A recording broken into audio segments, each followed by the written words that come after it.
Hi guys, I'm Stanley, your host at the Red Dragon Poker Tour Jeju 2024. Guys, we have the winners of the Red Dragon Tag Team event right in front of me. Alright, we're gonna ask them some questions and let's see what we can find out. Can you please introduce yourself? Can I have your name please? Nimochet. Nimochet. And Sandoy Surum. okay, so how are you guys feeling right now? Yeah, we are feeling very good. Got very lucky Very lucky? and honestly played solid, I think. Yeah? Yes. Okay. And you?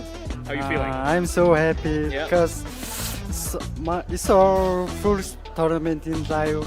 First tournament live. Yeah. Yeah. So I'm so happy. I'm feeling so high. Okay. First time in live poker and they won, guys. Remember that. So, I want to see if you guys know each other very well, okay? Because you guys are teammates, right? What is his favorite food? It's Mongolian. Mongolian food, tell me. food. Soon. Okay. Is it correct? No. No, not correct. Okay. Your turn. What is his favorite food? It's only meat.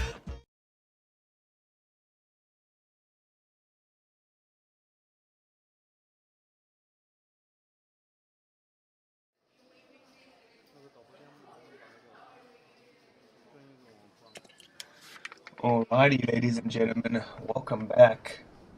We've got some crazy action for you today. Today marks the start of the Red Dragon Championship, Day 1A. This is our first flight of 4 into the Day 2. 2.2 million Korean won is the buy-in. Get you a starting stack of 50k and a seat at one of these tables here in the Landing Casino. So if you are in the area, drop by, come in, throw your name in the ring and donate to that prize pool. We will be bringing you this live coverage on YouTube and Twitch. It will be me, Richard Cooper, joined alongside the man that needs no introduction, Mr. Akshay Kapoor.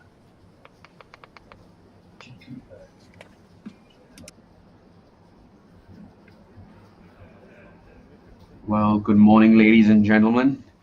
We are down to play our main event, Flight 1A, and as we pick up the action, we have our baby dragon champion, Mr. Zhang, and I just saw the runner-up of that event, I believe, is also on this feature table, Richard. So it is like a rivalry that is ignited one more time on this feature table. Absolutely. Our baby dragon champion, Mr. Wang, looking down at the Ace King O in the big blind. And now, after the pre-flop aggression, let's see how he decides to target this Queen 9-7 2 club flop. Obviously, Mr. Wu in the hijack connecting the most with this flopped top and middle pair going towards him. And yeah, Wang will need to play this one a little bit more coy now. Definitely not a flop that he'd feel super comfortable about.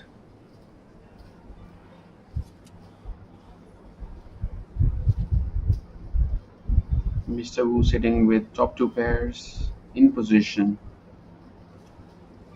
and I believe Wang is gonna find an easy fold here. Not having any, not having any backdoors, nothing to continue, and he's going to fold here. As we see the chip count of the feature table, well, the plan for today is to play 12 levels, I believe, right, Richard? I believe so. We will be playing 12 levels and cut the stream. After level 12, that's when we bag and tag.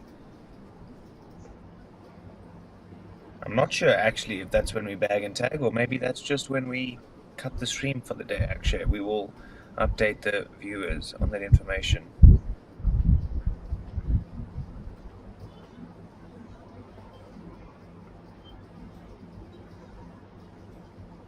Well, normally there are normally two scenarios in that case. Either we play 15% of the players left for the day, or like there are a number of levels that is set by the management team that has to be played on day one, and they all meet on day two to fight for the main event championship.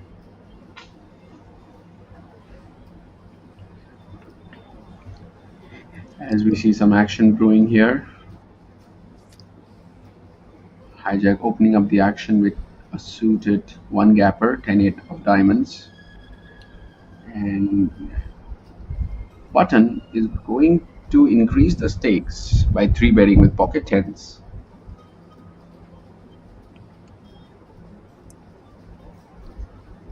We have 4 flights for this event, and I believe this had a guaranteed prize pool as well, if I am correct.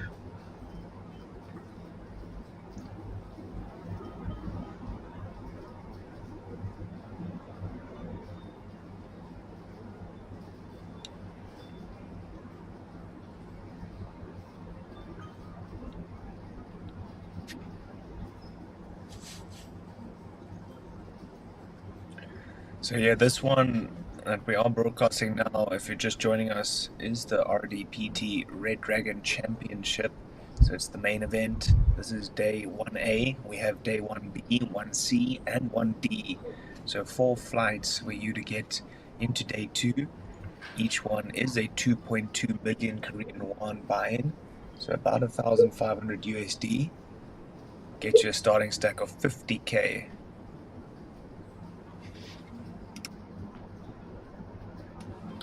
40-minute levels today, and right now we are at the end of the level 4 break, so 8 levels to go, which means we're looking at about 6 hours of live coverage today.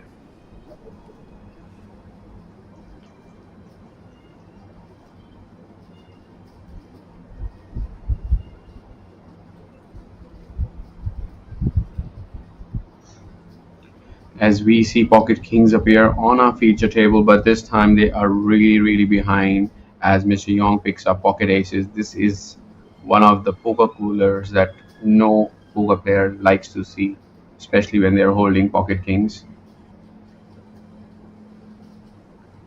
And it is going to be interesting to see if Mr. Young just flat calls here or actually goes for a 4 bet. And they are deep enough to, actually 4 bet here.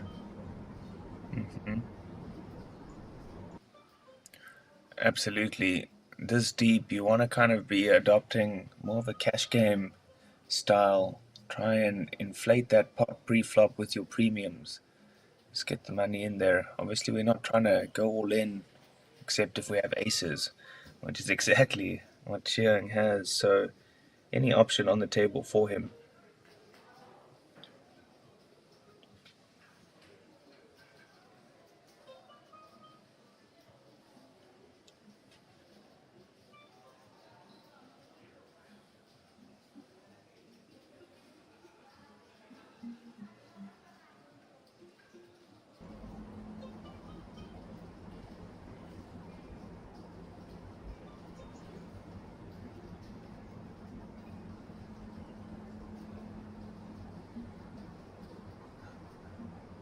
Well, a flop that both players won't mind seeing, both holding top pairs, but there is a chance that one of them does have a set, which is kind of unlikely because if Zhang had, pocket sevens, pocket sixes, and pocket fives, I don't think he will raise, facing an open from early position.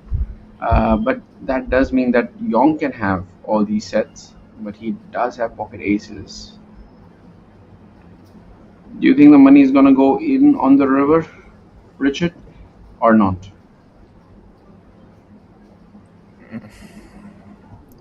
They're still It's a quite tough deep, one. so yeah, they're still very deep. That's the thing. So unless one of them starts aggressively inflating the pot, I think it could be less than all in. Well, Yong deciding between a raise and a call here, with his pocket aces still having overpair to the flop and the turn. Flat calls here.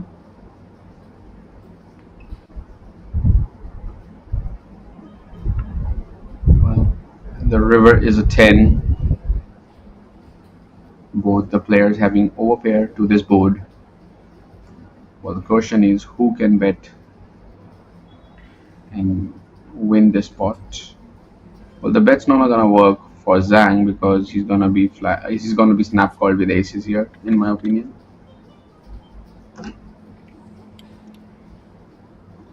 Yeah, I think neither of them really worried about a 10. So the 10 pairing on the river, probably not worrying for either of them.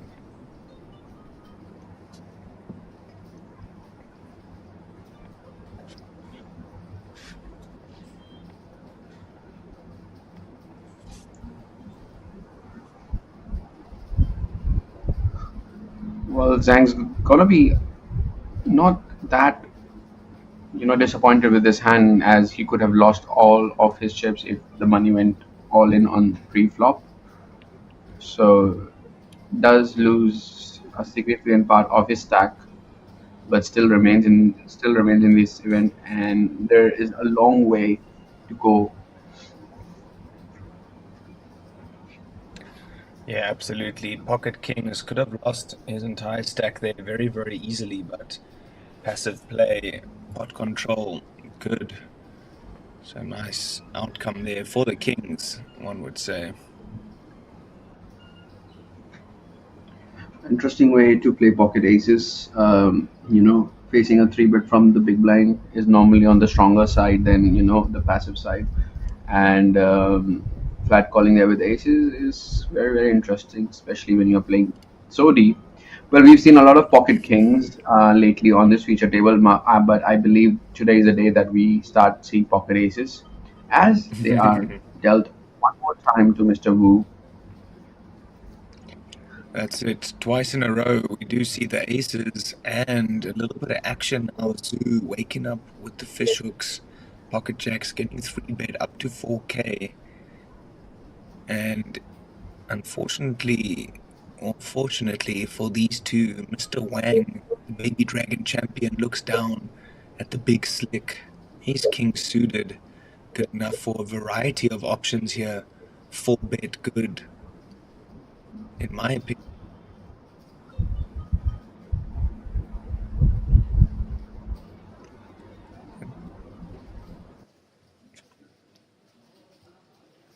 An interesting Wang sizing here. He's gone pretty small, around 2.5x, especially because he does have a caller, or he's got two other players in the pot. One would think he would pump that up a little bit, maybe 3.5 to 4x.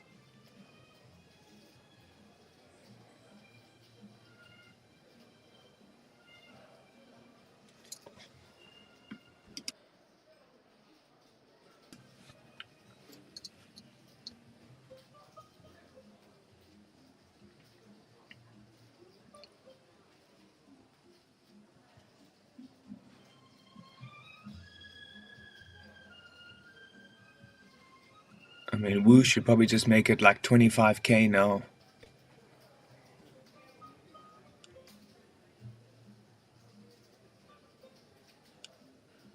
Wow. Nice and big. I like it. Almost 4x.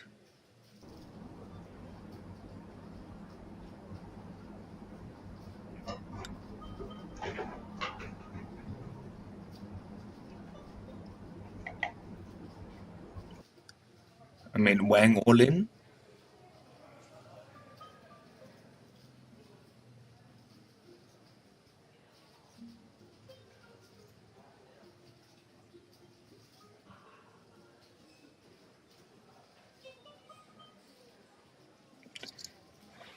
Well, my bet for this one is Wang's going to push all in, Wu's going to snap him off, and we're going to have an all-in situation right away.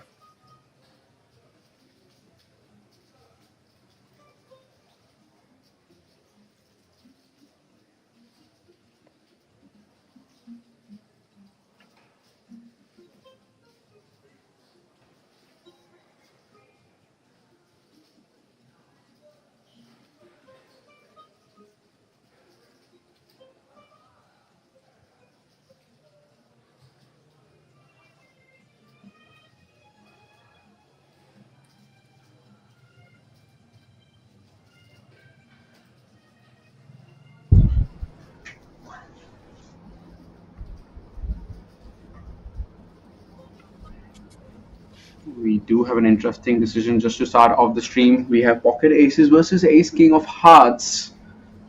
I mean, what are you doing here facing a very, very big 5 bet?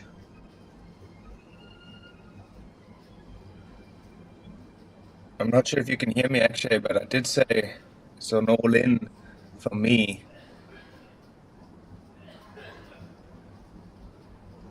100 big blind is a lot, you know. I mean, he Yeah, got himself we this see. far. There we go. Well, we do see Mr. Wang make a very, very big fold to start off the stream. Well, I believe there's a different strategy here, and it really the action that happens, before it comes to you, really dictates what you're gonna do with Ace King of Hearts here, or like Ace King suited, because it is actually, we're talking about a 5 bet here, and I believe in this situation, especially when we are just starting off, people are going to be really, really needy when they actually go for a 5 bet, especially for that size. So it's always going to be aces, kings, and probably queens, because even jacks are going to be playing, more on the passive side than on the aggressive side. And if you consider all those steps, then you can easily find a fold with ace king, because like, as we know that this game is not a sprint, it's a marathon, and ace king is a drawing hand, so you rather have some made hands than drawing hands in this situation, when you are deciding for your whole stack, which is probably more than 100 big blinds at this situation. I mean, I must say, I kind of disagree, just because at this stack level, at this stage of the tournament, I think is the time to be aggressive and the time to amass chips. And what we've seen at this RDPT so far is that people are very aggressive early on with the biggest stack. We've seen some crazy, outlandish 3 bets, 4 bets with hands that are very, very marginal. So I think with a holding such as Ace King suited, you've got such high equity. It is tough. I'm not saying I'm just going to be snapping it all in, but even versus a 5 bet pre-flop, sometimes you still are good, even though you are a drawing hand. I mean, our opponents can be doing this with any two, essentially, not necessarily only the nuts. So, I don't know. Just playing devil's advocate, I guess. Fair enough. We need to have two sides of the coin. There are always two sides of a coin. So we Absolutely. need to have different opinions to keep our rational approach to the game. Absolutely. And now, moving on to this hand, we can see Miss Wenwen Chen, the runner-up of the Baby Dragon. She's the initiator of the aggression. Ace King suited from an early position, she raises it up, and she did find Mr. Zhu, who connects with this flop in a massive way, finds the nuts, plus a draw to the absolute nuts. It's royal straight flush. And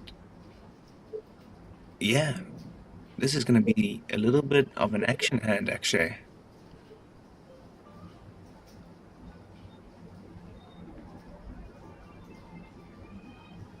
That is absolutely correct, Richard, because we have ace king, top pair, top kicker. The turn card is probably going to be a worrisome for Miss Chen as she does not have any spades, although she has top pair.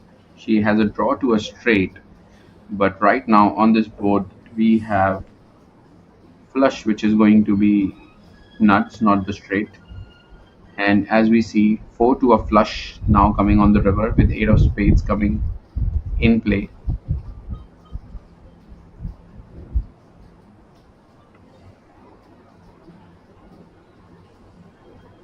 She does go for a check, and action is folded to Mr. Zhu with king queen of spades. Absolute nuts on this run out.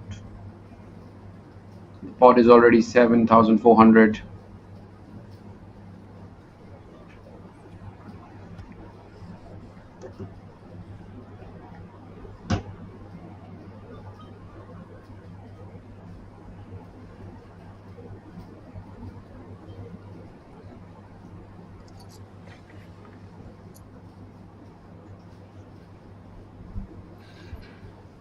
As we see Mr. Zhu bet for full pot here. I mean, I really like it here, Richard. The sizing that he has chosen, even though um, Miss Chen has shown weakness on the flop, turn, and river itself by checking all three streets. The problem is the hand that are gonna call you is mostly gonna be spades, and when you have like queen of spades, so I think Jack and 10 can easily call you, and there are obviously some ace that would get attached to their hand, their cards, and I really believe Ace King should find a fold here, and I really hope for Miss Chen that she can actually break down this hand and know that it's going to be really hard to win with Ace King. But if even if she makes the call, I can't really fault her.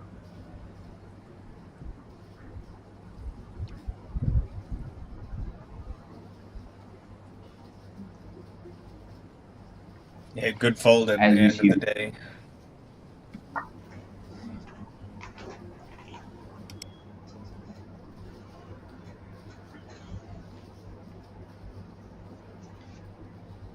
and a very interesting call on the flop as well. And not check raising Ace King on Ace Jack 10 board.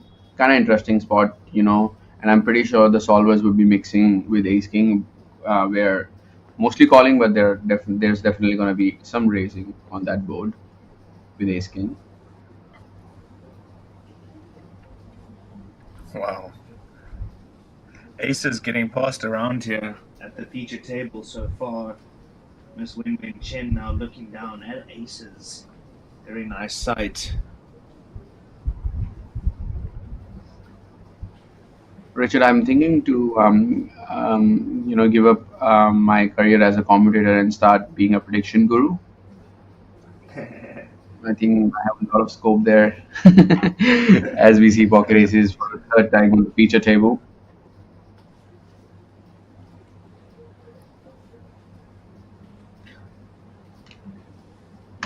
Well, the last two times we did see pocket aces win quite a big pot. Are we gonna see a hat trick of that? Or is it going to be the time that aces get cracked on this feature table? And 9-7 of spades is actually actually a very good combination of a hand that can actually crack aces. But the flop is going to be Jack 5-5. Nothing for 9-7. Yeah, I mean, I don't wish anybody's aces cracked, even my worst enemy. Well, Richard, it's good for the TV, This is true. And we are rational people. All we want is a good entertainment for our audience. But they've tuned up they've tuned in as we begin our commentary for today's stream. And a good start for the stream, Absolutely. actually. Like we've seen Ace 3 times, 16 people are watching us. We have 356 subscribers. I would say it's a very, very good start for our championship event, the main event. I agree.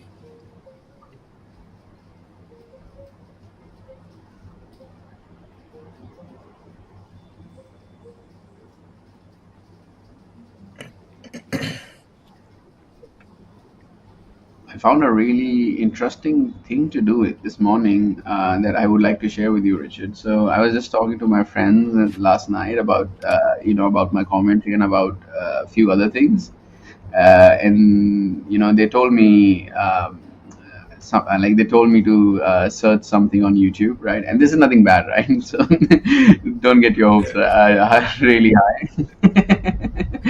So I was watching the videos on YouTube about articulation, and I was really surprised with the amount of exercises that were available on YouTube about improving your speech and everything else. Like this is the first time I never thought there would be such things that existed on YouTube or on internet for that matter. That's funny. Have, There's so have many you have you things have out you there. ever have you ever seen those videos, the articulation videos? Like, No, can't say I have. don't do that. Really? Yeah, I mean, they're not fun. That's quite funny. You gotta, yeah. I was like watching it, and there was like one thing, like you gotta hold a pen in your mouth and then start and try to speak, and that would improve your speech, which it does. If somebody has a problem, I do suggest them to watch those videos. But your speech is just brilliant, and you will be just wasting your time. Yeah, no, I will check them out now. I'm kind of fascinated to see what they're teaching. I can always get a couple of tips and tricks from them. Did you see that fold by Miss Wenwen Chen on the river, holding the 7-6? She had an open and a straight draw. Interesting that she just completely snap folded there. Sorry. Um, I was too busy sharing my story to check there, but it is good that watching the action on on this feature table and letting our viewers know uh, when you see people fold something that is actually going to be really hard.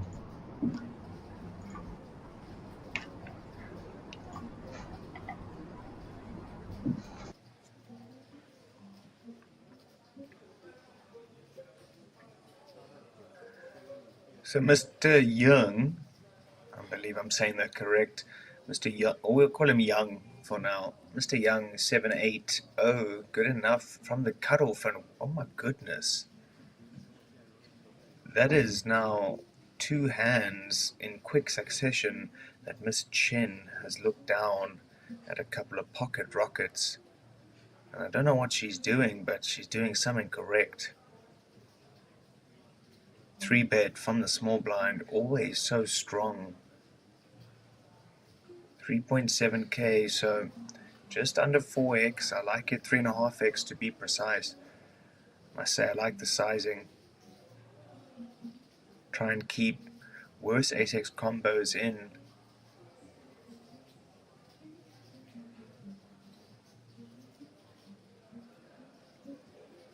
But yeah, unfortunately for the aces of Chen, Mr. Young doesn't have much to be calling a 3-bet pre-flop with. And yep, nice and easy.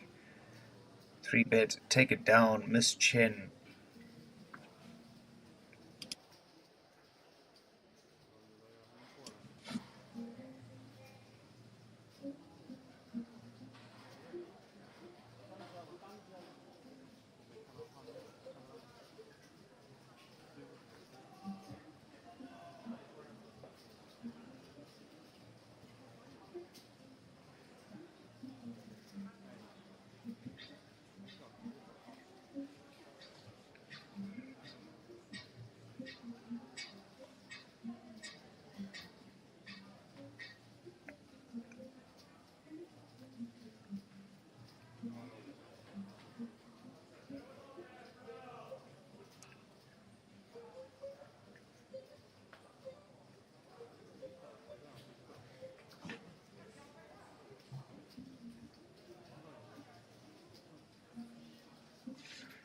Yeah, a couple of these players yet to play a hand at this feature table.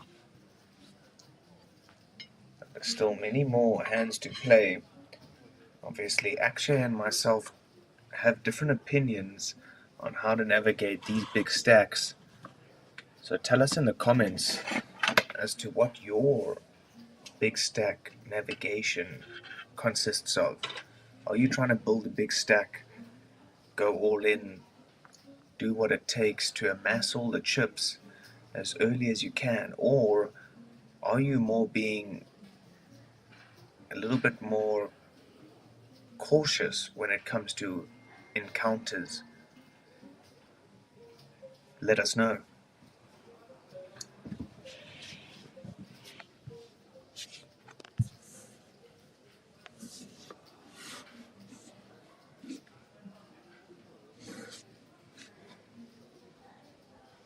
"185 runners so far in this Day1A championship. So if that's anything to go off of, we can pretty much surmise that we're going to have almost 1,000 runners for this main event, which is a great number. We've seen great turnout so far for the previous events. Of course, RDPT, in association with KPC, have been putting on an absolute spectacle here in the beautiful Shinhwa World. Landing Casino is where you can find us. So at the Marriott Resort, come in, come and play. We've got a buy-in for everybody. Got the main event happening. Of course, we have side events, so come through, bring the family. Woo now, Snowman, cold as ice. From the hijack bull, raise things up 1.2k. So what he decides to go for, and Chen again looking at a premium holding Ace King suited for Miss Wen right now.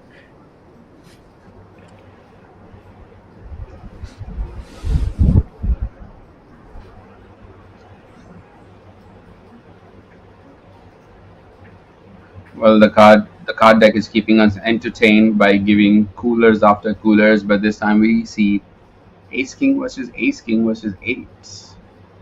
And 4-bet incoming, Richard, with Ace King off from the button, facing a 3-bet aggressive player. I mean, I think so.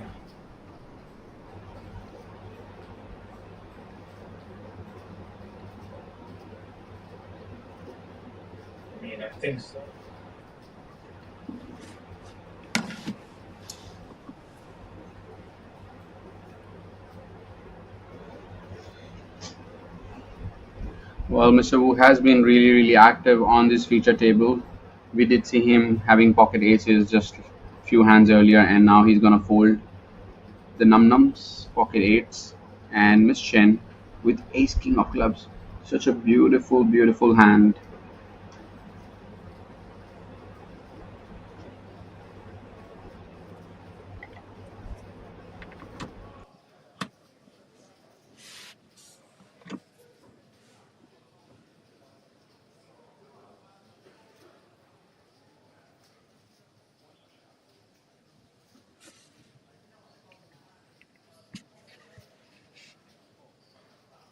Alrighty, Akshay, all in and a call very, very quickly by both of these. And it is Ace King suited versus Church. Mr. Zhu, needs to dodge a couple of clubs. That's the only thing Chen's got working for her. Oh, sweaty, runner is there.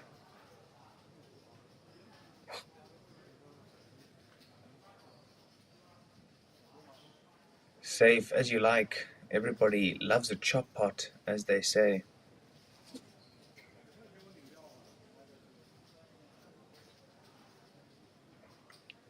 Can see chip counts up on your screen now. Everybody started with a starting stack of 50k. So towards the bottom of the chip counts, we have half starting stacks, and at the top we have 1.5. So quite a disparity right there.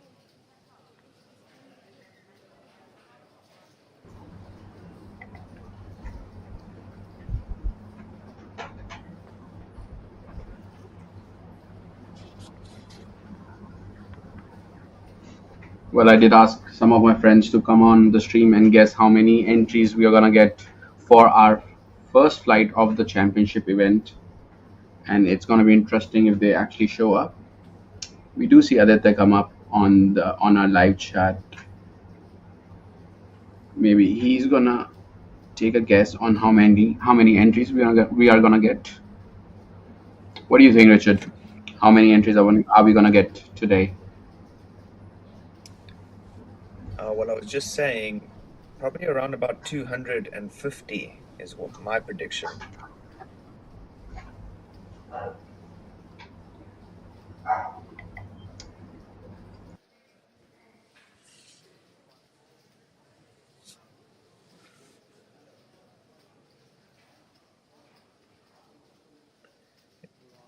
King Queen O, good enough for the open. Early position from Young. Does find a caller in Mr. Wu with the pocket sixes. But I smell a squeeze coming. And that's exactly what it is. Squeeze bet from Zoo, 3-bet up to 4.8k. And the blind is probably just folding. King Queen O as well. Not a great calling hand here out of position. So probably need to do the same thing. The only question would then be on the sixes.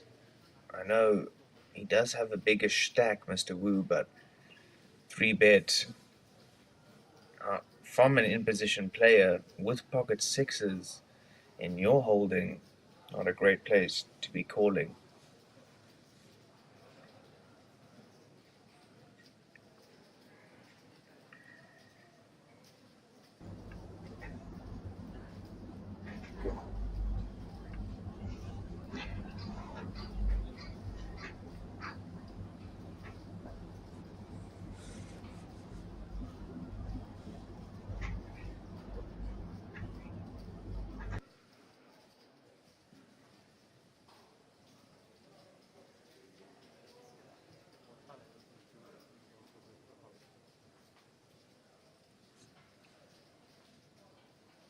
Wow, interesting decision here for Yeung. Goes for the 4-bet King Queen O, definitely towards the bottom of his range. Just not believing the very aggressive Zoo.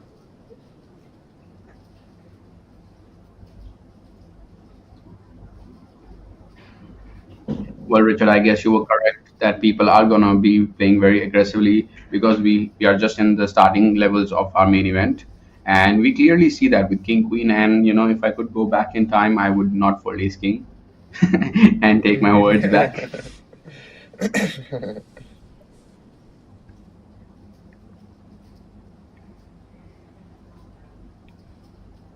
But I do believe there has been a big impact of the sizing that we saw earlier with aces, and now what we see with King Queen off. And very interesting. Carry on, yeah. Like it is very interesting to see Mr. Yong, four bet a hand like King Queen off, because he actually did not four bet with pocket aces when he had it. So now he's choosing to go with King Queen, is kind of sending mixed signals. Like he's playing his value in a passive manner, but when he doesn't have that much of a good hand, he's actually playing more aggressively. Whether I think it should be the other way around, but I'm pretty sure he would have a strategy that he's thought of and he studied to play this main event. And looks like he's in a really big trouble, as we see Mr. Zhu flop top pair with the 10 kicker, and he has King Queen with King high, as we see turn come 5 of diamonds. Do you still continue here, Richard, telling a story?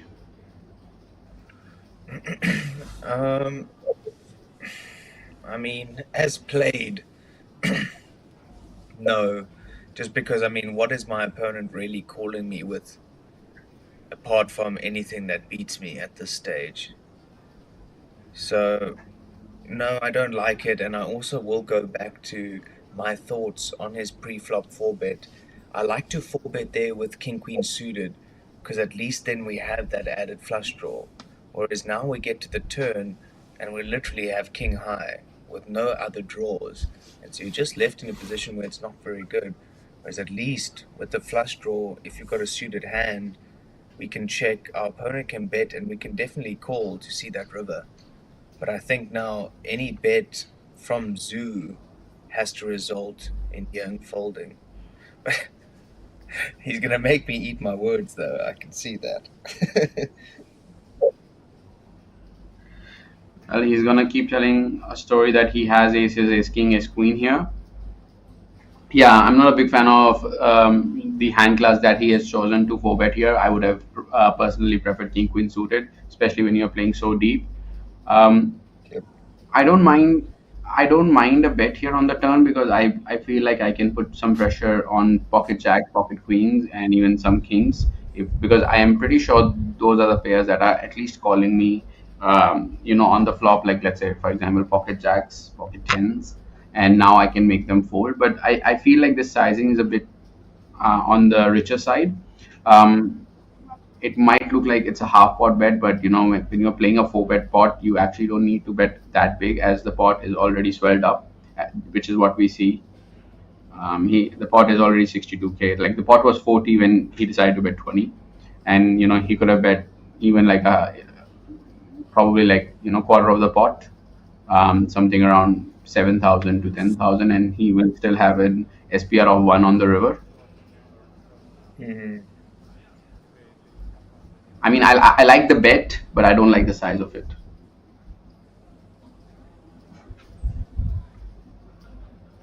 And this is me being purely rational, who can see his cards, like even going with the strategy that he might imply here. I mean, but what do you do if you're Mr. Zhu here with ace ten of hearts? I mean, you've called pre-flop, and your opponent did decide to 4-bet you. He does have ace king, ace queen, aces in his range, and he did decide to bet the flop and turn.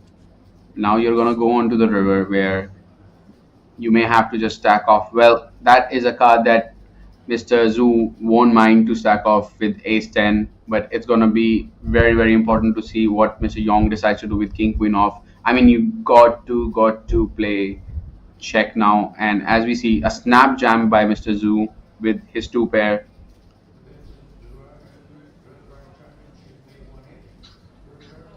He can finally take a deep, deep breath. He was not happy calling that turn, Richard. I can tell you that. Yeah, no, he wasn't. I can see that, but definitely would have said a flat call is all he needs to do there on the turn. Yeah.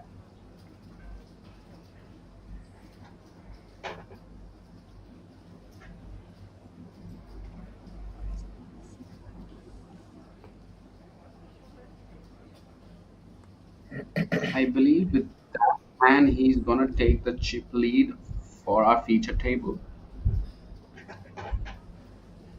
as it was a very significant pot of 80,000.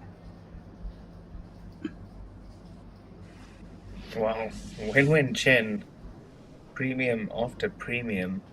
Now looking down at Ace King O. We'll open things up right now. We'll talk about running good, running hot on the feature table. She had aces. This is her, I believe, second time having ace king. Yeah, she's doing very well And she has so a far. yeah, and she has a perfect table image of being very aggressive. You're definitely going to help her in the long run.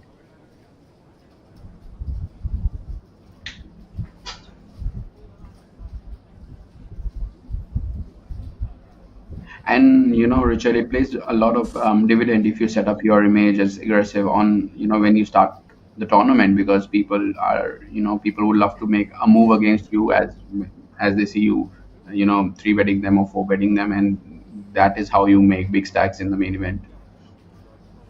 Absolutely.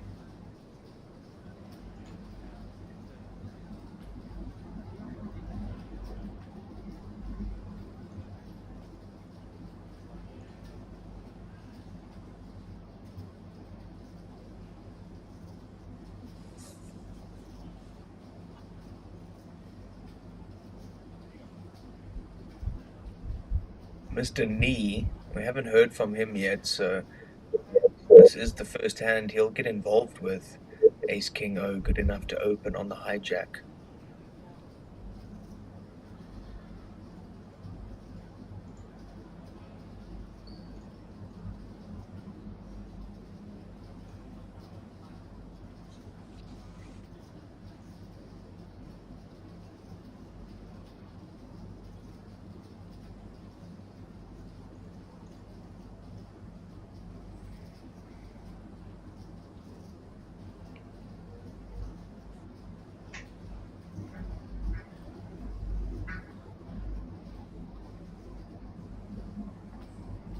Well, Mr. Zhang is on a flat call with pocket aces. Oh, pocket eight, sorry.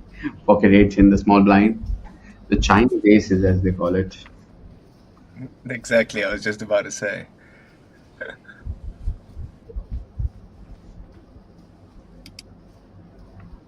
And that is gonna make Tian join the party from the big blind with 7-5 off, and now he does spike bottom pair on this board, king 10-5. Everyone has something. Mr. Nee has the top pair, top kicker, Zhang with pocket 8, and Tian with 7-5, spiking bottom pair on king 10-5.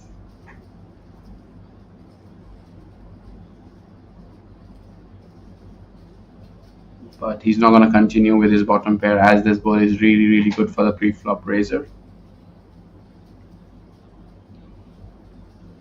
Well, players here at Red Dragon Poker Tour have been playing marvelously so far. We've had, I believe, this is our day 5 coverage, and I've been impressed for all these days on how these players are playing. Very, very ICM aware and making those crazy aggressive moves as well. And it's not like, players are very nitty gritty here. They're offering you action and, building their stacks.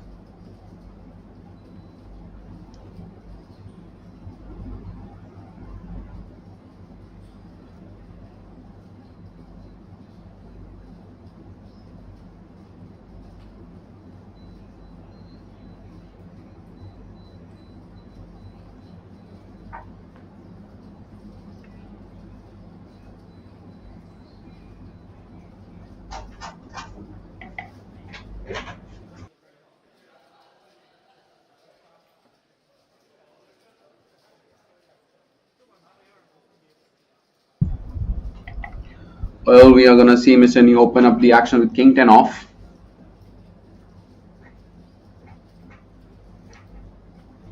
Definitely a hand that can be opened from +3 position.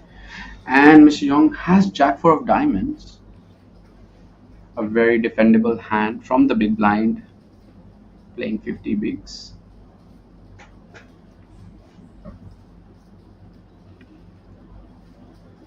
And it's going to be very interesting to see different strategies by the different players, because everyone on this feature table is going to have a different strategy.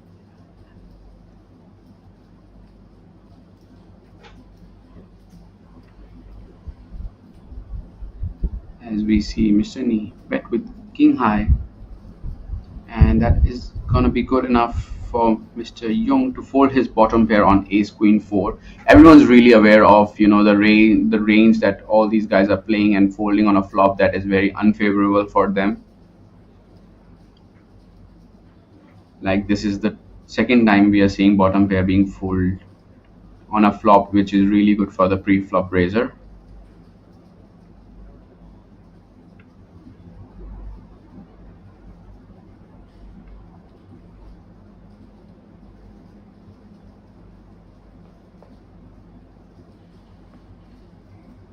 Well, this is something that the players have to be aware of when they're calling from the big blind, that what flop is good for them and what flop is not good for them, so that they can decide, whether to bluff catch or not.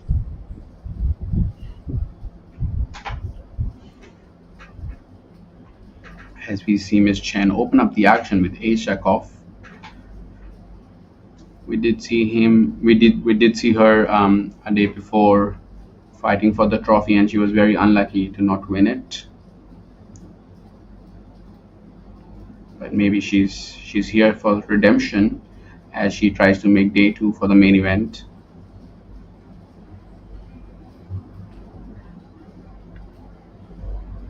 We are going to be playing till level 12 today, the end of level 12,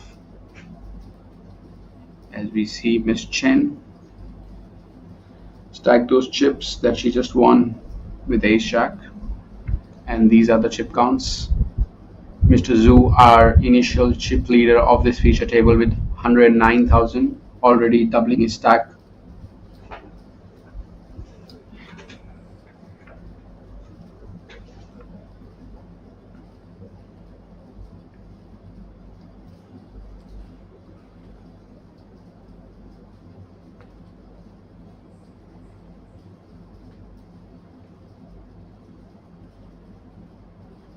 Well, you're watching the Red Dragon Championship event. This is Flight 1, Day 1.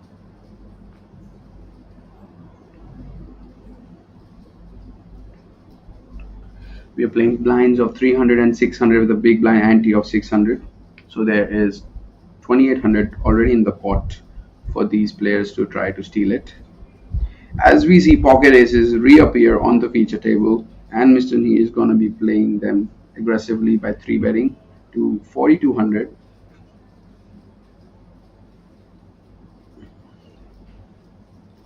Well, for the last 4 days, we've been seeing a lot of pocket kings on the feature table, but as I predicted that today we are going to see a lot of pocket aces, and I believe this is the 4th time we are getting lucky enough to see pocket aces.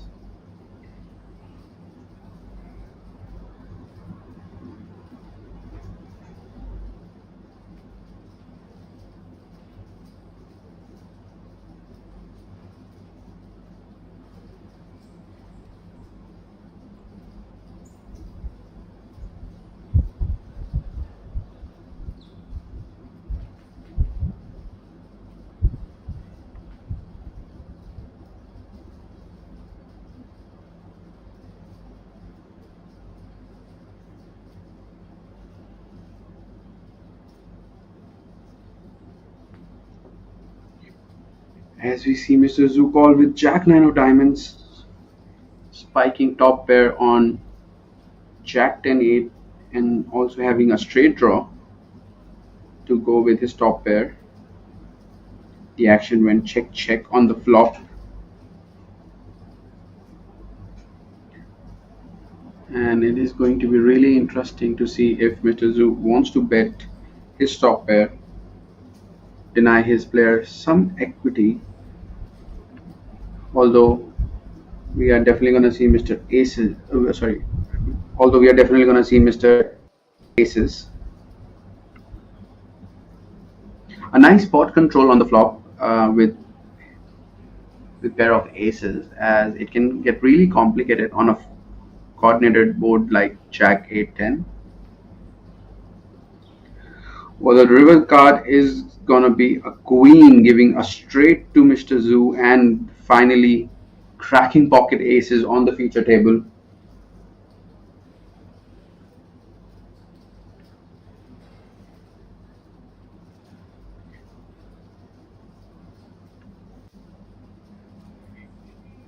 Well, ace king is the nuts on the river, but Mr. Nee does not have that.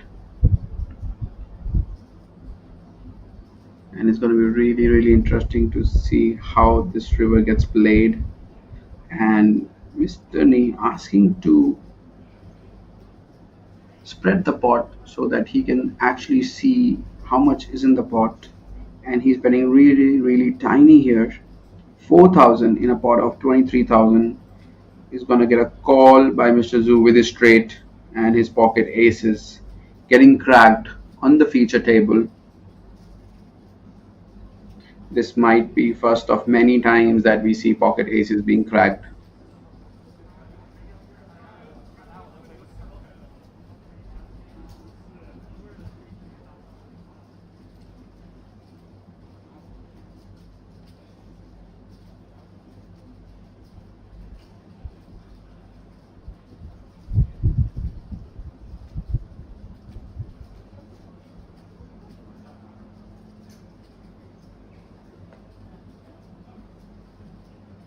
And we move on to the next hand.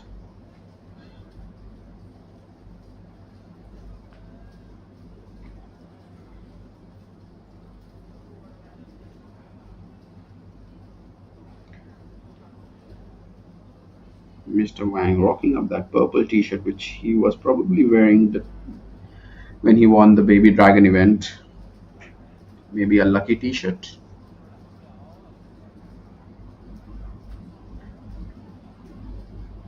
As we see the action getting folded to the button, and one thing that we know happens in Jeju, South Korea is that players are very protective about their button, playing very aggressively. As we see Mr. Wu open up the action with pocket sevens, a nice openable hand,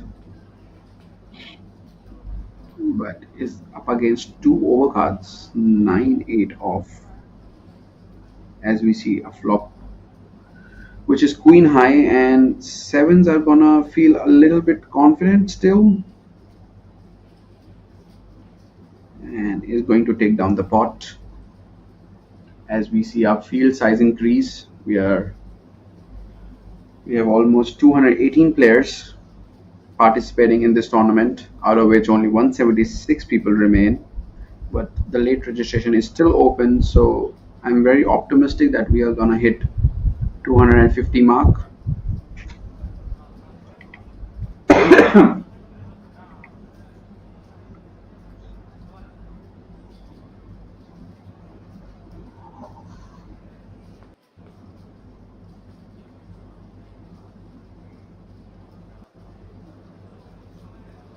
Well, there are gonna be still 3 more flights. If you are anywhere close to Jeju, drive to the venue and you can play this event and become the champion of Red Dragon Poker Tour happening in Jeju, South Korea.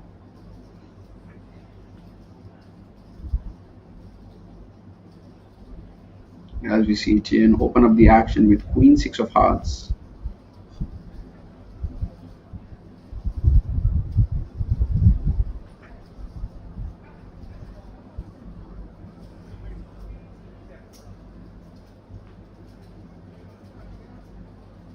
He's gonna have King 10 off from the big blind. He's definitely gonna defend this one. He is ahead right now, but it would really depend on what the flop comes, if Tien connects or not. Well, it's an ace 9-3 board, and Tien is gonna seep at this board almost 100% of the times.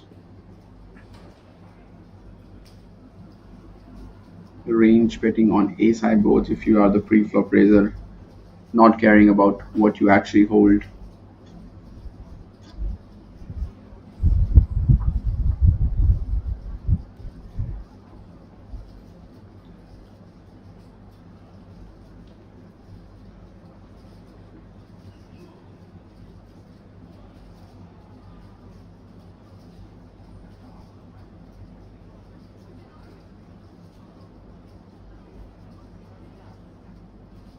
As we see a dealer change on our feature table.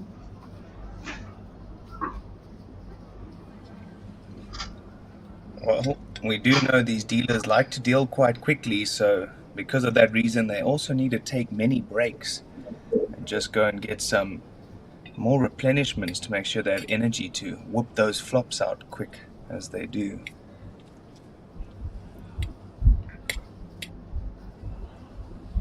Well, so far, every time the dealer gets changed, he's faster than the other one, or she is faster than the other one.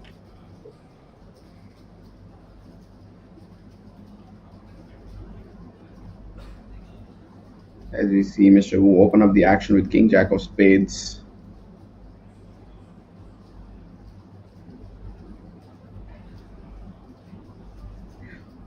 Well, Richard thinks we are gonna touch 250 mark, and I believe we are gonna get more than 250.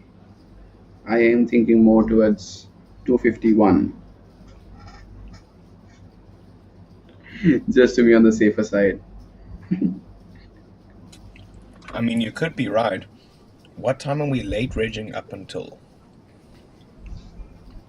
Well, that is the question normally you have the answer 6:45. for. So 6:45, 6:45 is end of late reg.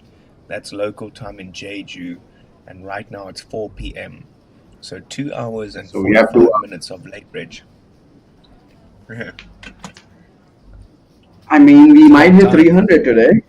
Yeah, I mean, Yeah. we might hit 300.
Well, I mean, we've seen Ace King a fair amount at this feature table so far.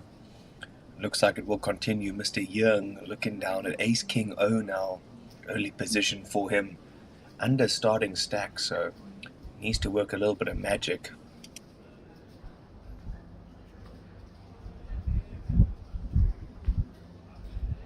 Well, Mr. Nee sitting on the button with suited connectors. 6-5 of spades is gonna call. Come along, join the journey.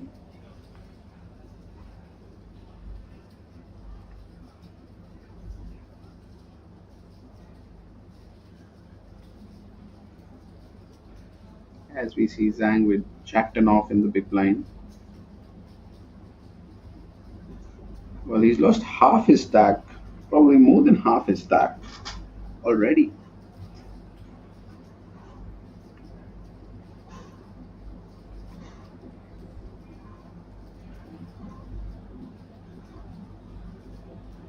Yeah, definitely As not we a see good all- position for Mr. Zhang to be in with only half a starting stack so early on in the day.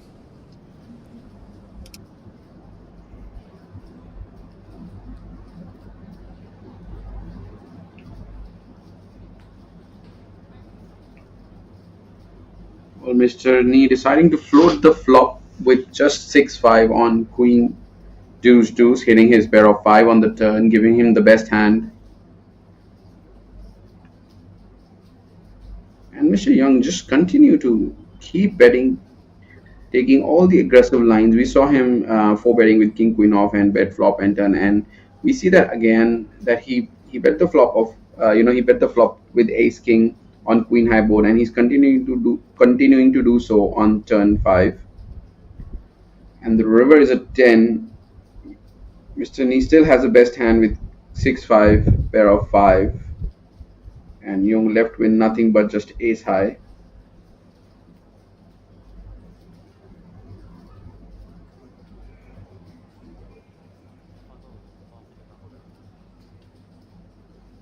Well, kind of getting very predictable here, Richard, that he's gonna be very aggressive with his bluffs on the flop and turn, and then even like when he doesn't improve, he's gonna check it back. Yeah, I think this is the time actually that this aggression is going to be the deciding factor of who has a big stack and who doesn't. And if nobody takes the aggression, somebody's got to do it, and it seems to be him.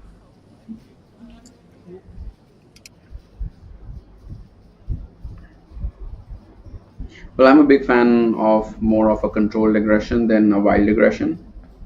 And so far, we have to still wait to see control aggression by one of these players. Right now, they are playing very by the book, I can say.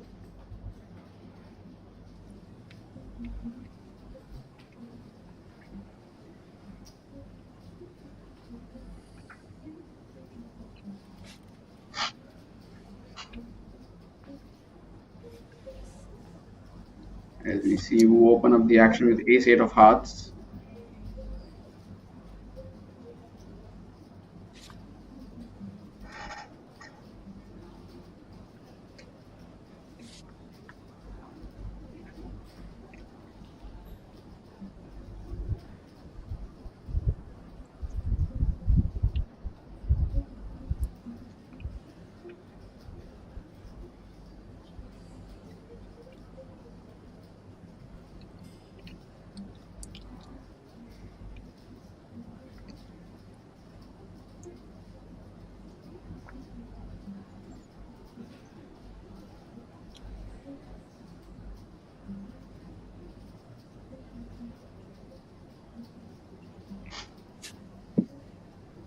Only three betting here with ace nine off, and he's gonna actually win here. Nice. Mr. Wu folding a suited ace, facing a three bet. Yeah, nice aggression there. Mr. Zhu, of course, still up top. 2.5 starting stacks. Nice chip position at the moment. And I hope he just continues to lay down that hammer, because that's the recipe to increase that stack.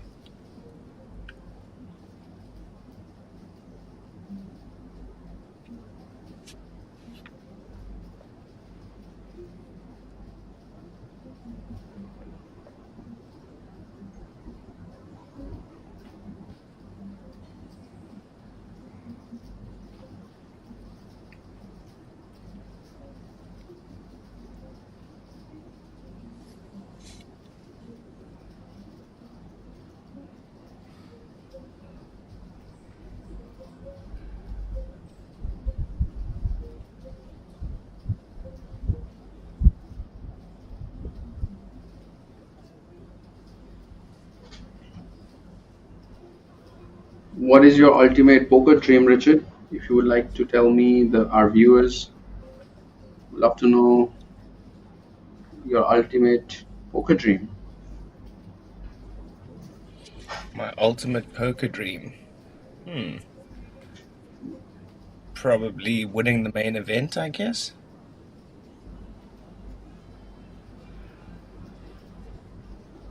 What about yours? I haven't even thought about it myself. Uh, but I see.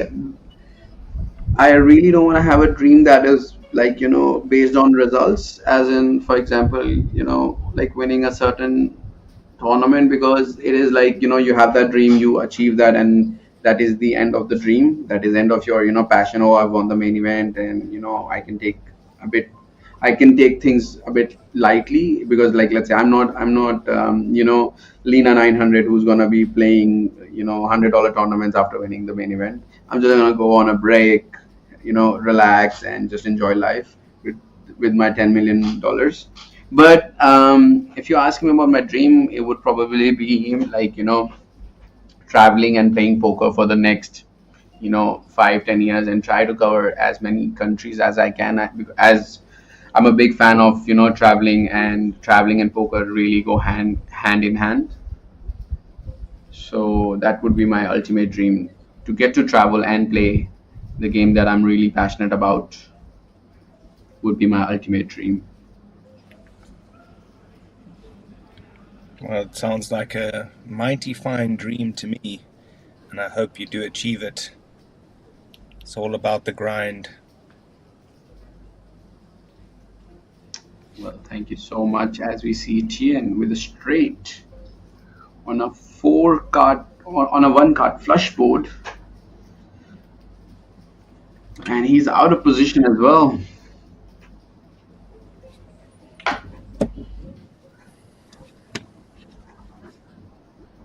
Well, it goes check, check. Miss Chen not betting, not bluffing with ace high there, and is going to lose.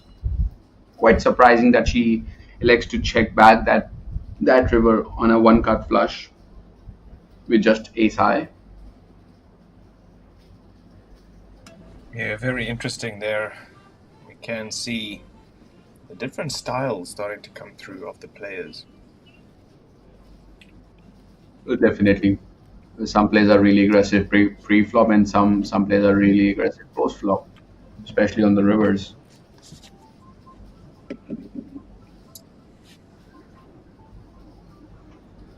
Absolutely. Can see still having a chat in between each other, so nothing too tense just yet. Still quite a friendly atmosphere here at the feature.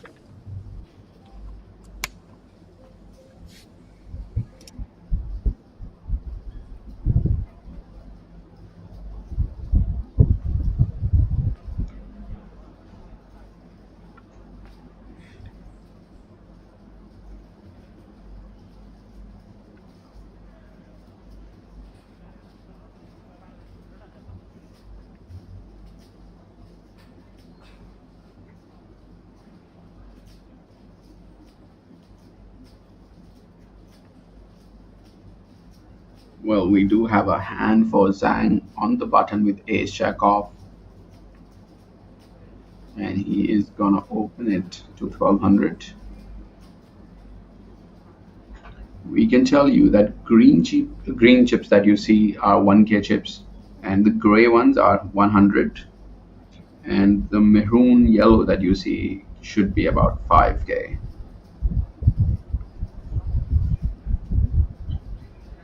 5 for off in the big blind for Mr. Young, and he is going to join the party and play heads up versus Mr. Zhang, while changing his posture a little bit as we see the flop of 3 broadways, ace, king, queen. Is Zhang smashing that flop with his top pair, has a gut shot to a straight, while Mr. Young has missed it completely with just 5 high.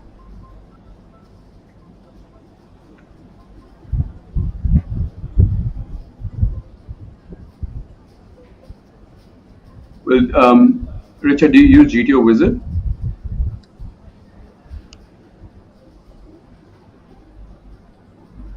Not on the tables, but in your lab during your off time.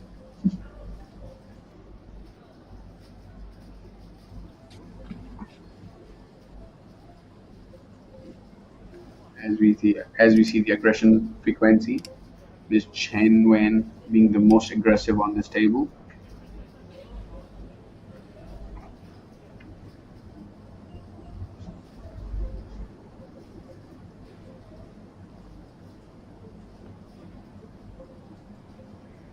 Oh, these two have been chatting a lot on our feature table from the start of it. Maybe they are friends and know each other, or it is a start of a new friendship, just like me and Richard. Yeah, it would be interesting to know.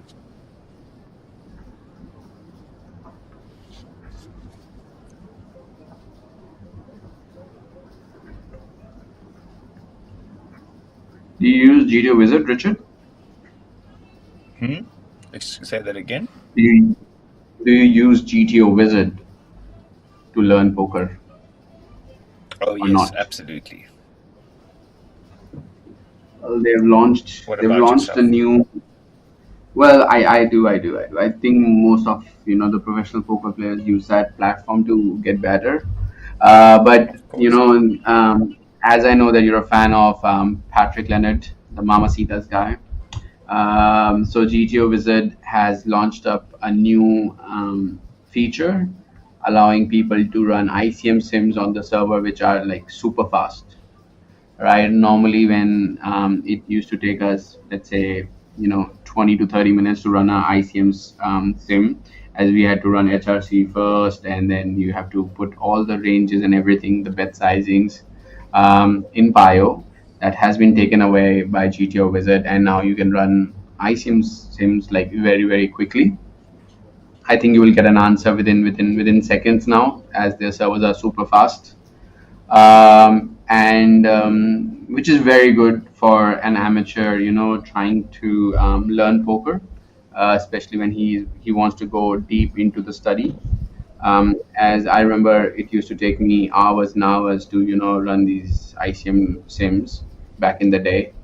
But I did see Patrick post a tweet, or maybe an Instagram post, that he's looking for a job after that feature has been enabled by the GTO Wizard. Maybe just because it'll make it very easy for anyone to run ICM sims now. B, it can really push cheating. If somebody wants to use GTO Wizard while playing and run these ICM sims, yeah, it is actually very easy for them now. So I mean, that is why these can be the reasons that I believe that he has posted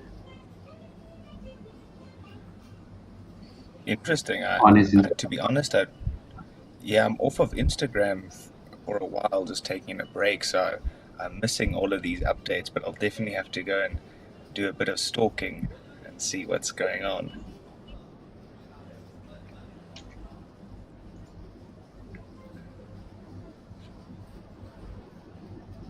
As we see my favorite hand appear on the feature table for the first time, 10-9 of hearts.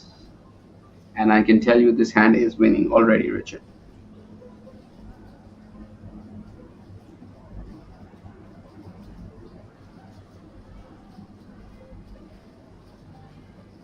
I mean, I know you're very biased, so let's see.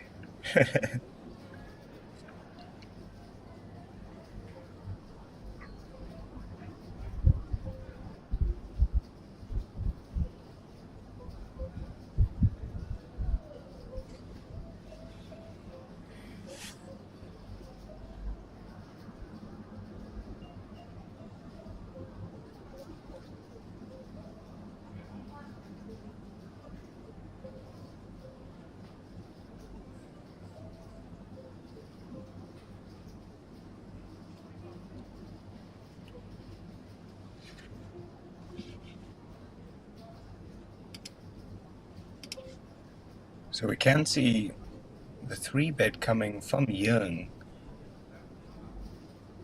We'll put maximum pressure here on Akshay's favorite hand. Akshay, what are you doing here with the 10-9? Calling every day and twice on Tuesday.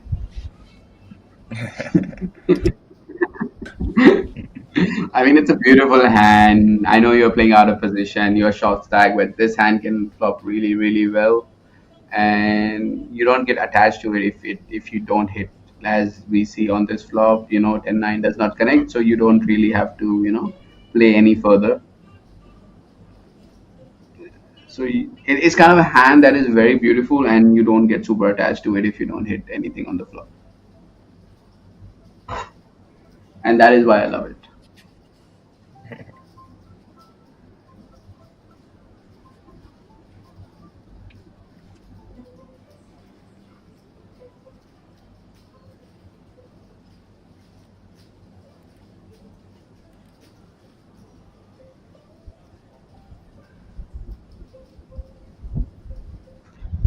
Well, let me send you Patrick's tweet about this new feature that the GTO Wizard is introducing. You mean with the picture? Yeah, I'm sending you. But I mean, I'm sending you a picture of his tweet, as you're not Oh, I there. literally am on his Twitter right now. There we go. Then you will find it. It's right there. I'll still send you, anyways, in case you miss it. Yeah, I'm literally looking. The end is the end is near here. I saw that. I'm literally looking at it right now. Quite funny, and we must agree, right? Yeah. Did you watch the interview that Jonathan Tamayo had where he talks about the scandal? No, not yet. Tell me about it. Give me a little bit of It's, gossip. it was quite interesting, and what he said is, and I quote, he said, "I'm just going to keep quiet and let the authorities do what they need to do. Let WSOP make the judgment."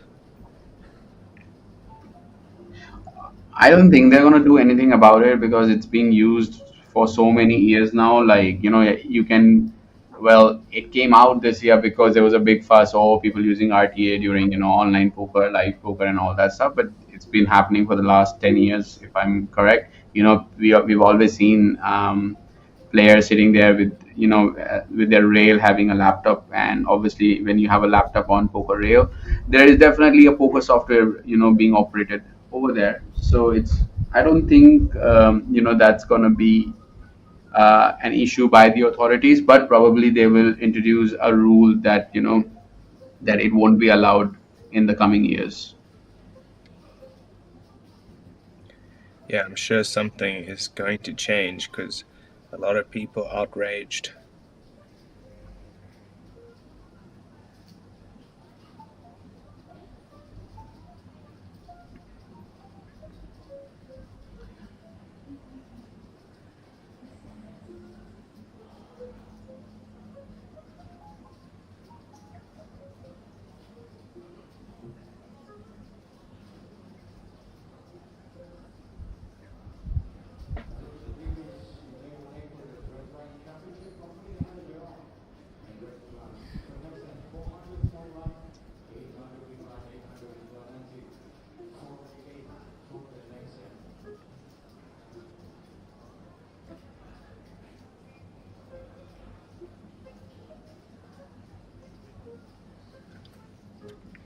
So interesting What is here. happening? Yeah, interesting pot brewing over here. Mr. Zhang now. Big decision with the pocket tens, facing this 3-bet. He's just flatting. I like it.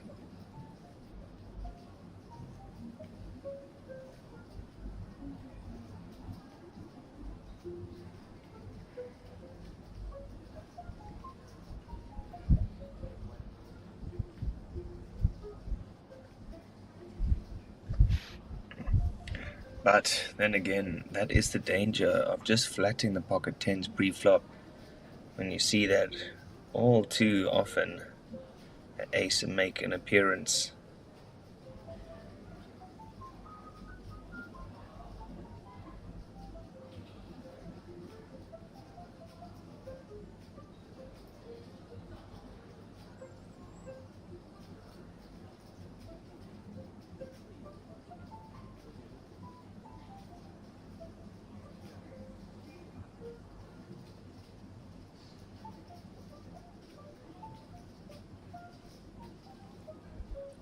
So Chen just continues from her pre-flop aggression.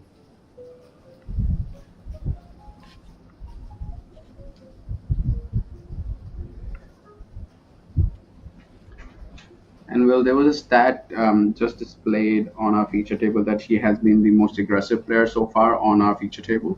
Had about 48% river aggression.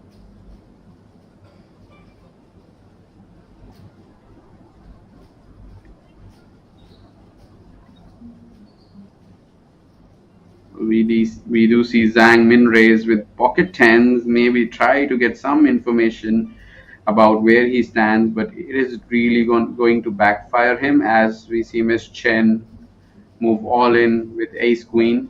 Strange move by pocket tens on an ace high board in a squeeze spot, but it is what it is, Richard. That's exactly it. It is what it is. We control what we can. We need to let go of the rest.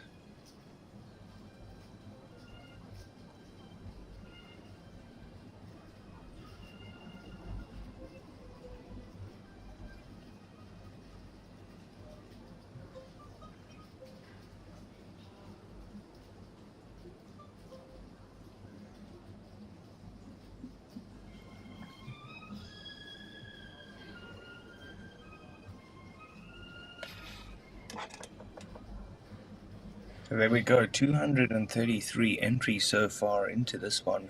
The numbers are climbing quite quickly, folks.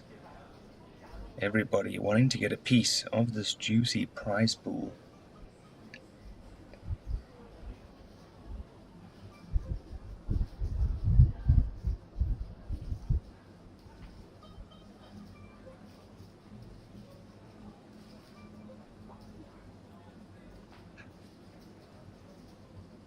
As we see pocket fours for Miss Chen. She's definitely going to be opening up this hand on the button,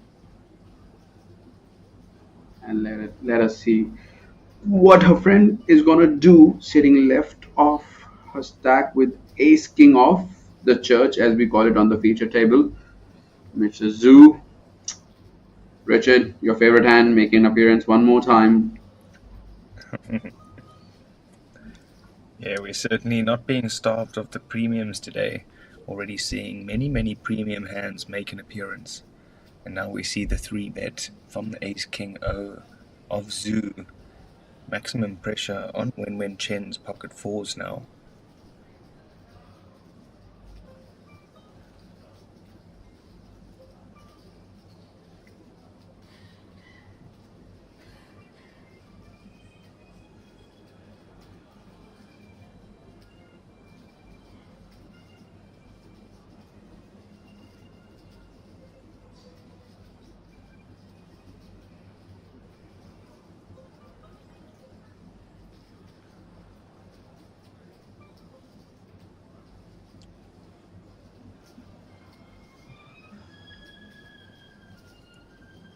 Richard, what 400 are and your thoughts? 800 are the...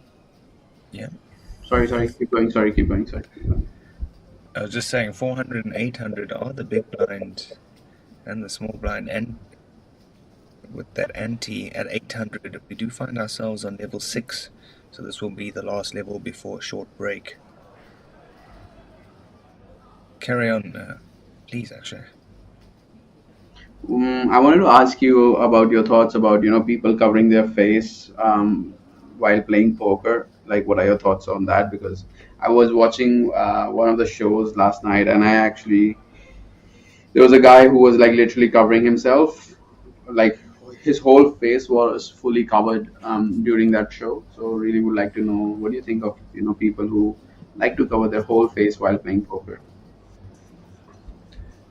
Well, to be honest, actually, I really don't mind whether they do or do not. I think it's a free sport, and if that's a way that they find an edge, then let them do it.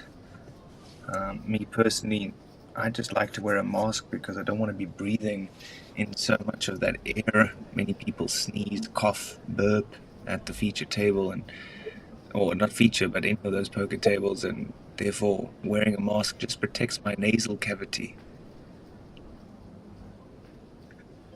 Fair enough. What about you?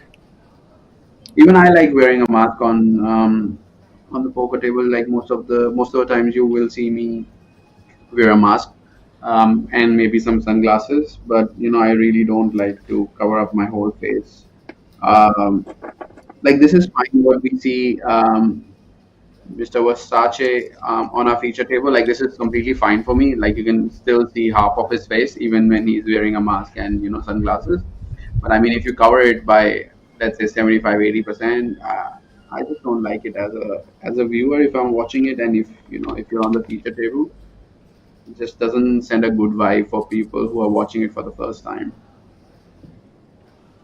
This is very true. I didn't even think about it in that sense.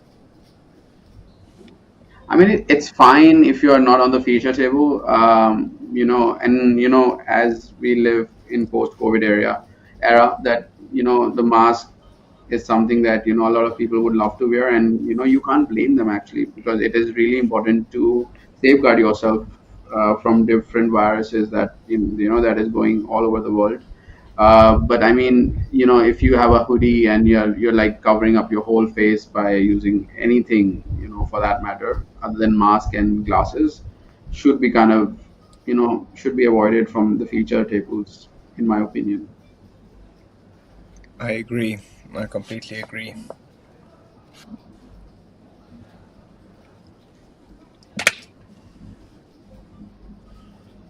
as we see Mr. Wang and Miss Chen fight again as they did a couple of days ago in our Baby Dragon event, where they were fighting heads up for the trophy, not just one but two, a limited edition jacket, and a lot of money. As we see Miss Chen bet her ace queen on the turn. These two players are very known to each other. They know each other tendencies and frequencies of betting.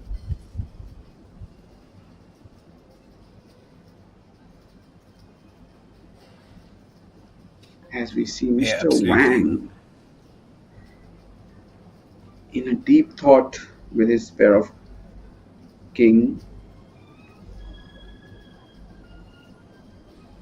He's also rocking a Louis Vuitton t-shirt today, Richard. Maybe coming after his big win. I remember him actually wearing that on the day of his win.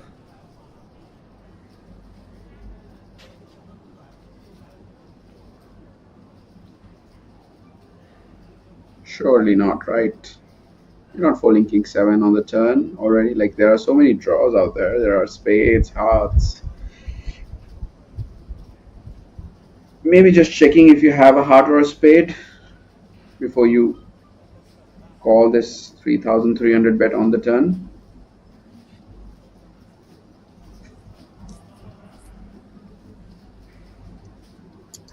Or maybe this is just a little bit of acting so that he looks really weak.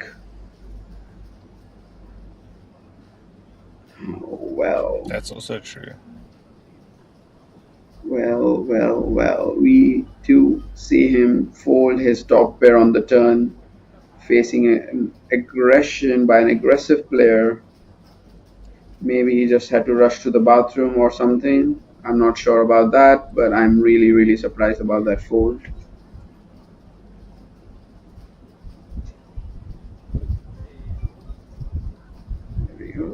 I believe he did a run to get himself a mask.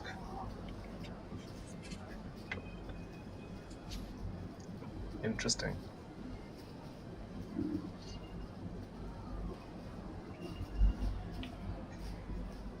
Maybe nobody wanting to give away anything.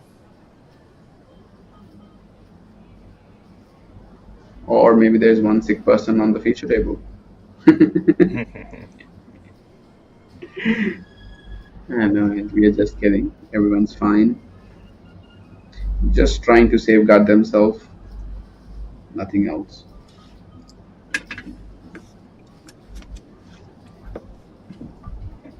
Pocket tens here for Tian. We'll raise things up. Early position.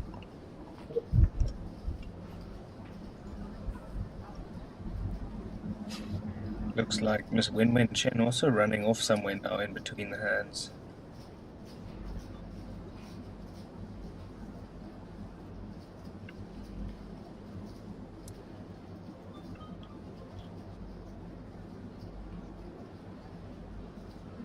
Somebody just needs to show Mr. Wang where that RFID is so we can see his hold cards.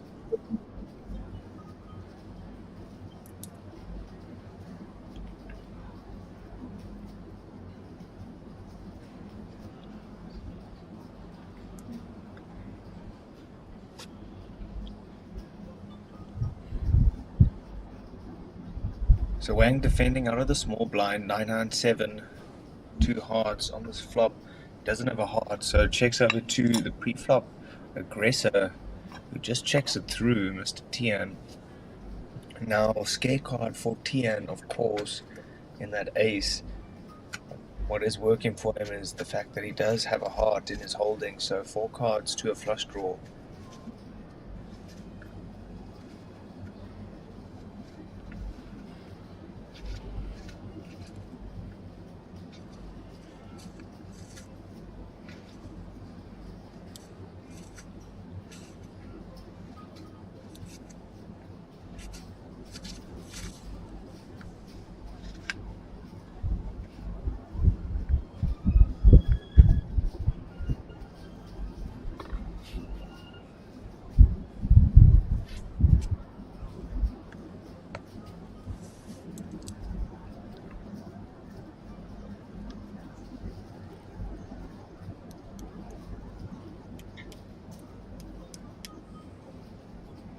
as All we the see interesting more decision players there. in the field. That's Go it. on, More Richard. My players bad. into the field. No problem at all. Just interesting decisions there with those hands. You know, very, very interesting.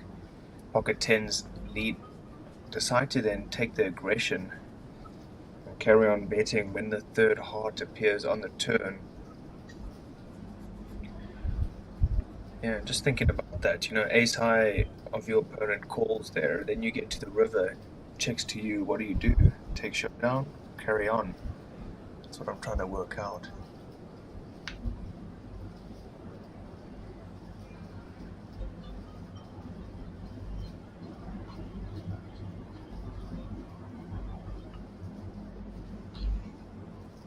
Well, we definitely don't mind more people joining this event. We have plenty of tables, so no waiting here at RTPT, Red Dragon Poker Tour, right here in Jeju, South Korea.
As we see, a 9 high board, pocket sixes, still ahead, facing a bet of 2,000 by Mr. Wu.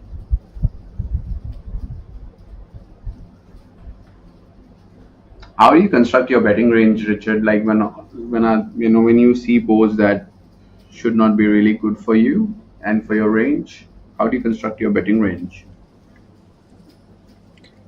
I mean, it's all kind of very dependent on many factors, such as time and place of the tournament, where we are in accordance to the money and who I'm playing against, and that definitely dictates how I'm betting a flop, whether it's good enough or not good for me. Question always is who's my opponent and why am I betting or why am I checking? Very, very, very solid strategy as we see pocket sixes taking down that pot of 10,000 chips. What about you, Akshay? Do you have a set way to determine your ranges? Um, Sort of. When I'm playing online, live is totally different. As we all know, it really depends on many, many factors, as you clearly described. But when I'm playing online, where people have a lot of HUDs that they can use to exploit you, I like to keep my strategy simple. Having kind of one sizing depending on what kind of flop and what kind of position I'm playing from and what kind of positions are calling my pre-flop raise. Then I would have one bet strategy, whether it be like check small or check big. Unless if I have some reads on my opponents, then I do deviate from my strategy.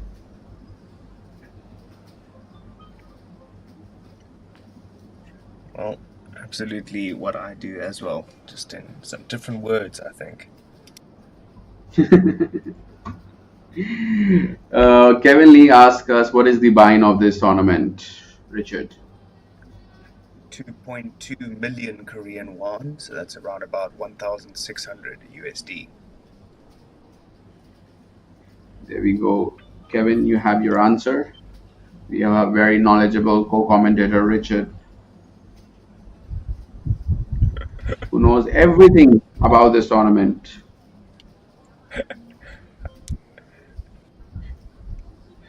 Very We knowledgeable. offer. Has read the player guide once. But still, you remember it, you know? That's a big thing. Reading it once and remembering it for the 5 days is actually very, very, classic skill. Very underrated skill.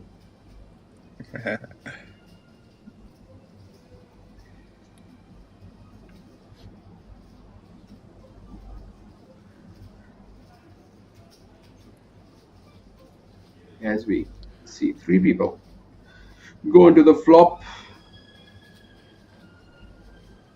and we are gonna see a set of pocket deuces for Mr. Zoo, but none of the other players are connecting as good as he is.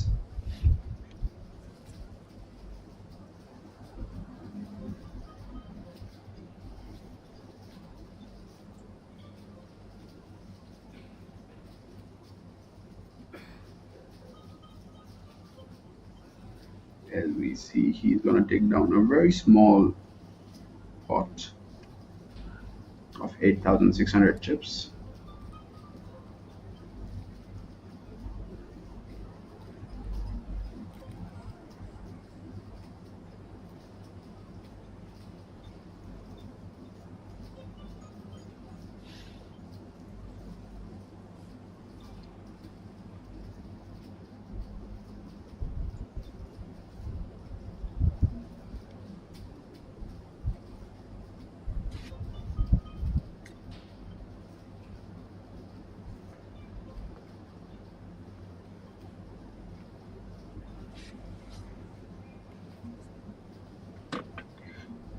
Go with King check off, and he is gonna fold from under the gun position.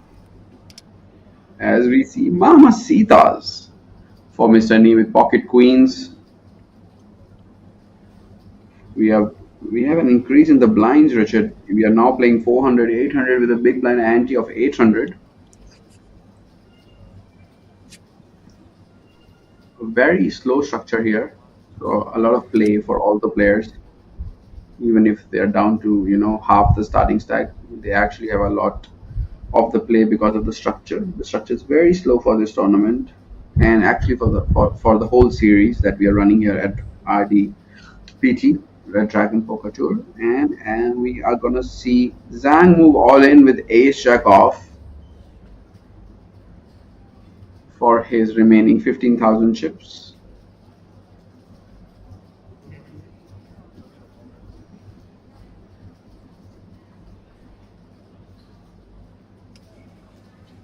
Wow, Ace Jack O just shoving it all in.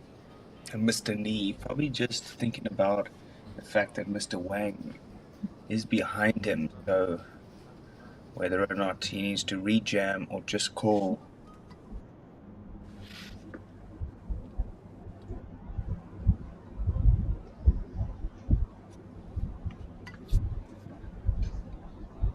And it is a rejam, so just like that, Akshay, all in from two players.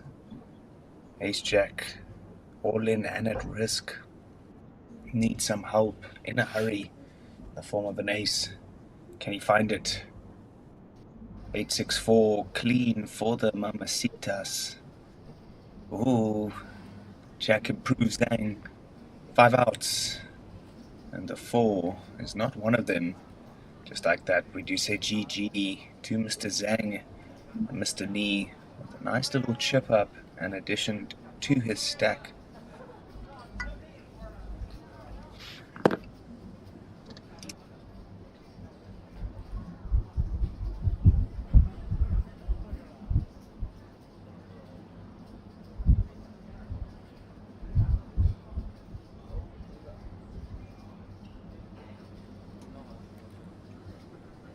Well, there is no shortage of big hands on this feature table. On this feature table, we've seen a lot of ace kings, pocket aces, and now we get to see pocket queens knock out a player.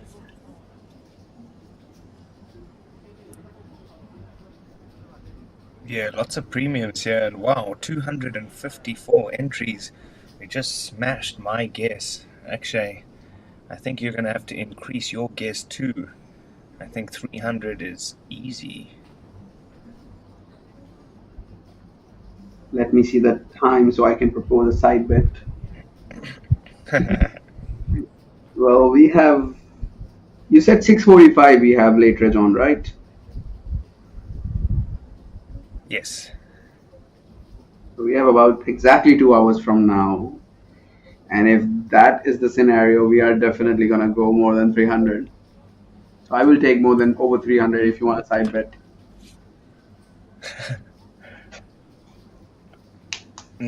Nah, Or let's I or can't let's over see what's 300. all right. Let's see what's the highest you want to go. Let's see what's the highest you want to go. I think we're gonna get to 320. If you take 325, I'll take lower than 325. Mm, no, I'll take under 315.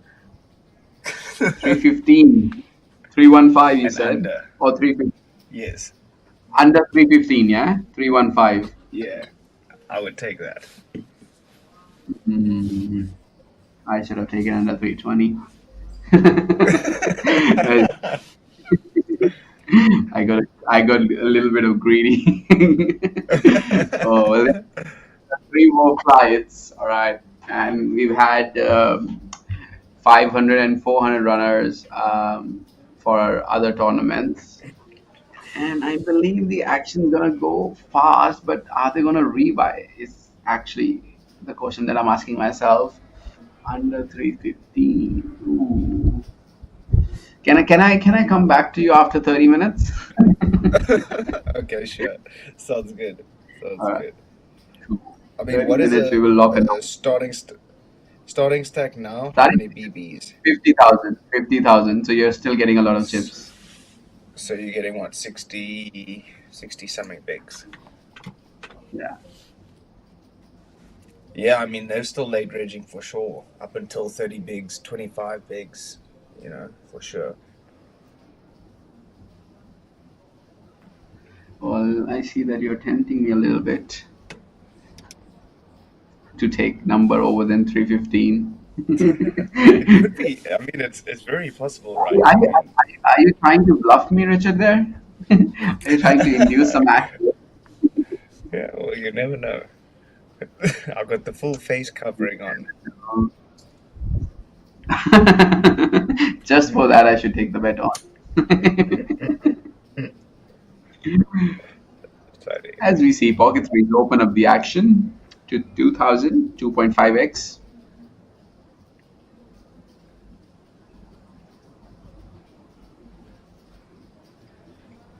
And we were talking the other day, you asked me a question, Axel, about if I have ever been intimidated by anybody at the poker table or have intimidated other people. And I was talking to Yeah. Grant about that the other day. And the problem Mm-hmm. is if you are slightly built or have a muscular structure and you show that off at the poker tables, immediately Mm-hmm. people think you're aggressive.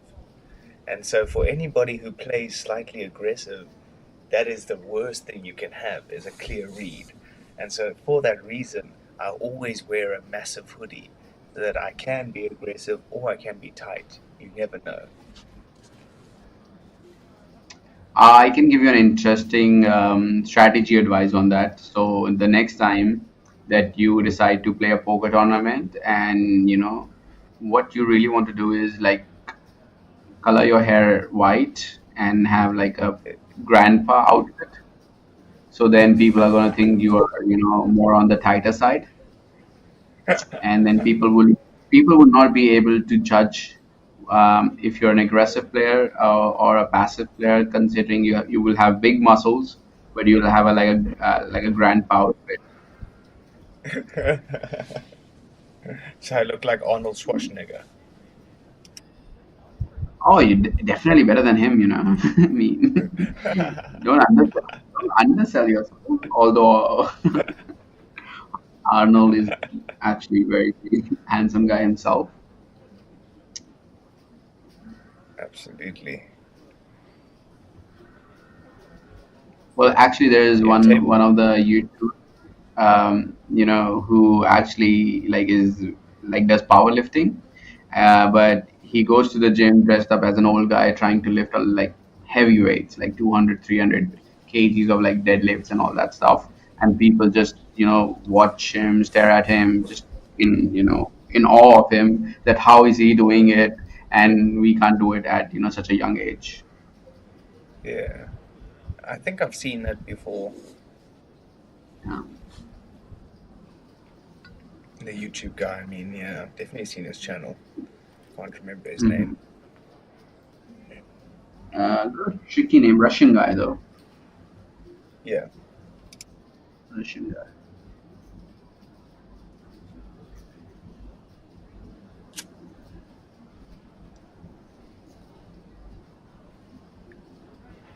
So we were talking about computer setup the other day.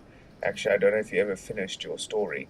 Are you rocking some crazy gaming computer as all of them are, or are you just on a laptop and work from a cafe type thing? I have a very, very fancy um, gaming station. As we see, Ace Queen take down this spot.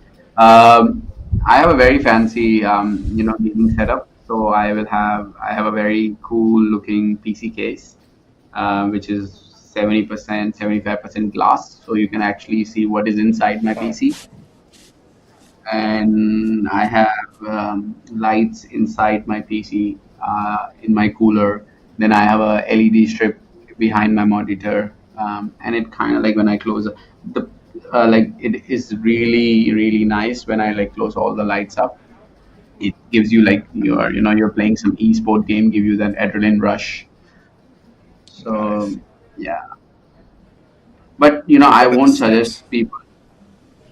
Sorry, What are your stats on your computer? specs you mean? Yeah, yeah, statistics or specs, yeah. Specs. Well, I have a like a 12 core, 24 threads AMD processor. Then I will Wow. have probably like a 1 TB SD, and then I have about 32 16 GB RAM. Kind of good enough. When I built up this system, it was during the bio days, so I wanted to build a strong system that can run biosims. But if people are buying a PC, like especially a PC for poker nowadays, you actually don't need such PCs, as you have GTO Wizard working for you, and we are gonna see Pocket Kings for Chian, as Young three bets him with Ace Queen. This can go all in. Richard, what do you think? Pocket Kings coming on our feature table one more time. Yeah, I mean, Pocket King's definitely good for a 5 bet here. Stack to pot ratios, they're still pretty deep, so I don't Yeah, see him just jamming. yeah, Tian is definitely gonna come with a four bet. Now the important question Sorry, is, 4 bet. uh, Yeah. like what sizing does he go for? That seems like a 12 and a half, 3x to Mr. Young's three bet. And Young really has to ask himself what he really wants to do with Ace Queen facing a four bet. I mean, this looks really, really strong to me. But Ace Queen is one of those hands that, is really on the fence between jamming here and folding. You can actually call here, or you can't call because it is half of your stack. So it is actually, the decision is actually between jamming and folding with Ace Queen. Yeah, so that's exactly what I would do here. 5 bet jam all in, or just fold, which is probably what I'm going for.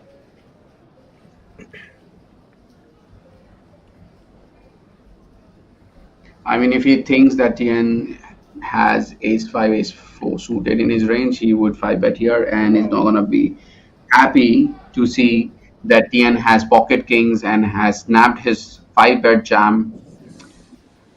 It is a classic hand. Pocket kings versus ace queen. Onto the flop we go, Richard, as we see an ace high oh, board, ace jack 10. Pocket kings need a queen or a king to win this hand, and it's not gonna be Richard. We see pocket kings lose to ace queen spiking an ace on the flop. Finally, tables are turning for Mr. Yong, who goes to a stack of 62,000. Yeah, absolutely. That time, excuse me, working in the favor of him. We're just discussing the ace queen pre-flop. So yeah, good working out for him in the end of the day. Excuse me, good run out for him in the end of the day. Able to snatch that away from the pocket kings. Now back to the pre-flop story. Of course, there with the ace queen, when we're three betting, obviously we're semi bluffing because we're not nutted. We're just trying to rip the nuts. And so when we get four betted on, we should realize that either our opponent's taking a massive bluff or he really does just have it. So that's why I end up folding there and not jamming. But then again, wouldn't have worked in this case.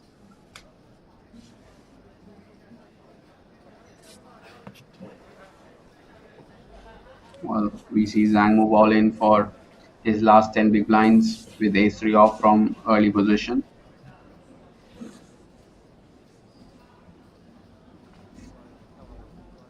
Slightly a wider jam, considering you have 10 big blinds and a very early position. Well, the action is going to get folded to the small blind, and we have Mr. Wang who's going to make a decision, and he has decided to snap call. Looks like he has a hand. Looks like pocket pair. Not sure what it is. Well, we do have pocket sixes versus ace 3. Yeah, all ins in quick succession here at the feature. Don't take your eyes off the screen. Can the ace 3 find it? All in and at risk. Jack 8-4 rainbow. Safe as a house for Mr. Wang. Boom, boom, bim, bum. That's what Zhang was looking for. He finds it on the turn. And he'll find another one on the river. Full double up for the short stack. Up to around about 20 BBs now.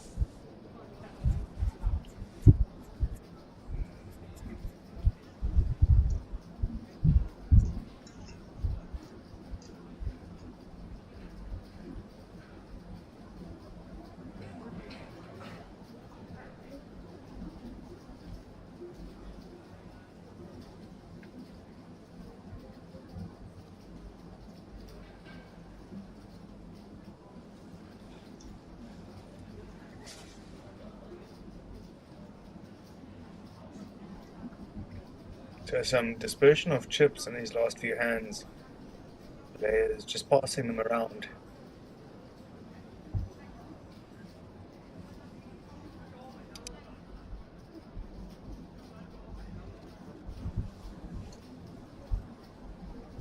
Well, it is good that Mr. Yong has, received a double up because he's like one of the most aggressive players on this table. He's already four bet with king queen off, and then double well on the flop and turn. So it's going to be really interesting. I really enjoy seeing aggressive players build up a stack or even lose their stack while they try to put pressure on their opponents. And it's like he's received a second life. And now it is going to be interesting if he still keeps the same approach of being aggressive, or does he take a back step and sits on the back seat now, wait for a really nice strong hand to choose the aggressive route. Yeah, absolutely. Let's see what he does decide to go with.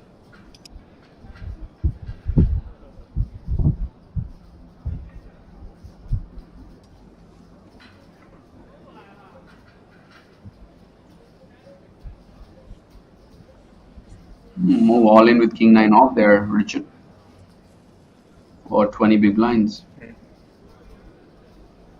I mean, interesting decision for sure.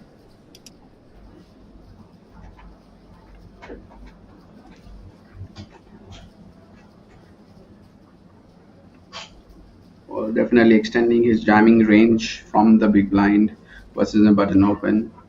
I do know hands like Queen 9 suited, Jack 9 suited, King 8, King 7 suited does jam at some frequency from the big blind, but going all in with the offsuit king nine is definitely going wider from the set ranges.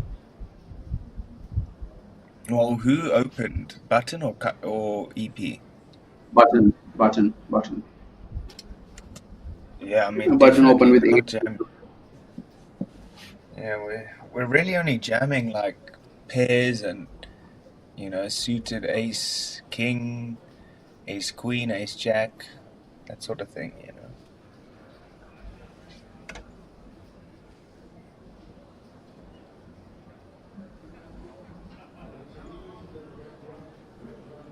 I guess we are jamming a lot of our ace O as well.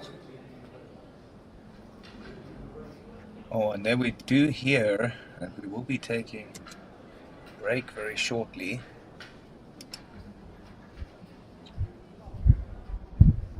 I do believe just after this hand that we have Mr. Tian tanking with the ace 4-0. I'm sure he's just going to lay it down eventually.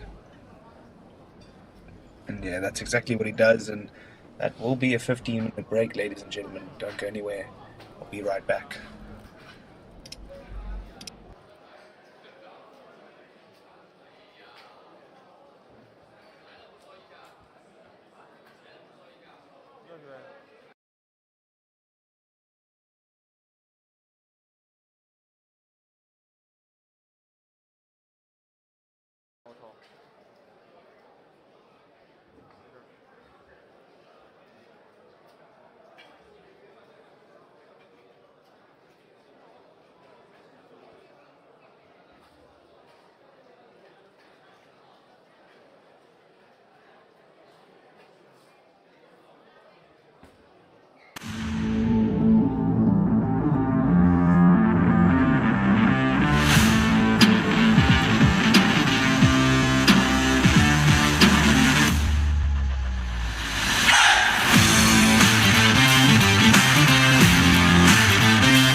Hi guys, I'm Stanley, your host at the Red Dragon Poker Tour Jeju 2024. Guys, we have the winners of the Red Dragon Tag Team event right in front of me. Alright, we're gonna ask them some questions and let's see what we can find out. Can you please introduce yourself? Can I have your name please? Niemochet. Nimochet. And 산도의 소름. okay, so how are you guys feeling right now? Yeah, we are feeling very good. Got very lucky Very lucky? and honestly played solid, I think. Yeah? Yes. Okay. And you? How are you feeling? I'm so happy Yeah. because it's our first tournament in live. First tournament live. Yeah. So I'm so happy. I'm feeling so high. Okay. First time in live poker and they won, guys. Remember that. So, I want to see if you guys know each other very well, okay? Because you guys are teammates, right? What is his favorite food? It's Mongolian. Mongolian food, tell me. food. Soon. Okay. Is it correct? No. No, not correct. Okay. Your turn. What is his favorite food? It's only meat. Meat? Is it meat? Yes. Yes. Okay. All right. So, one more question. How are you guys going to celebrate tonight? I don't know. I will sleep. Sleepy, very for- sleepy. For tomorrow. So just gonna sleep. What about you? What are you gonna do? Yeah, maybe one beer. One beer. Yes. Two? We'll see. All right, thank you guys very much. We have the winners of the Red Dragon Tag Team event. We'll see you soon.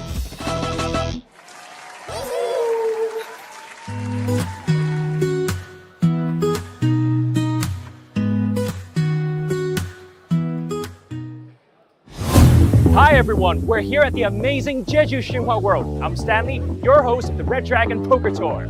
Hi everyone, we are here at the amazing Jeju Shinhwa World. 我是红龙杯气球站主持人 Nike Chen。 That's right, let's go check it out. 发现济州神话世界是一个很有趣的地方，我们抢先一步带大家去看看。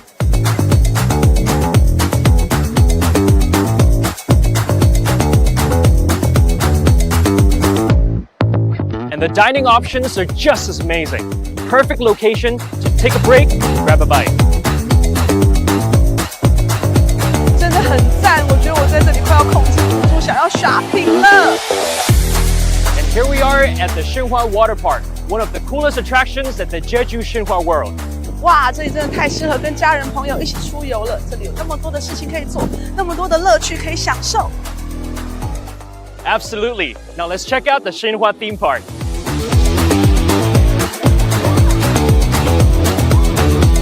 I can't wait to try them all out. But first, let's head into the venue and see where all the actions are happening.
Ladies and gentlemen, I am Stanley, your host at the Red Dragon Poker Tour Jeju 2024.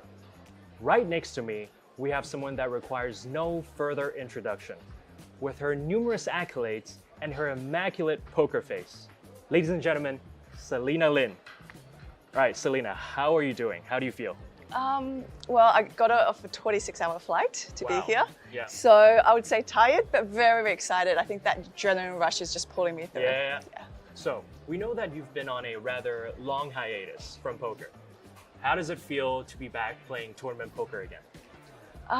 Yeah, it's been, I think, 5 years since I last sat at a poker table. I haven't been really away from poker in the sense that I have still did commentary and so forth. Sure. So, you know, I'm still very up to date with the current strategy, you know, that I will be bringing to the table on this series. But in terms of like coming back, I'm really excited to see like a lot of familiar faces again, to see how much people have changed, to see how much more grey hair everybody's gotten, you know? Of course. Okay, so what do you think about the Red Dragon Poker Tour Jeju 2024? What do you think about it so far?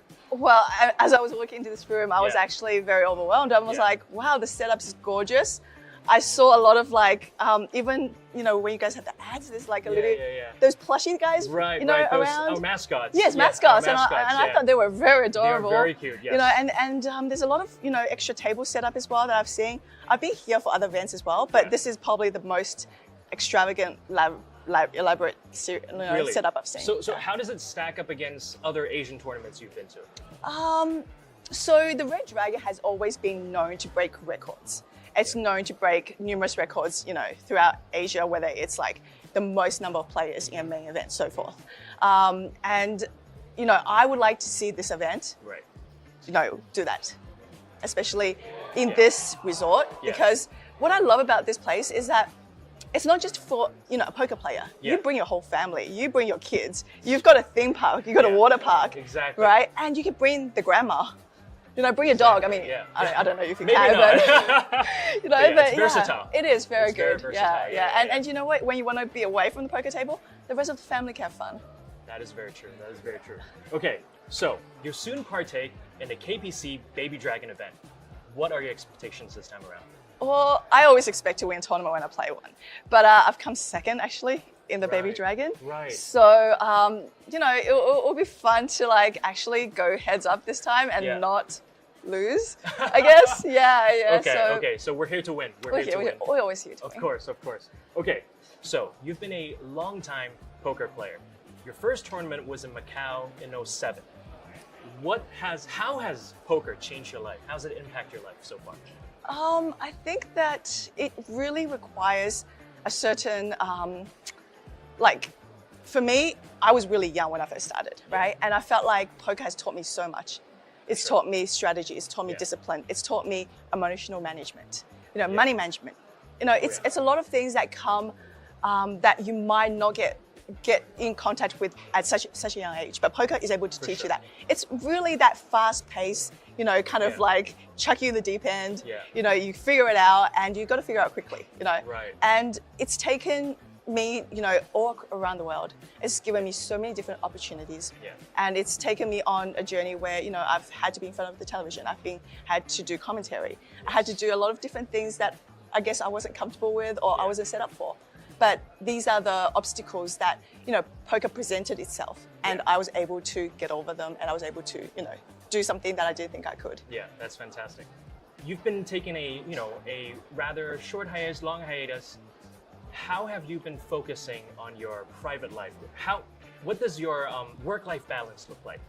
Okay, so this 5 years away, I've accomplished a lot because I've actually had a baby girl. So she's 4.5 years old now. Very, very, she's at an age where she's questioning everything, right? And she's at a point where she's like, you can't just tell her no. You got to give her why it's no, And I think that for me, I've been almost close to being a full-time mom. I'm talking about birthday parties every weekend, that type of thing. But at the same time, during COVID, I did a lot of commentary for poker final tables and so forth. And for me, it's really, really important. Being away from my daughter for the first time and coming out to this event is the longest I've ever been away from her. Wow.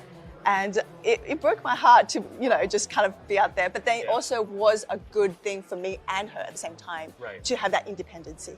Of course. So Good to me, practice. exactly. To me, family time. It's number one. But at the same time, I like to have my own career. I like to have my own thing. And it makes you have that, I guess, identity. And it's not just a mom. It's I'm Selena Lynn, and I'm everything. Right. Yeah. So we just mentioned Nova, your daughter. And does it have anything to do with your supernova status?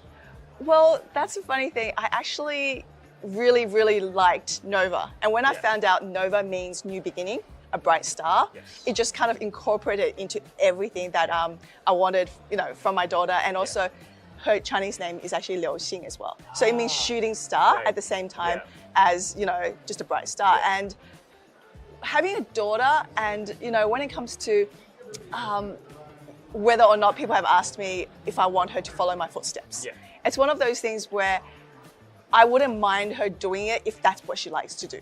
I believe in hard work, I believe in passion, and I want her to find that. I want her to have fun in whatever she does, and that's all that matters. Find that passion. Correct. When I can combine work with fun, I don't mind doing it. Of course. That's right. That's the mentality. So the final question, RTPT will be happening again in November. will you be joining us? Oh my God, that's news to me. That is news, huh? Oh wow, I would love to. Yeah? I would love to. And if it's happening, I would actually like to bring my whole family, including the family dog Yeah. out here if I can. So yeah. Wow, guys, you heard it first right here. Thank you very much, Selena. Thank you, Stanley.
Testing, testing. 1, 2, 3.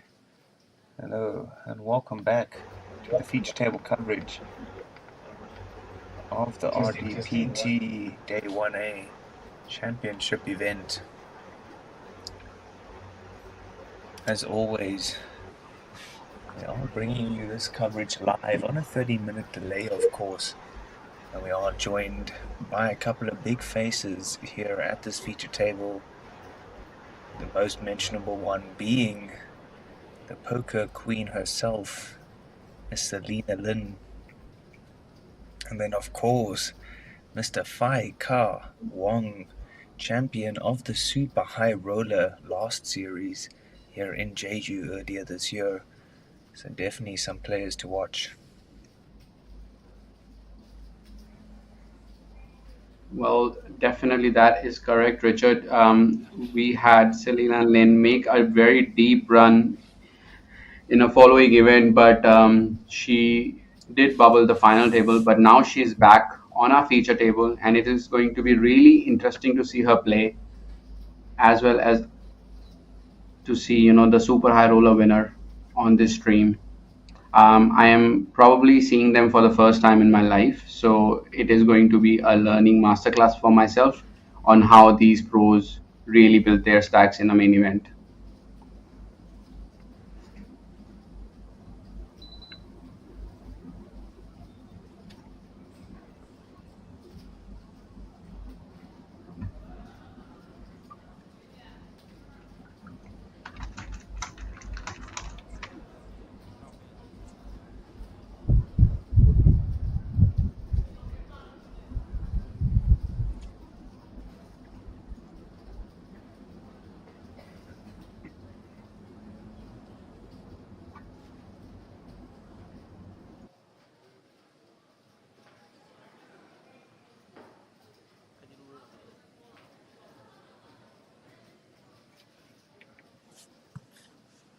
So Mr. Hu raising up the ace queen O on the +1 position up to 2k. We'll take the fight to the rest of the tables. Short stack in the small blind. And a big stack, well, not really, kind of just over starting for Selena in the big. Not able to find anything there to play. So varying stack sizes here at the feature so far. Chip count bully 137k goes to Mr. Liu. Almost 3 starting stacks for him.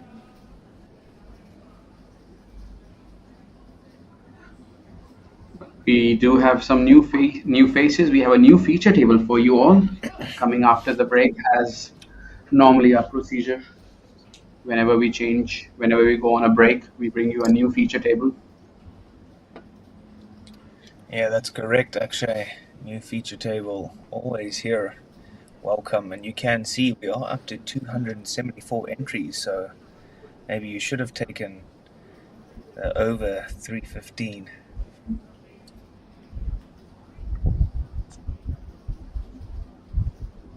Should I? I'm not sure. Like, we have 274, and I believe the game. I know that people would start bursting as the blinds increase, but I just is on a suspicious that if they would rebuy, as we have 3 other flights as well. That is kind of like restricting myself. I know you're doing a really great job to induce me on taking that bet. As we see Mr. Liu open up the action with King 8 of Spades. Totally missing the flop. As we see Mr. Wong hit his pair of 10s.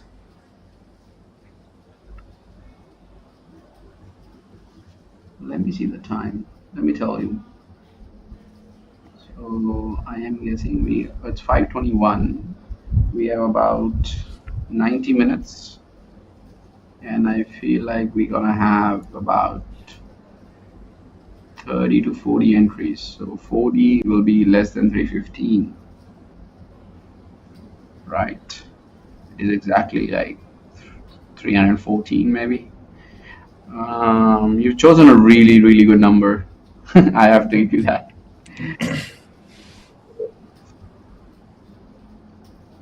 I'll take more than 310. I'll take more than 310.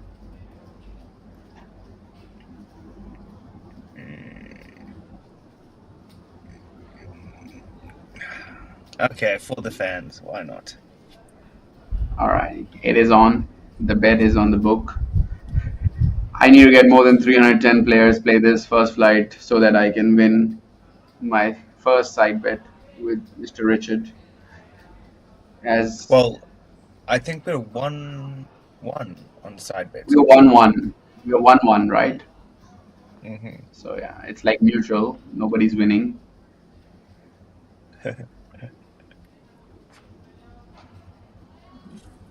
Oh wow, we see a Thailand shirt here. Can you see that? Where was it? No, new gentleman. Kind of looks like an Asian Isaac Haxton. Where is he? Which seat is he playing from? Well, look for the Asian-looking Isaac Haxton, and you tell me. Okay. All right. Let's have a look.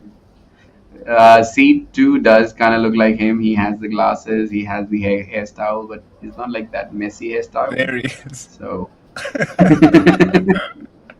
Well, Isaac Haxton has like a messy hairstyle. Right. Looks like seat 2 to me, but I would have to, see all the players before I make the final judgment.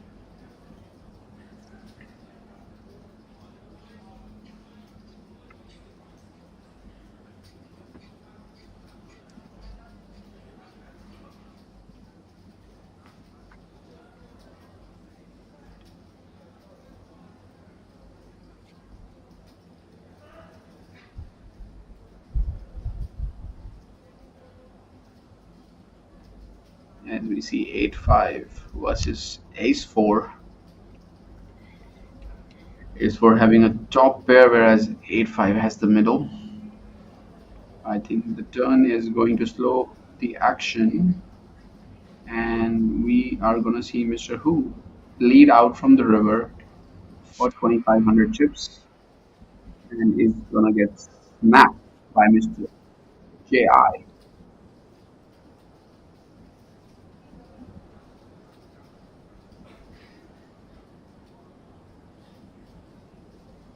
Well, this is the VPIP, voluntarily put in pot, is what has been told by my amazing co-commentator Richard Cooper. I hope I remembered perfectly there. Well, I have a judgment for you. I think it is seed two, who looks like I Isaac think it's you too. Haxton. I think it is seed two. Yeah, he's. No, I mean, no. no. Oh my God, he's the one who looked like who had a most like similar hairstyle to Isaac. Oh, I would have to rescan this feature table to see what did I miss. Righty. Oh, don't worry, I'll get you.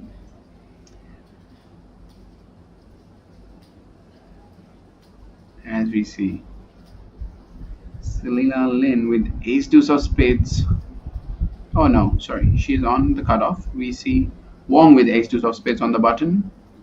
And Pocket Kings reappearing on our feature table. Well, it was the time that we got to see Pocket Kings squeezing from the small blind, getting folds from other players. And I yet to figure out who Isaac Haxton is. Is it like C3? He does have a similar hairstyle, but he's too old to look like Isaac. Isaac is also known as Dark Prince. Did you know that, Richard? Isaac Haxton is known as Dark Prince? Yeah. You don't know that? I didn't know that. No, I didn't know that. There you go. There's some information for you. Interesting. I will He's the remember Dark Prince that. of poker. Yeah, he's the Dark Prince of poker.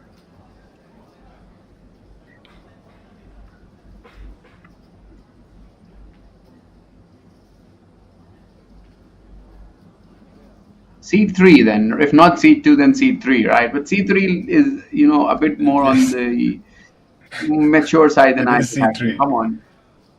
It is C3. It's because of the It messy is a hair, very, very, the round glasses, and the mask. very far stretched resemblance of Isaac Haxton.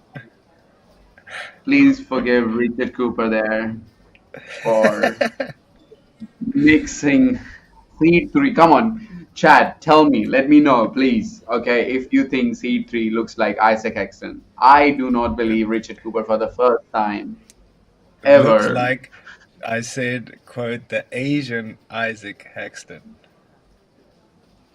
Very far Very stretched important. Asian Isaac Haxton. He does. I can't unsee him. It's the glasses. I mean, like, For sure. he's just wearing a mask and round glasses. Doesn't mean like he's Isaac Haxton or he looks like Messy Isaac hair, Haxton. and he's leaning on his left arm, like Isaac does. I'm gonna send you a picture.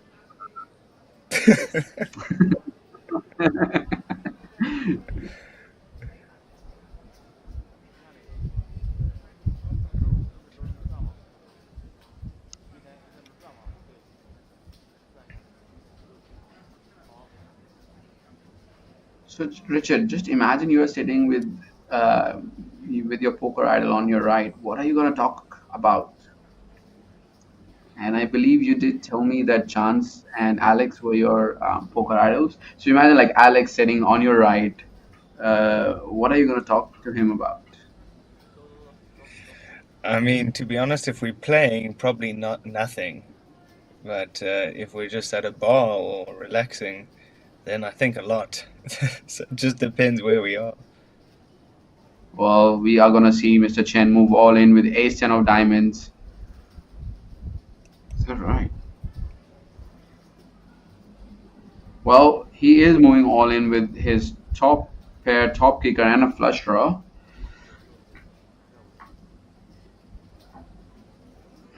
What has happened here? I see a call with 10-9 of clubs from we.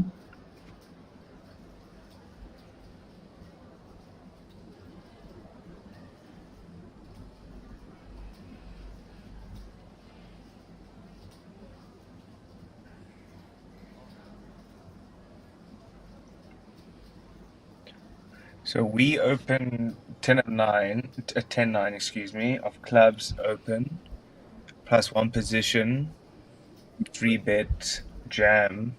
Sorry, re-raise jam by Chen. Ace 10 suited, 22 bigs. Wow. Aggressive. Uh,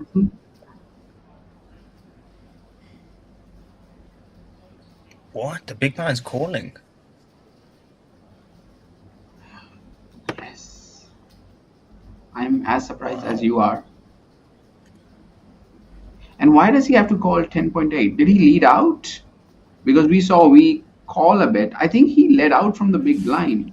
What actually happened? Oh yeah. So I think what happened really here is small blind checked, and then big blind led out for how much, like 10K, and we decide to call with 10 9 of clubs, and then small blind rips with for 22K, and that is why he has to call 10,800. This is what. Okay. Yeah. That's what okay. Very complicated breakdown for you guys. Sorry, guys. We are as surprised as you guys are as we see a turn 4 and Chen really, really in a good shape, hitting his flush on the river. As we see Mr. Liu hit a straight 4, 5, 6, 7, 8 on the river. And Wei Chao is going to lose with 10-9 of clubs. An interesting way to play 8-7 of clubs, at least. Yeah, That I can tell you guys. that.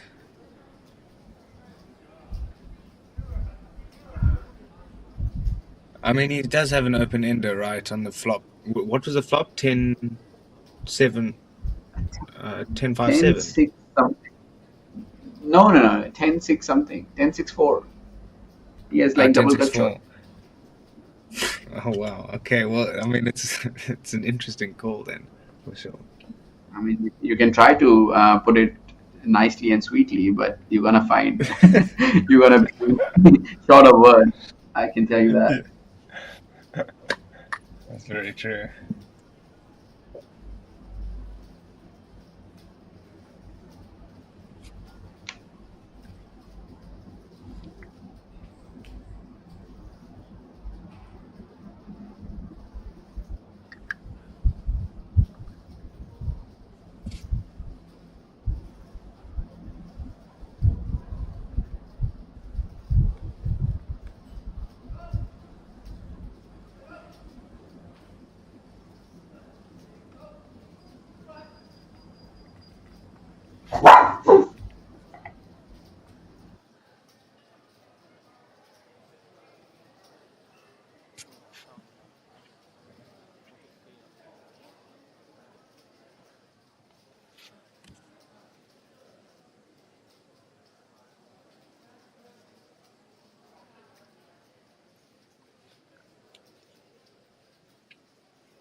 What do you think of the 9 deuce defend?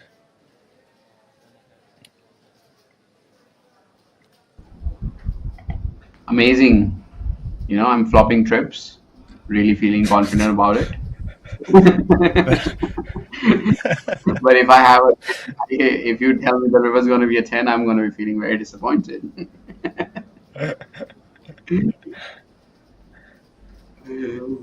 Jokes apart, no, I think it's fine. Like you can actually defend all the suited cards when you're playing chippy V, and then you start folding as the ICM looms over your head. Especially he's covering Mr. V by a lot, so then he gets to call even wider when you cover your opponent. So any suited 2. Yep, for me I would, yeah.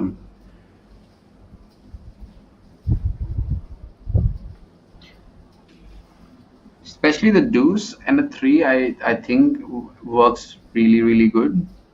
And I can be totally wrong here though, because my opponent's not gonna have a lot of deuce X and 3X, but then anytime I flop a pair, it's never gonna be a top pair, so it's gonna be like a bottom pair, or like bottom pair only, like deuce. I cannot have better than a bottom pair on the flop, unless I have trips like I do in this spot exactly.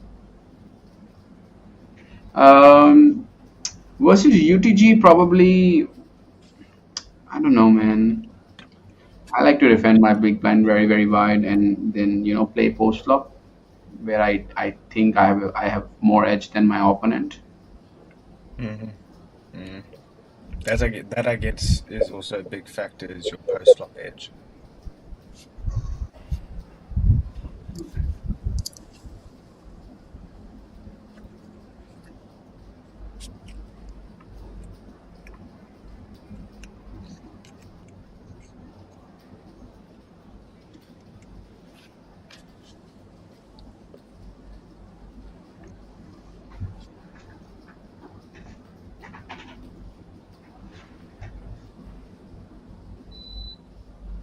So were you active in the PokerStars Supernova days, Akshay, or was that No, before you? no, no, no. This was before me. Before me. Were you? No, no, goodness. I couldn't even spell poker back then. Oh yeah, you started poker 2.5 years ago. I forgot. Sorry. Yeah, It's yeah. it's very easy to forget, especially hearing your thoughts about your strategies and how deep of a knowledge that you possesses about this game. Yeah, and I'm actually probably not even 2.5 years, probably more like 2 years now. Like a year and something. But like I said, I'm very, very lucky to have learned from a couple of the best.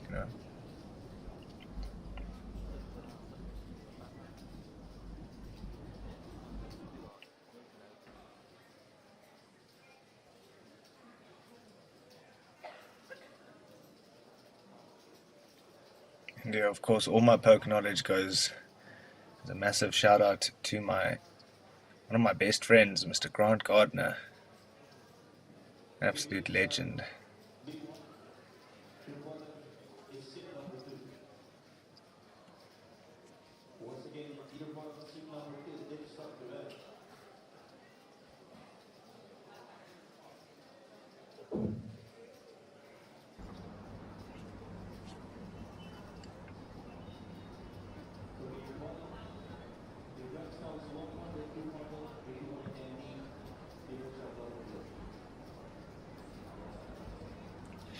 So, Mr. Faika Wong, or I'm pretty sure his name is Ka Fai Wong, but anyway, that gentleman, he was the winner of the Super High Roller last RDPT event here in Jeju, and so I know he's a crusher.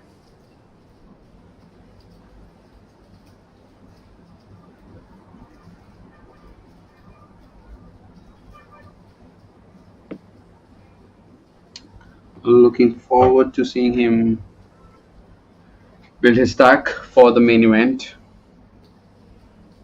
as we see Selena Lynn fold.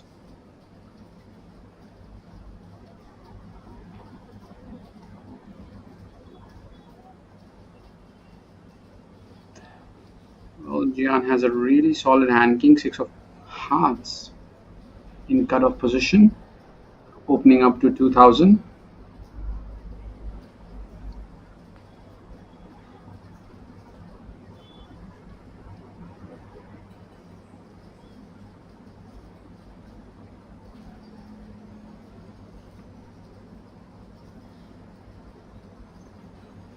Queen jack off in the big blind, definitely a hand that can defend.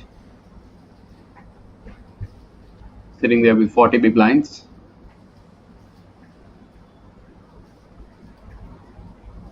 Yeah, the only thing with the Queen Jack it doesn't play well post flop out of position. I mean, it's not bad, but it's not great either. So I do like an aggressive approach here.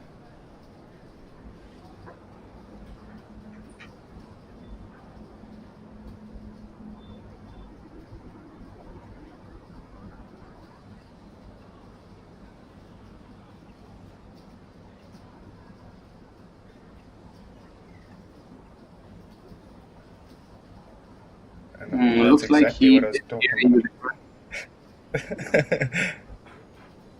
Looks like he did hear you. maybe we have to lower the voices of our mic so that players at this table can't hear us. But very surprising the way both the hands were played on the feature table. I would have played totally different. Like let's say, for example, if I'm opening King Six from button and I'm getting three bet by the big blind, I'm definitely playing around 40-50 big blind deep. And then Queen Jack off, I would like to call because I'll be ahead of a lot of Queen X, like Queen 10, Queen 9, which gets open on from the button. And especially if you consider like suited part of the Queen X, like Queen 5, Queen 6, Queen 7, really crushing that. And I'm only beat by hands like King, Queen, Ace, Queen, kind of those hands. So I would have probably called Queen Jack off, and I would probably bluff with uh, even like further down Queen X, probably like hands like maybe King 4, King 5 off as my bluffs. If I'm building my range. But if the open did come from, let's say, MP or low jack, then I would love to three bet a hand like Queen Jack off, because then I really get better hands to fold, hands like even Ace Jack, King Jack off, King Queen, things like that. Well, the open was from cutoff, wasn't on the button. If that Similar changes positions, no? Does it Yeah, change? not really. Yeah. Well, not. Yeah, I mean, no, I mean, doesn't really change anything. Similar positions, yes. yeah.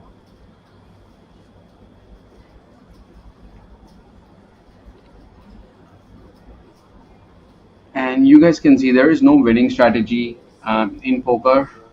You just have to stay consistent, stay disciplined, and any of the strategies can really work for you. It is all about timing and running a little bit lucky to win in poker. I feel like Richard, it is like going to the gym when you say the diet is 80% and then 20% is the workout, and in poker it is 80% your skill and 20% luck. 100% like that, So I completely agree with you, and that is why we need to be so skilled, because our skill means so little in this game.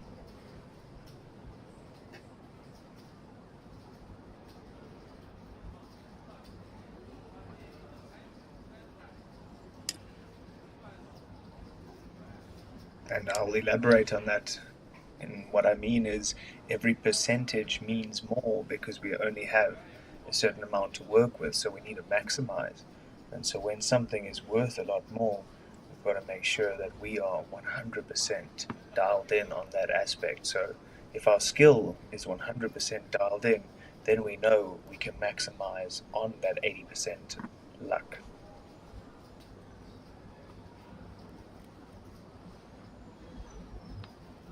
Well, interesting flat there in small blind with 10-7 of clubs, facing an open and a call. And as we see Selena Lynn flopping top two pair, ace 9. Well, is the 10-7 a lucky number? I think I remember hearing. I think it is one of Daniel's favorite hand, actually, 10-7. Or is it a computer hand? It is one of either two of that, I believe. Yeah, Still a bit on the wider side, calling 10-7 of clubs, and he's in a really, really bad position. He does have a 6 working for him, a jack working for him, but then he's facing a raise and a call for half his stack.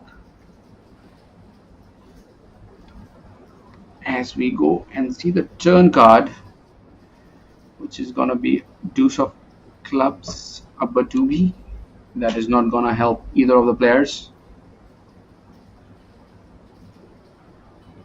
44,000 already in the pot, and Selena has just shy of 40,000 behind.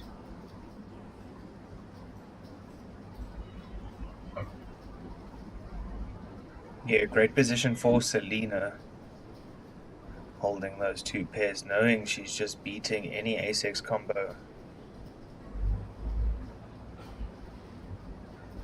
All in Well, it jam is. from Liu. Oh my goodness. Snapped off by Selena Lynn.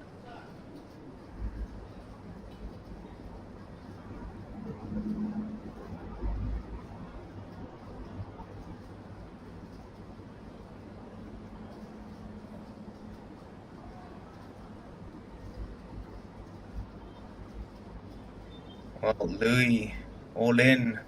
She is the covering stack, so lucky for her. She's still got two bigs. Oh, somebody tell her she got two bigs. She shouldn't be going anywhere too fast.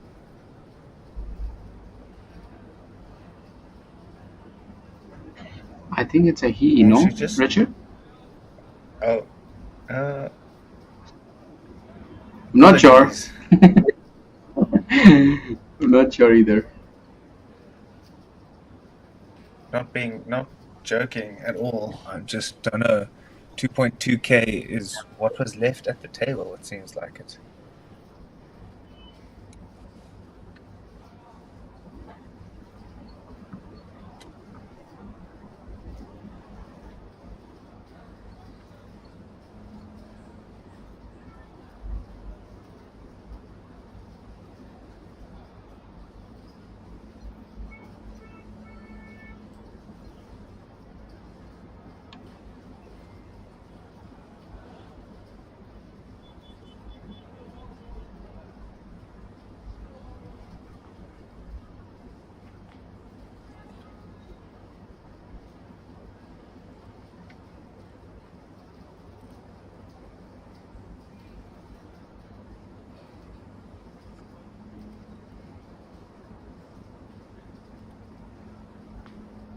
Well, maybe there was a graphical error and she was covered, hence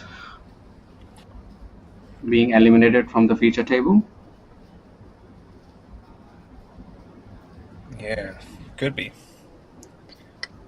As we see, the field size increased to 293.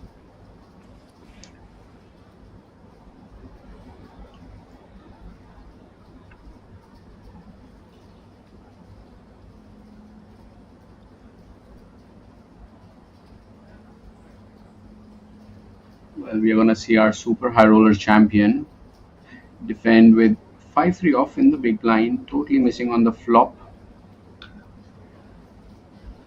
This is the player that you were talking about, right, Richard? Yes. He looks more like Isaac Haxton than who you mentioned looks like Isaac Haxton. Just saying.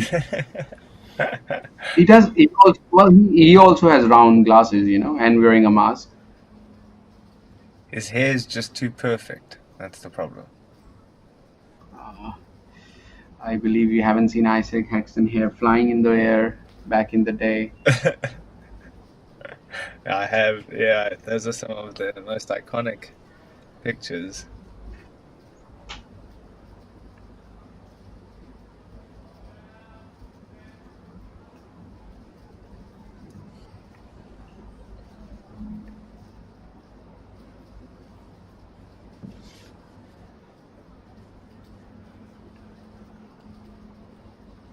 I was just giving up on that river, and I think there was a glitch. We have pocket threes and not 5-3 off.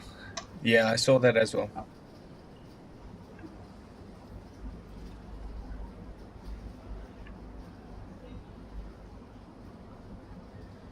Well, chat, it does happen sometimes that we have a glitch. Sometimes the RFID, actually catch wrong hands. It can happen. It happens everywhere in the world, and we apologize for that. We try to bring you live action, which with right information.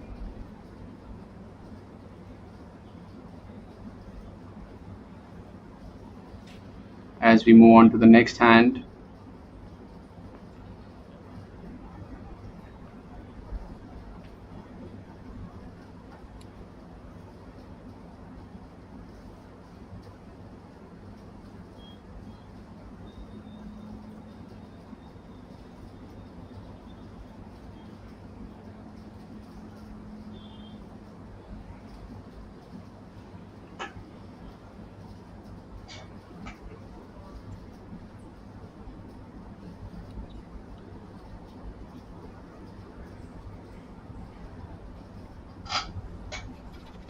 Well, we see Mr. We open the action with ace 10. No, sorry. We see Mr. Liu open up the action with king jack of spades, facing a 3-bet by Mr. Wee. And now Mr. J has ace king, the church, in cutoff position.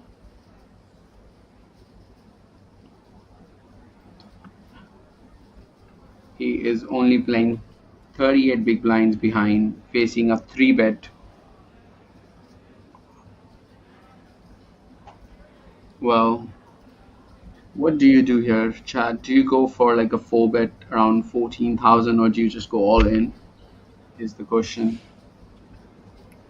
And we are going to see even smaller than 14. We are going to see 10,600, which is going to be perfect if he is looking to induce some action from his opponents. Really nice play, really aggressive, really nice, understanding what is happening in front of him and capitalizing on it. And Mr. Wee sitting there with ace 10 off, 26,000 chips behind, facing a 4-bet, a very tiny 4-bet.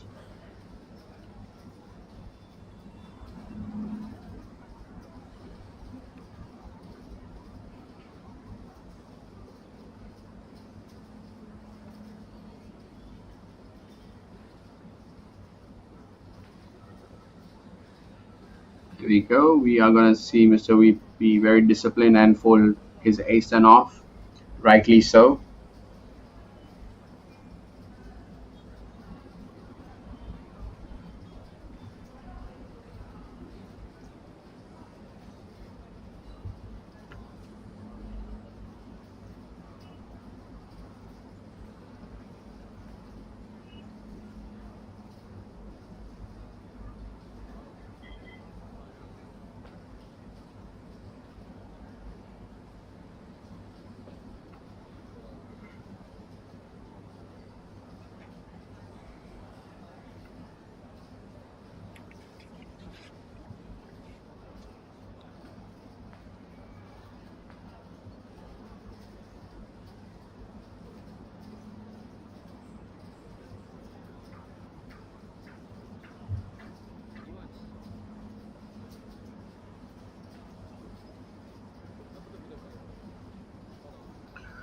Well, a7 of spades for Selena opening to 2,200.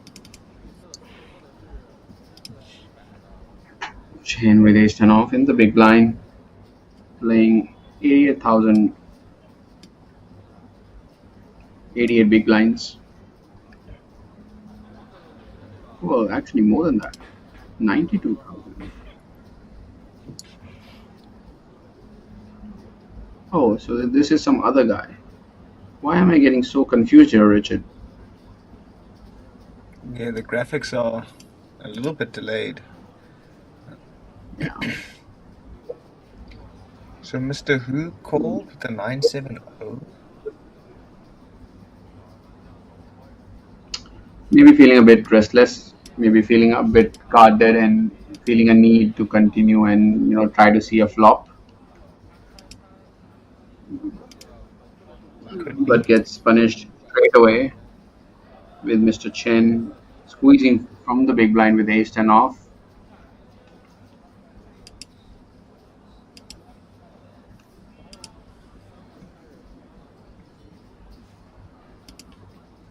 So these are the chip counts of our feature table.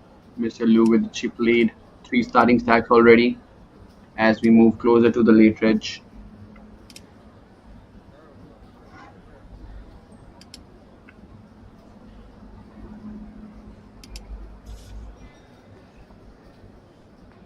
Well, only 45 minutes left. Well, not 45 actually, 50 minutes left till we close the late reg here at Red Dragon Poker Tour. You're watching the championship event, and this is first of 4 flights that we are running for this event.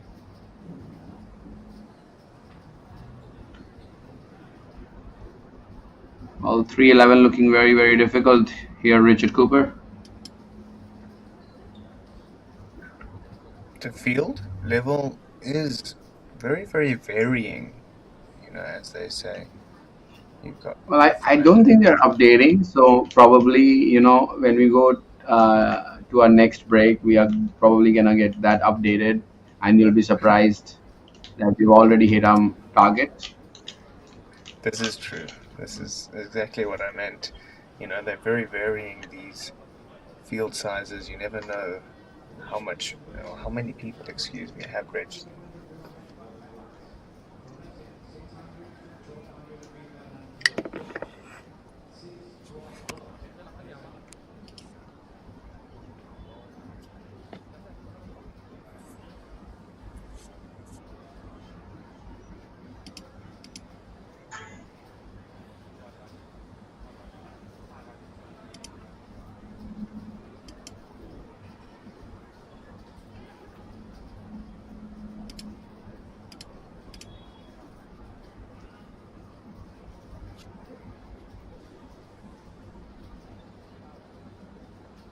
King deuce suited. Chen does have a nice stack. Should just use this opportunity to apply the pressure.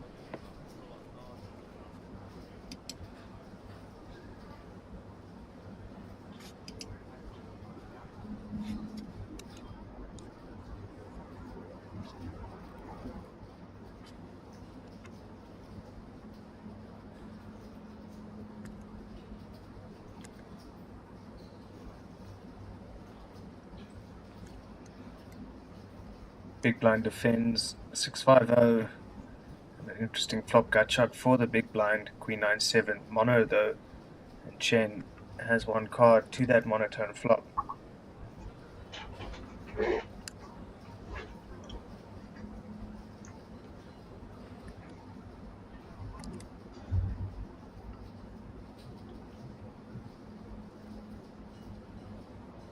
Well, a good card for Mr. Liu to try and bluff at it with his 6 high, 5-6, has a gut shot, no spades. And Mr. Chan with the king high flush here, laying a perfect trap, and Liu taking the bait on the turn.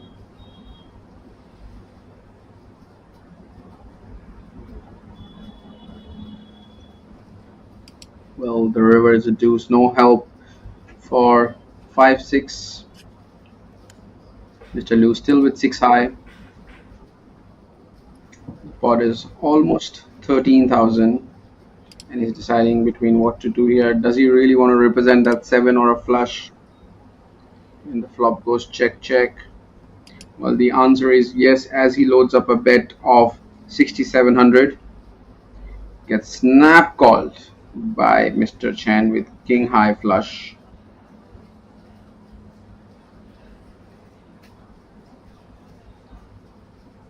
Interesting river play. Not even thinking about raising that size. Maybe just analyzing that. Okay, he can have some 7x that makes a boat maybe, or he's not gonna call my raise with a worse hand, so let's not raise it. Very surprised, because I mean, if he has a 7, you can actually get paid with a king high flush, and he's not gonna have too many of the a size flush when he just calls you from the big line. Very surprised move that he didn't even think about raising that river. Yeah, I agree with that. I mean, I definitely would have. I mean, I probably would have ended up raising it, but I definitely would have thought about it.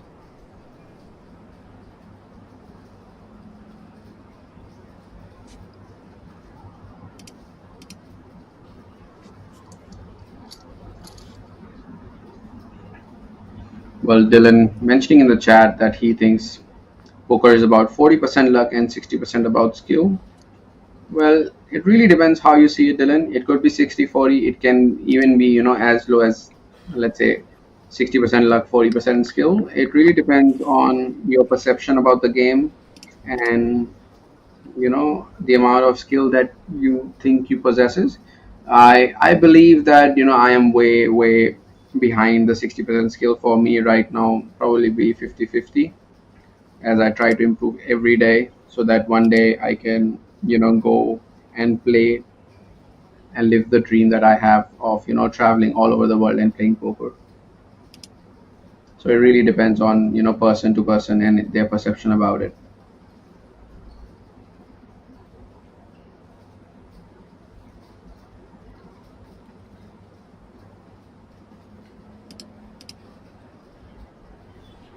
As we see, ace 9 open up the action, and Mr. Wee with queen 8 off decides to defend.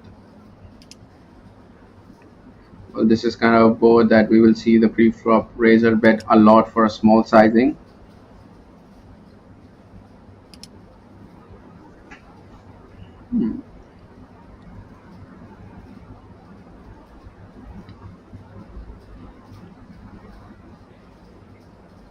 Interesting. So with that, the blinds do increase. 600, 1.2k. And that just means that the price of poker each round goes up 3,000 in the pot before any cards are shown.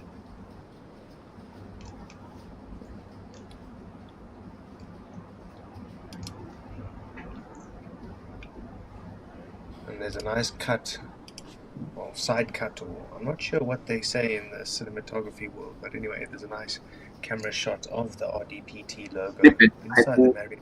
I think I think you can call snippet. Snippet. Snippet.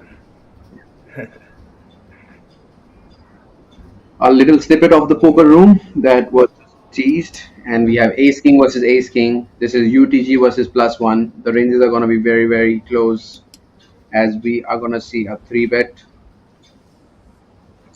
by Mr. Wong to 6,000, playing 38,000 as his stack depth. The blinds has increased, as Richard just mentioned. We are playing now 600, 1,200 with a big blind entry of 1,200. And the action is going to come back to Selena with ace king of diamonds, and she's just going to move all and put Mr. Wong in a lot of pressure for the entirety of his stack. We have Selena Lynn with ace king of diamonds, and Mr. Wong, a super high roller champion, with ace king of clubs, go head to head with the same hand.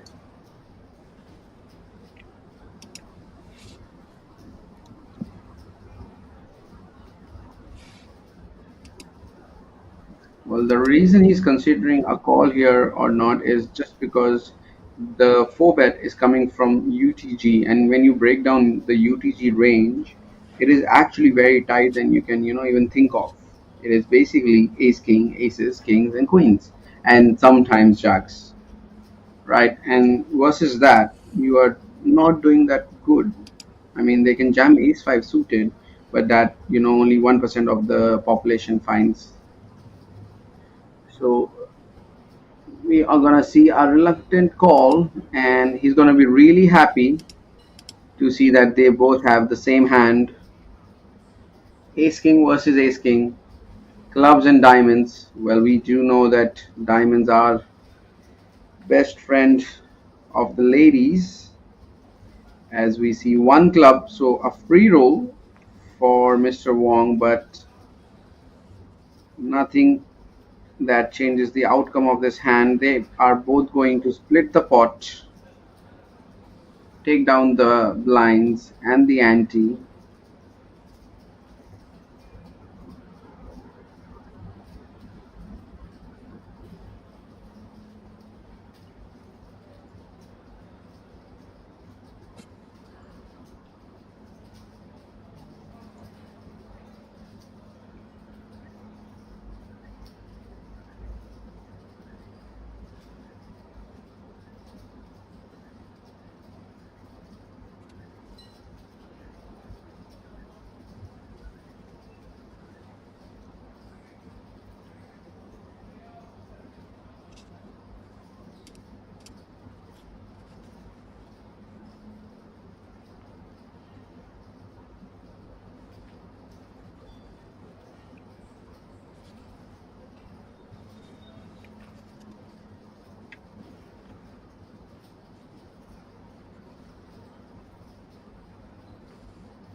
Blind v blind action about to go down here, Mr. G.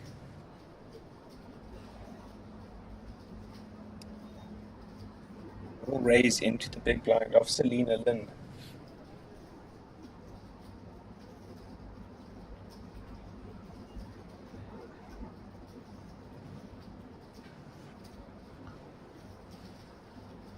Selena not willing to defend the suited jack.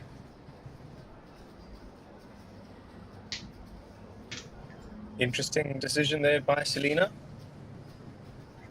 I think so. I mean, you have a suited jack facing an open from small blind who's going to be opening a lot of hands as he only has one person to, to left to act. So really surprised to see Jack 4 Jack 4 suited 4 there. She's probably taking a more cautious approach to the main event maybe.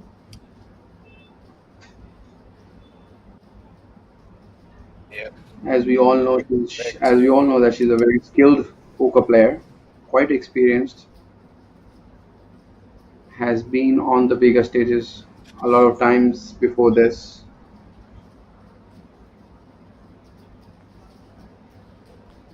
Absolutely. And we also only have 40 minutes left of late reg.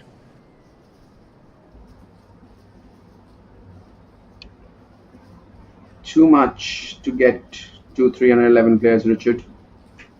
Too much time.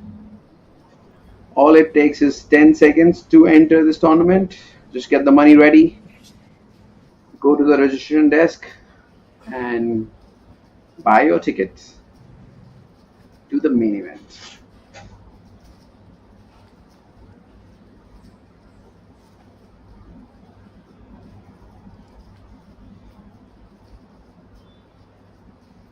As we see Mr. Wong defend with ace deuce of clubs.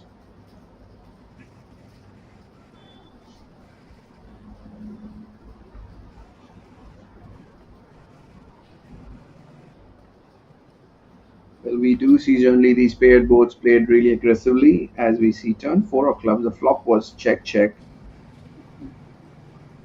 Wong still going to check his option with ace high. Still beating a lot of cards, a lot of holdings. King 6 can or might still take it to the showdown with king high, or try to deny some equity versus hands like queen jack, jack 10, some hard combos, some 3x. Very tiny bet, 30% on the turn with just king high.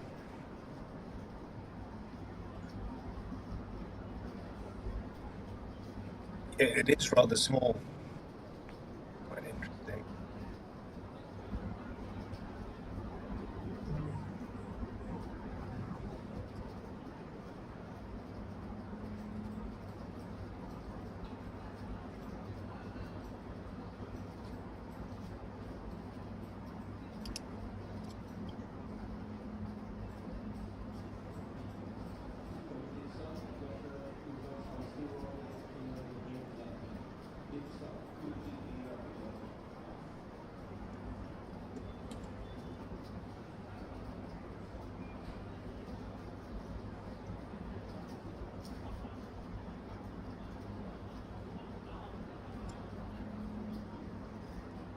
Well, Mr. G hitting a card on the river that is supposed to be really, really good for the pre-flop raiser, and he chose to bluff at it with just king high. Got snapped by the big blind, who was holding top pair with pocket eights, going along with an ace, giving him two pairs on that river.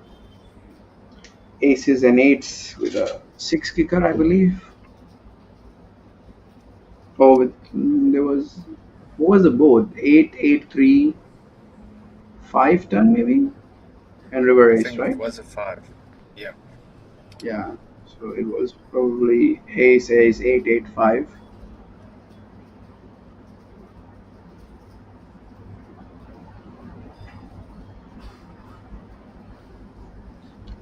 As we see people predicting how many entries are there going to be in this flight.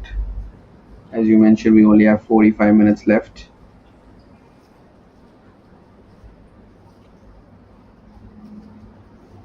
Well, we're opening up the action with the church, ace king, the big slick. Selena being dominated, calling from the button with king queen off. Does pick up a queen high flush draw along with a gut shot. But Mr. V with a king high flush draw elects to check to Selena, who has king queen, gut shot, two overcards, and a queen high flush draw. And she's gonna bet 5,000 in a pot of 9,300. Mr. Who sitting there with top pair on a monotone board, not gonna be really happy. He doesn't have a very good kicker either.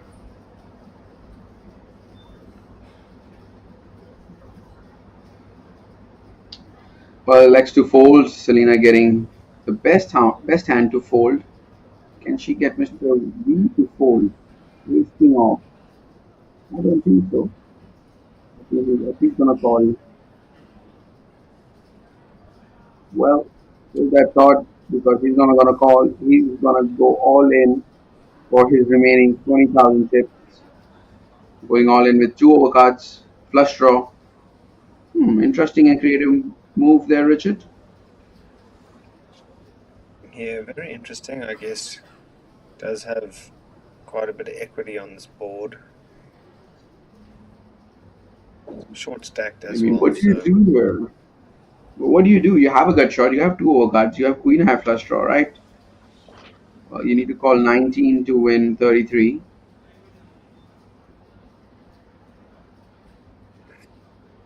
It's tight too.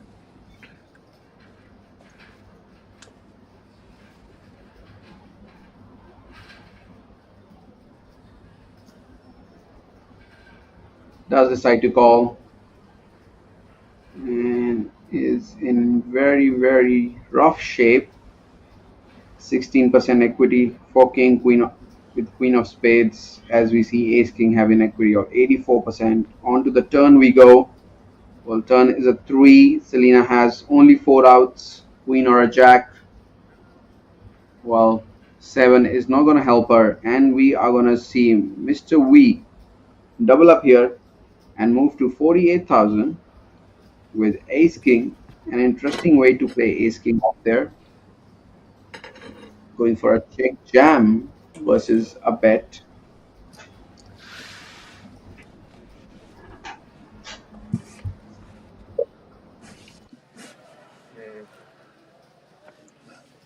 Yeah, interesting.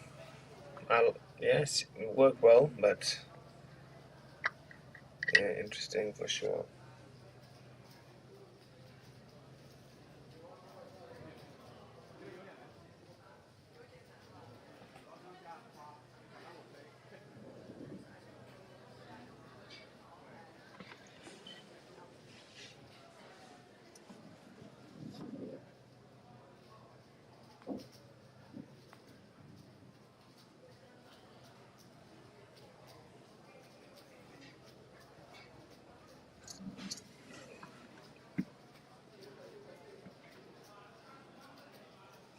Ladies, for Mr. Way, we'll raise things up here. Ooh, we might see some fireworks here actually. He runs into the Church of Wong in position on the button. Wong's definitely going to pump this one up.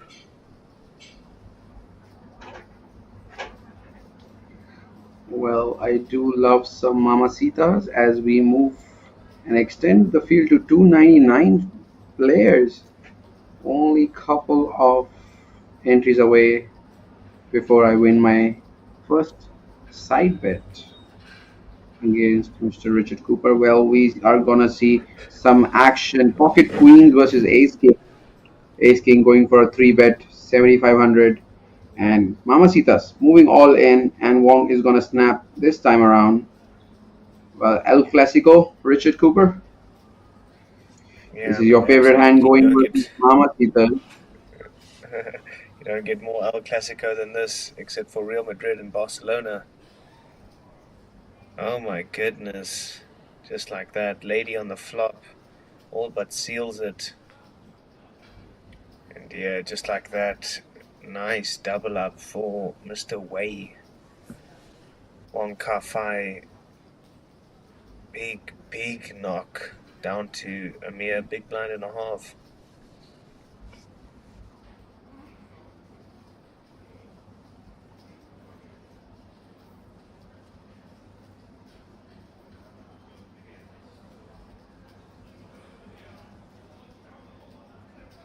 We see Richard's hand lose in that pot. Ace King versus Queens.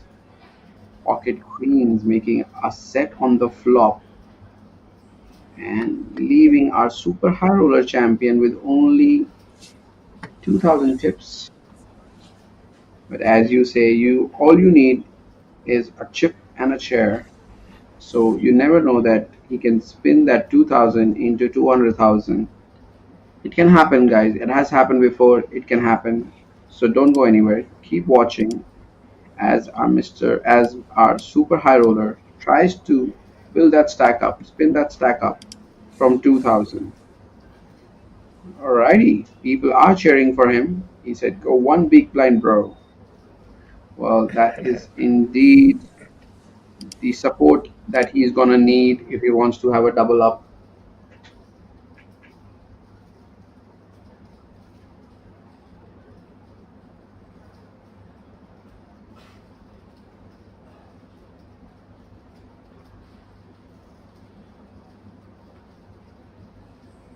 It does feel like he's not down to 2K, Richard. He still has 6K, which is gonna give him around 5 big blinds.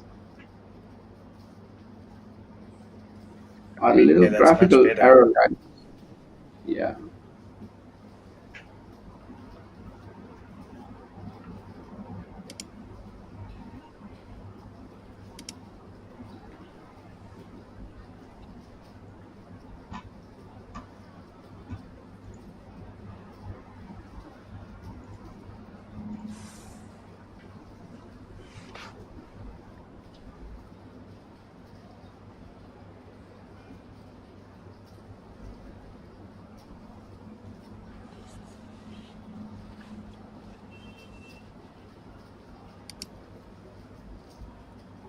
Yeah, so the big stack at the moment is Mr. Liu, 135k, finds himself at the top of the chip count.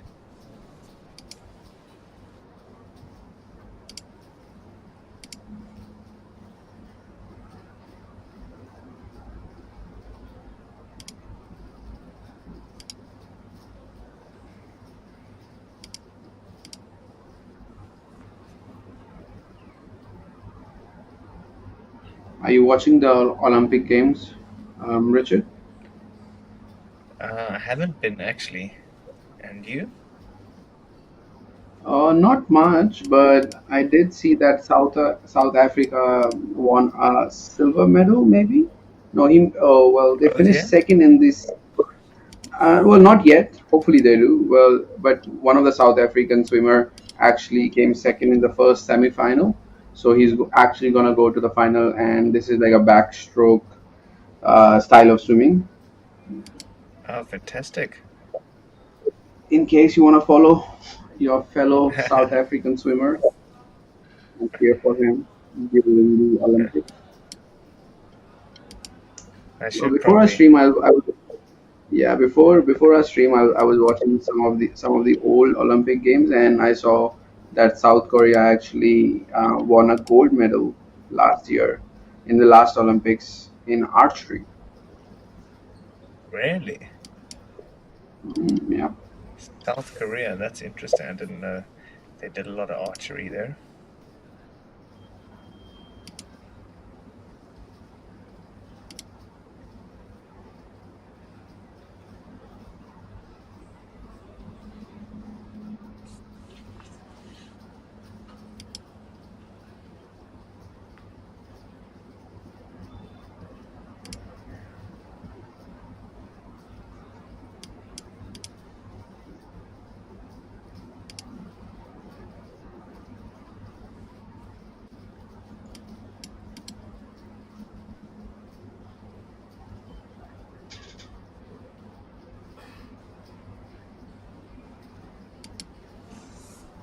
So a little bit of passive play we are seeing here.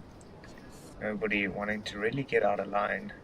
What do you make of that at the moment, Akshay? Late reg approaching, Well, is that what they're cautioning? maybe just testing the waters.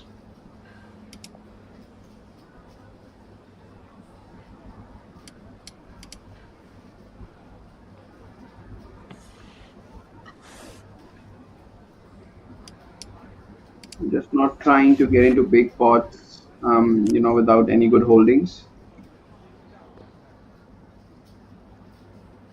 Seems like it. Mr. Liu still dominating things. Mr. Kafai Wong, 6.3k, so it's about 5 bigs. Not a great position for him to be in at the moment. Well, look at the field count, Richard. You will be really, really delighted. You see that it is growing. This is like a win-win situation for you, no? I mean, either you win the Exactly. side bet, or you like, you win in the entries, like as in like the game is growing, which is great for you and me and Red Dragon Poker Tour. That well, during our first flight, we have almost 300 entries, more than 300 Yeah. actually. And I remember that you were mentioning that we are expecting about thousand entries in total. But I mean, if you follow this trend, we are on to the 1200 mark if the trend keeps going like this.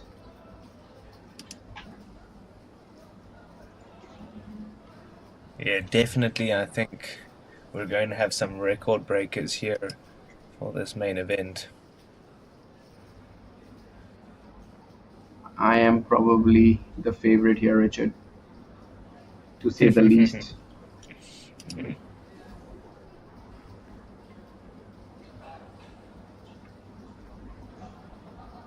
But I'm not gonna celebrate early because I believe if you celebrate early, you kind of jinx yourself. I agree. As we I see, don't think any premature yeah, celebrating. yeah, nothing premature is good. As we see pocket fours call, as we see pocket fours call on 10 to 3 board. Well, turns a king. Selena picking up a straight draw to go with her queen jack off, queen jack suited. Sorry, apologies there, guys. And she's choosing to bet half pot and is going to take down the pot. There we go. These are the player position. We have Chen with 110,000, but Serena not too far from him.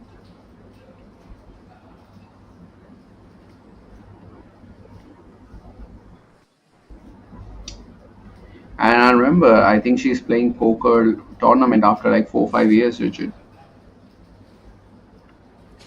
Yeah, I thought so. She, once the poker bug bites you, you can go and have a baby, you can go and do anything, but you're always going to come back to the tables.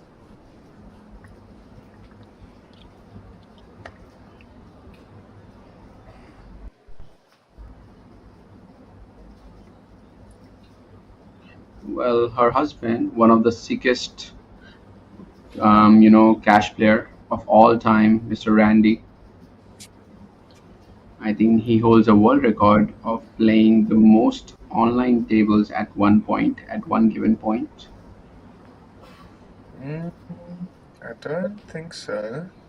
I think he's got the record for playing the most hands, but I think Elke has got the record for playing the most tables Let's at find the out. same time.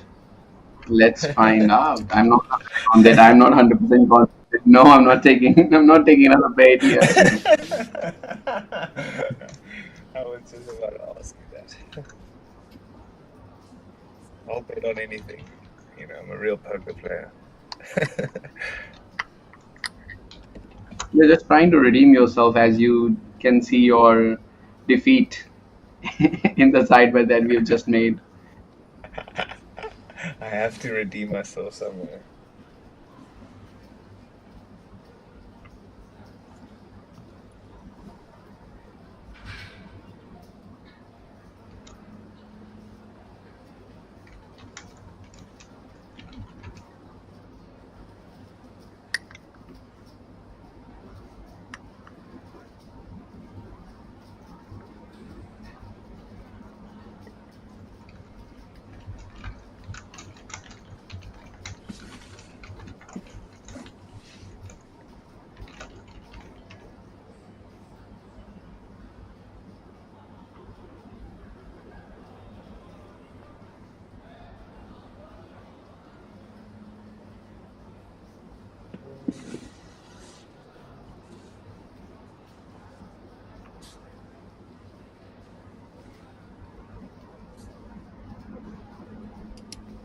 Well, the record, Richard, is actually playing most hands ever recorded during an 8-hour grind, and he still managed to play.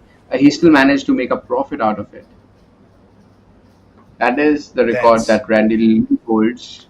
Now let's find correct. out if let's see if Elke has any records.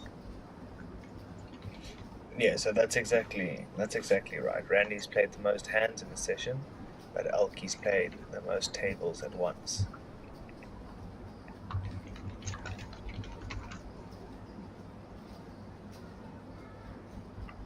Most online poker table played in 1 hour. That is the record that Elke holds. Oh, really? In 1 hour. Yeah, in How 1 many hour. He tables? played 62. Wow. 62 tables. I have a fun fact for you about Yeah? Elke. I'm Yeah? not sure if you would know this or not.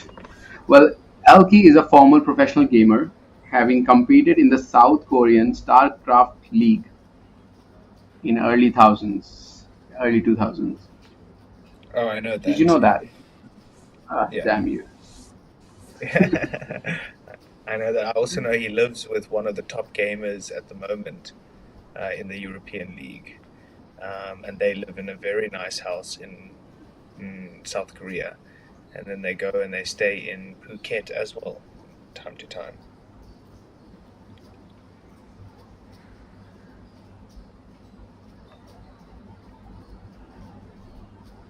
Okay, here's a question for you, Akshay. Who's the most famous poker player you've ever met? Uh, do I have to like go and say hi to them, or just like seeing them would make as like an interaction? No, say hello and speak, introduce yourself, have a conversation. That would have to be Michael Soiza, who I met I think 2 years ago. Oh, okay, yeah, he's a very nice guy. Yeah, very nice, very sweet. Actually, we actually went on a dinner 4 or 5 times during a series. Oh, As nice. I was probably like there were like very few Indians who went to play a particular poker series. He and Victor were there playing as well, and I kind of knew Victor, or I got introduced to Victor probably during that series, and we actually ended up having probably at least 4 dinners together after the Yeah, grind. yeah, big boss Mr. Chong, very, very nice guy, and his business partner, Michael Swayze, equally as nice.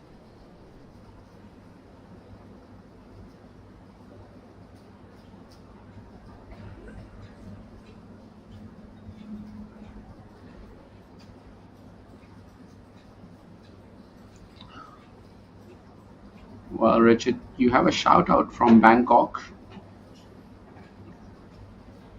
It's, Mr. Kai, I am not sure if I'm pronouncing his name correctly. KEI oh, Key. is giving you a shout out Shout from Bangkok. out to my bro. Shout out to my bro from Bangkok. Thanks for joining us. Hope we are keeping you entertained These guys at the table are doing their jobs. We love to see those whoppers play. But unfortunately, no whoppers at this table, so we'll just have to wait for the coolers. What do you mean by a Whopper? All I know about Whopper is like the chicken Whopper that you get it from burger.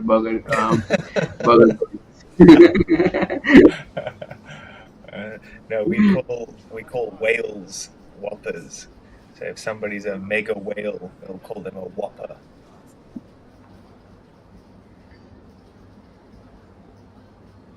Interesting. What about you? Who is like the most famous poker player that you've met and have said hi to?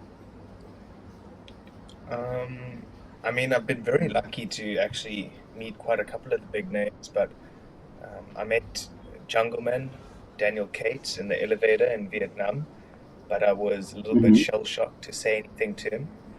So I just said good luck and walked out of the elevator very awkwardly. That doesn't count, right? You did tell me that you have to go say hi, introduce yourself. Exactly. So the one The rule that does same, count. right? Yeah, absolutely. The one that does count is I actually met the WSOP main event champion, Espen Jorstad, in the gym one day, and then was very shy and very starstruck, but managed to summon up the courage to go and say hello to him. Of course, not when he was in his set, but when he was on break. And turns out he's a fantastic guy, really, really friendly and approachable. Well, I'm sure you didn't ask him how much he deadlifts. Actually, he asked me.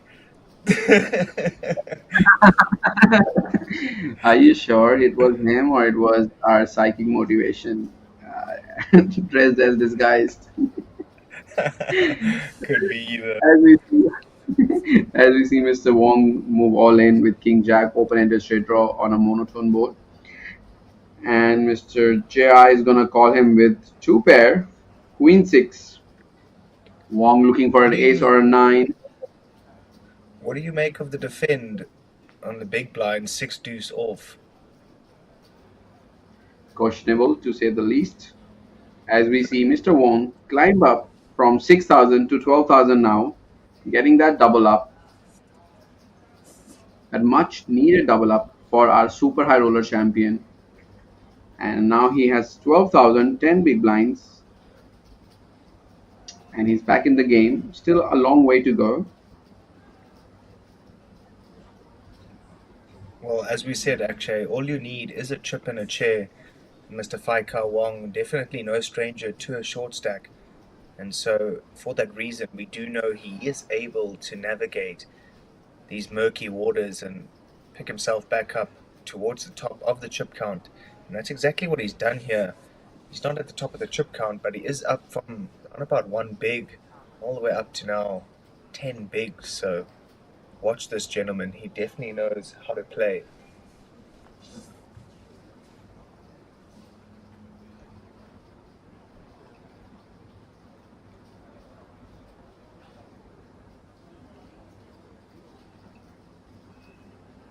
As we move closer to the late registration, only 12 minutes left. And if you can make your way to the registration desk and register for this tournament, I would be highly thankful to you for letting me win a side bet. I only need 5 player guys, so if you know any of your Korean friends, call them up, ask them to reach this venue in 5 minutes or 10 minutes. We'll give you 10 minutes and register for this tournament. No pressure. Help Akshay win his first dinner bet ever.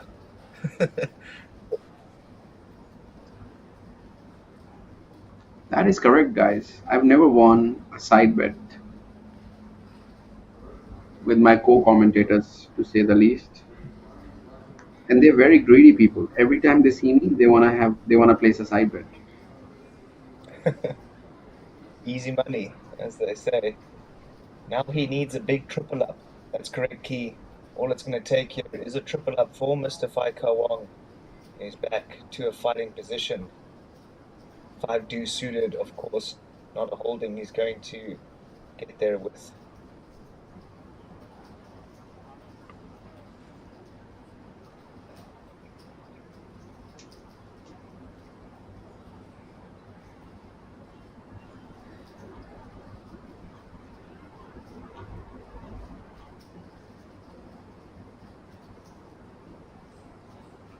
Pocket nines, 10 bigs in the small blind.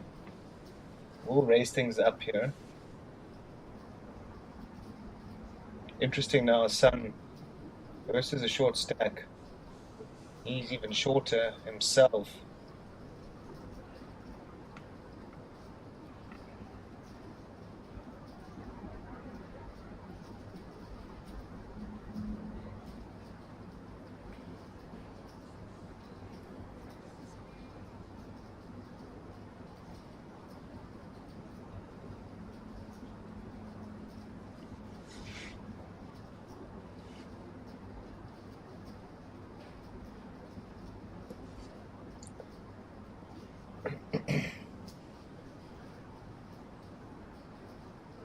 Open in a straight draw comes on this flop for Sun, and it is very, very disguised in the 750.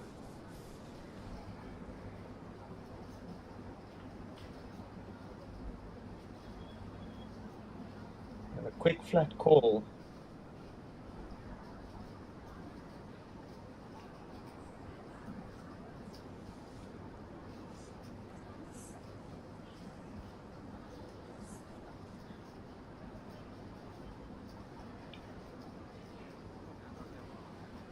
Chen still out ahead on this board.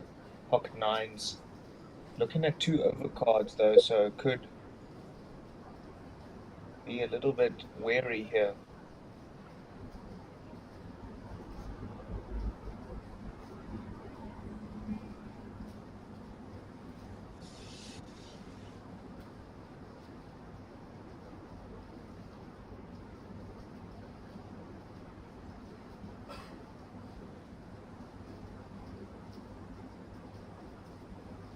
A bet from Chen is met by a rejam from Sun. Sun willing to run that equity. He has 5 outs, just over 10%.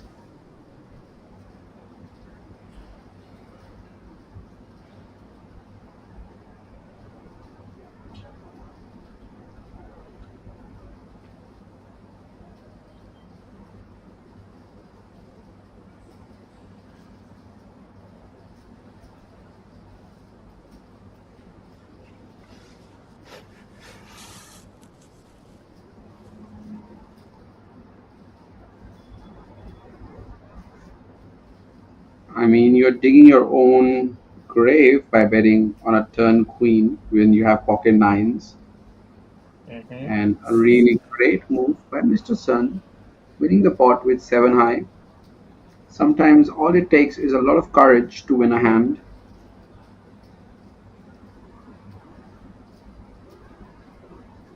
That's it. Aggression, usually the one that wins in this Asian poker scene. And we can see it favoring the bold there once again, taking that down with 7 high, like you said. A lot of equity. So he's just wanting to run it, and of course the pocket nine is a tough spot, even though they do have the best holding in that situation.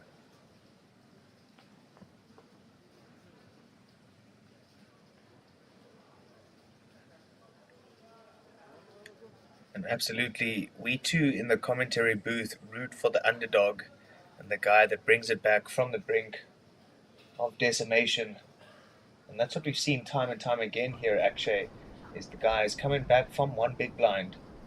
Sometimes they will be able to eventually take it down. Mr. Eric Chow weighing in, saying, bad play, 9-9. We'd like to be more politically correct, so we'll just say we don't like the play.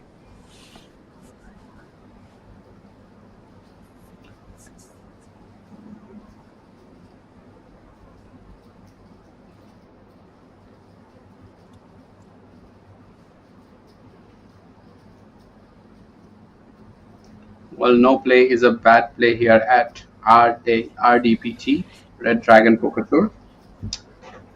Every play has a reason behind it, and we are pretty sure that nines were trying to, make a king maybe indifferent on the flop.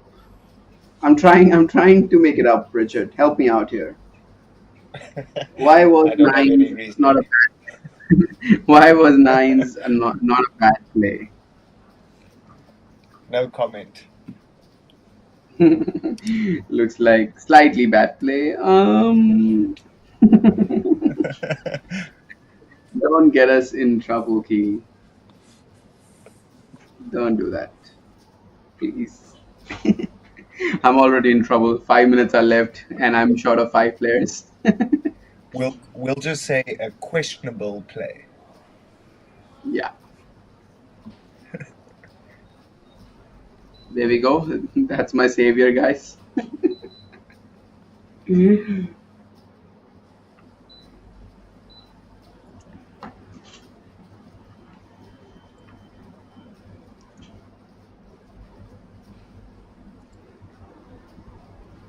With a very, very strong showing to this flight, 306 players,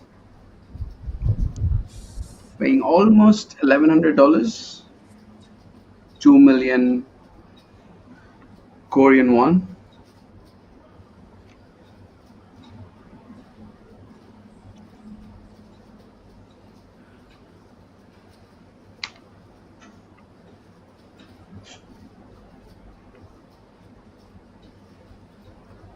Yeah, 2.2 million Korean won was the buy-in for this one, around about 1.6k USD. Got you a starting stack of 50k. And so a couple of these players managing to chip up nicely, increase their stacks. Like Selena, she's sitting on 2 starting stacks. And then you do have a couple of other players really, really short and at risk in that danger zone right now, sub 15 big blinds. But with these varying stack sizes, it always does make for an interesting table dynamic, especially here at the RDPT, live from Jeju.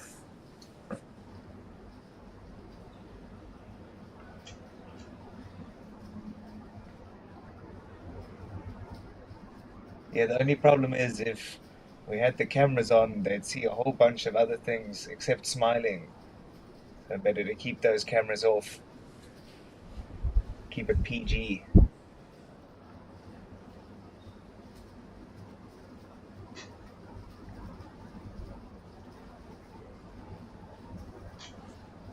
As we see Mr. Lu 3-bet with King Queen off versus a button open, and it's folded to back to the button who is sitting there with Ace 7 off.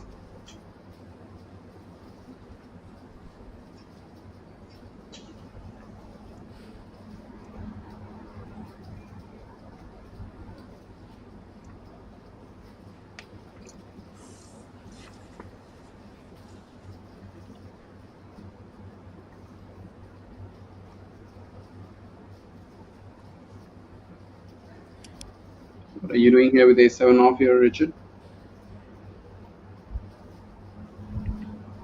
Definitely calling. Oh, sorry, A7-0.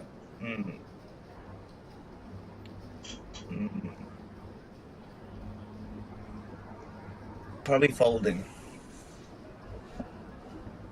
Interesting.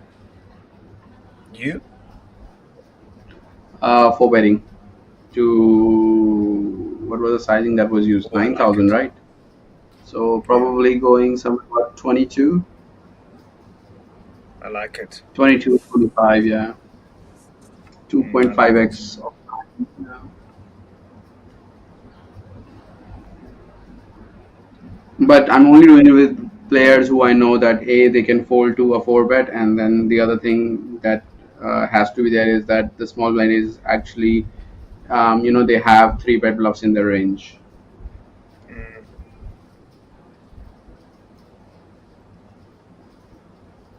Yeah, I like a 4-bet there, to be honest, with the A7-0. A7 suited, I like a flat.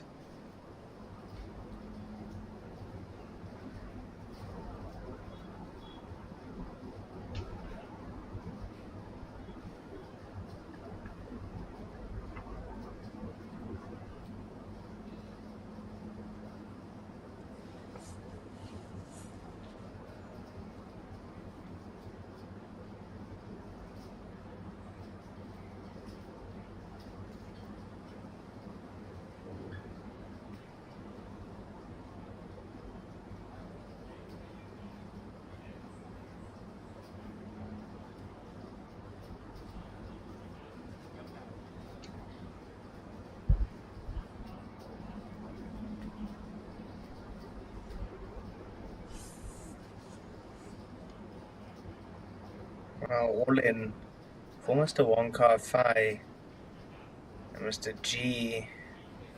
Unless Mr. G can find a king or a queen. It's a full double up for Mr. Wong. And just like we said, chip and a chair is all you need. Mr. Wong up to 21 bigs now. Excuse me, 21,000. Up from just a mere 6,000. So already a very, very nice chip up for him indeed. And just like that, ladies and gentlemen, late registration here for the 1A flight of the RDPT Championship is officially closed. And therefore, Akshay, I hate to tell you, buddy, but you now officially owe me a Michelin star dinner.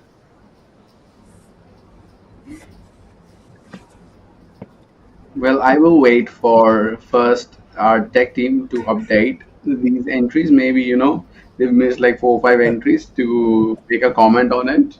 And since when did we decide Michelin star as our bet? Like these guys are gonna roll me out. I owe Henry Kilbane like seven Michelin star dinners, and then now this guy comes up with a Michelin star. Oh my god, where am I gonna hide? Well, you better get grinding, Akshay. You've got a lot of dinners to pay for. Yes. The important, at least the only win that I see there is, I get to hang out with some lovely gentlemen, and then also enjoy some really good food with them as well. So, not too much to lose other than my bank account, but I'll take it. You can always build that up. So yeah. Alrighty, all in action here. Very, very quickly. Quick succession. 10-9, all in. Covering the King Queen O. Oh, 9 on the turn. Heartbreak for G. Needs to find a king or a queen on the river. And he does. Just like that. Safe.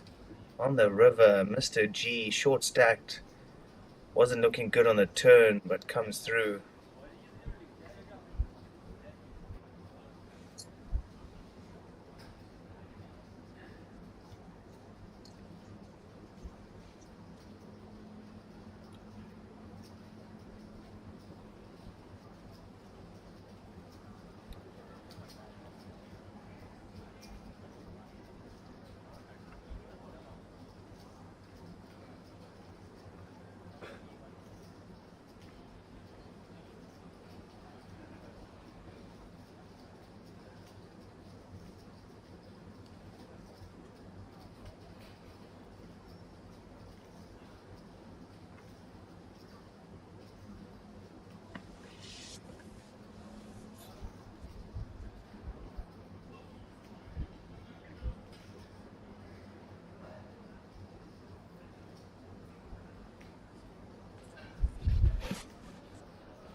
Nice starting hand here for Mr. Sun. Ace Jack suited, good enough for the open.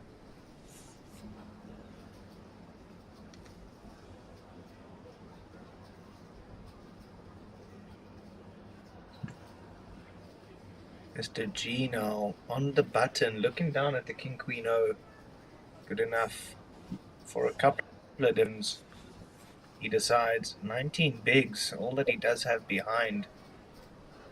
So it's, 19k, 12 bigs. Snap call by Sun. And again, Akshay, third hand in a row. We have an all-in. King Queen O behind and needs some help. Queen in the window, though. Not much better help than that. Oh, safe. As a house on the river. Gee. Full double up courtesy of Mr. Sun.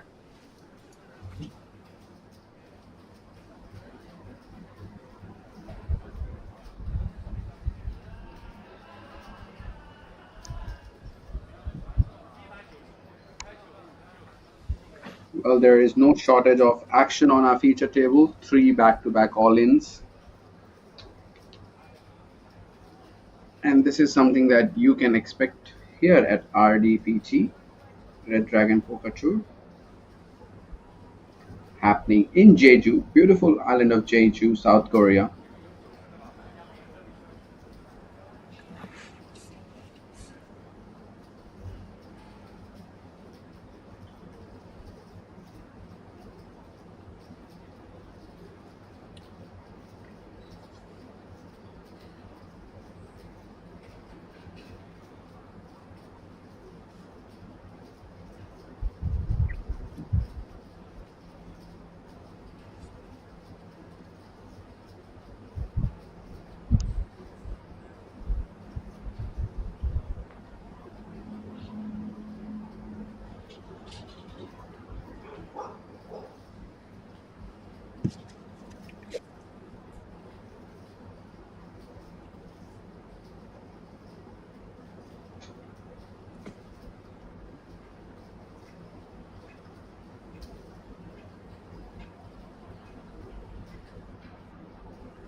Well, I guess it was the time we got to see the Pocket Kings again on the feature table.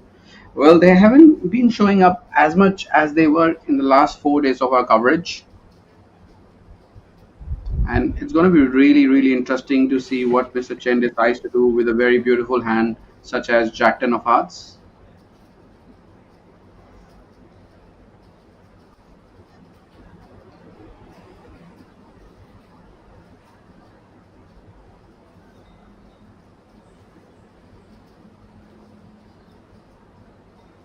I guess we are calling here, Richard. Um, the only downfall I see is that Mr. Sun has a very small stack, around 25 big blinds. Yeah. I think we always have to call this. We're also unblocking all of his ace-x combos that he gets out of line with. But then again, does he really get out of line so often versus UTG?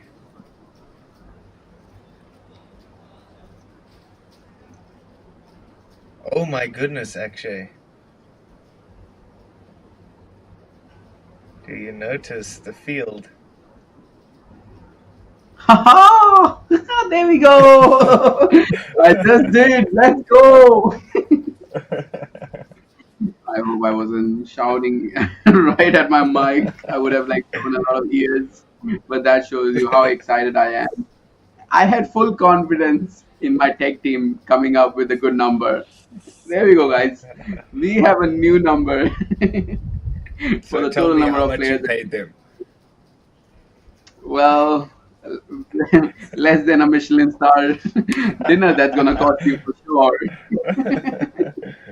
We're talking about Michelin I'll star, take it. guys. Come on, do tell me the most expensive Michelin star hotel that you know in Thailand. I'm actually gonna book my flight as soon as we finish our coverage for RDPT. I'm definitely gonna fly and enjoy a beautiful, delicious dinner sponsored by none other than Mr. Richard Cooper. Well, you're There welcome. you go. Well, we can't really wait, Actually, we need Many my more first segments to side. come. Well, there is one problem. There's one problem, though, Richard. I'm not sure if they're gonna have rice and chicken for you there. That is the problem. That is the main problem. So no cheat meals too, for like you never like have um, you know um, cheating your diet or something like that. You never have done that either. Oh no, I definitely do cheat. Definitely. Okay. I love. Well, we don't really call them cheat meals because they're planned. and we actually welcome the refeed. Well, we are talking about food here, guys, not, cheating our girlfriends and boyfriends. Please don't do that. A planned cheating, a planned cheating is a cheating if you're doing with a person, not with a food. Just to make it clear. Absolutely. We got to make that very, very clear. Put that line in the sand.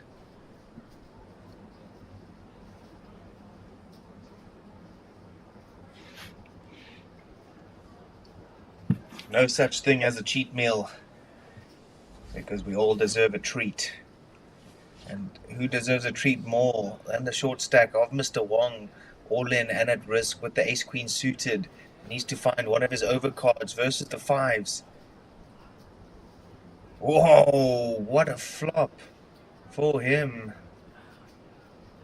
Many, many outs. Can he find it?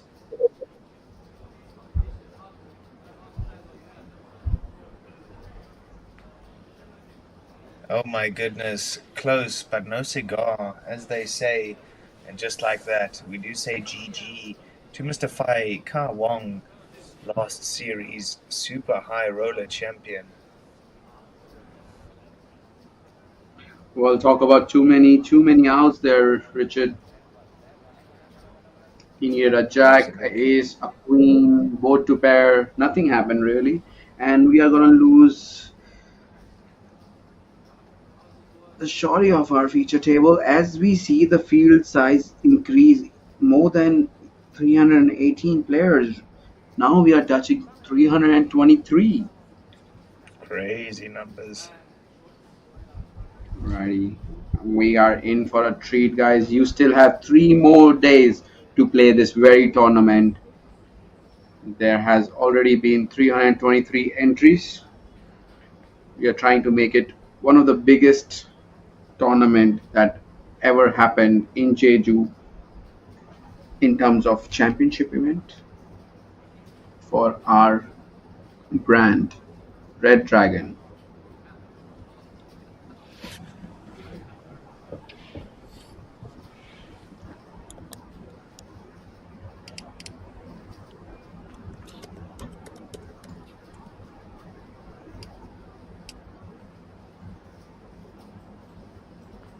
Well, we are just not growing our entries, Richard. We are also growing our subscriber count. We are up to 361. So we really ask from the viewers that are watching the stream to like and subscribe our YouTube channel, Red Dragon Poker Tour. Do that for me, do that for Richard, do that for the tech team that is working tirelessly, hours in, hours out.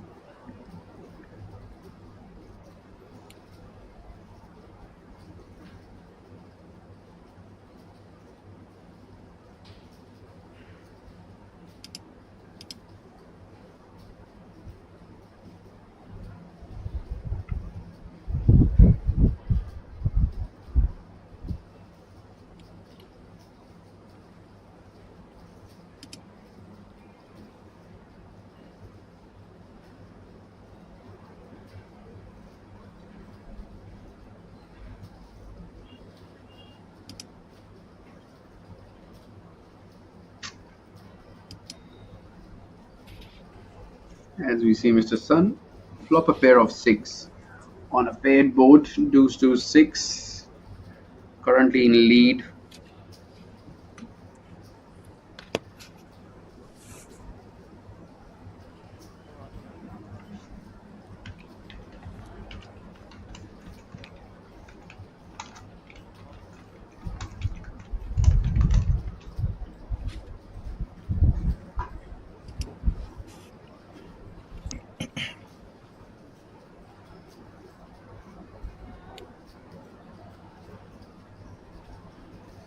So does Sun just lead out here?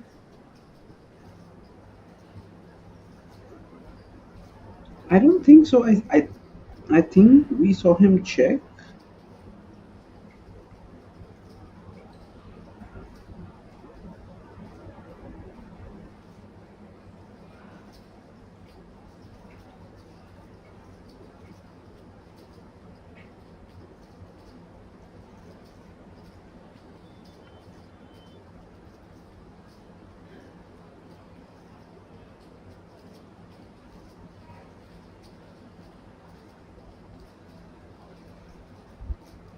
I think it went check, check, bet.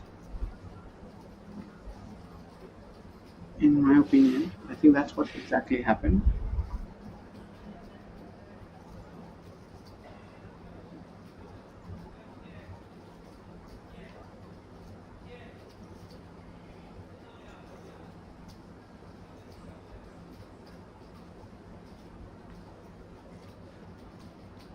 The river card is a 10, not gonna change anything.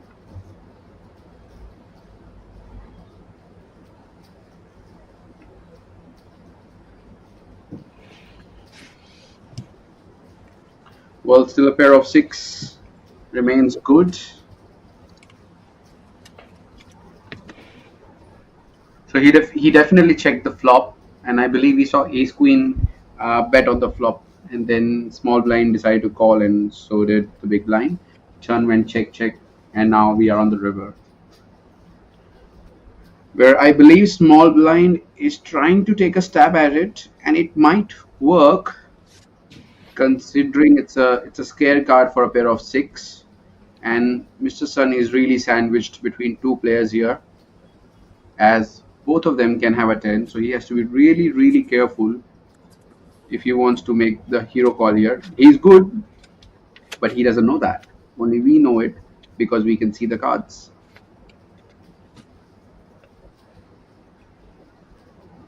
I mean, just imagine if you're sitting home and you can't see these cards. Do you make a call with a pair of 6 when the run out is such? And river card is such a good card for both the small blind and the preflop raiser. And then ask yourself if you're gonna make a call or not. And now we are seeing an all in here. Richard, ace queen, jamming here on the river with just ace high. I mean, what do you make out of it? What do you make of it? Very interesting move for sure.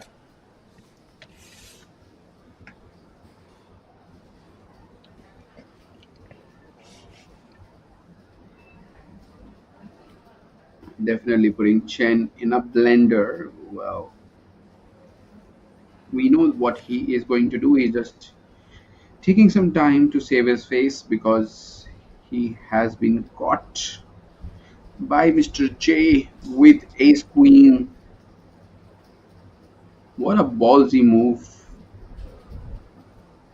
And that is the difference between choosing the right timing or not. I mean, if he would have been snapped, we would be cautioning his play. But now, when we see the small blind make a fold, we compliment his play. That is the difference between timing, guys. You get it right, you get appreciation. You get it wrong, you get, what do you get? You get cautions. You get a lot of cautions, and you definitely don't get Michelin star dinners. Absolutely not.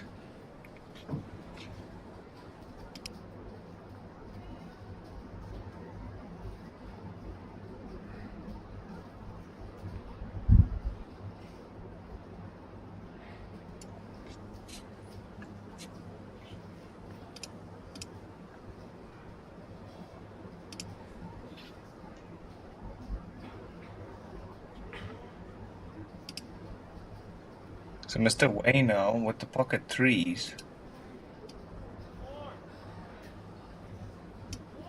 Before he can play, seems like we're calling the floor. We're not calling it, we're shouting at them. We need you here. Did he fold out I of really- turn? Well, we will get back to that as we see Selena picking up some pocket queens.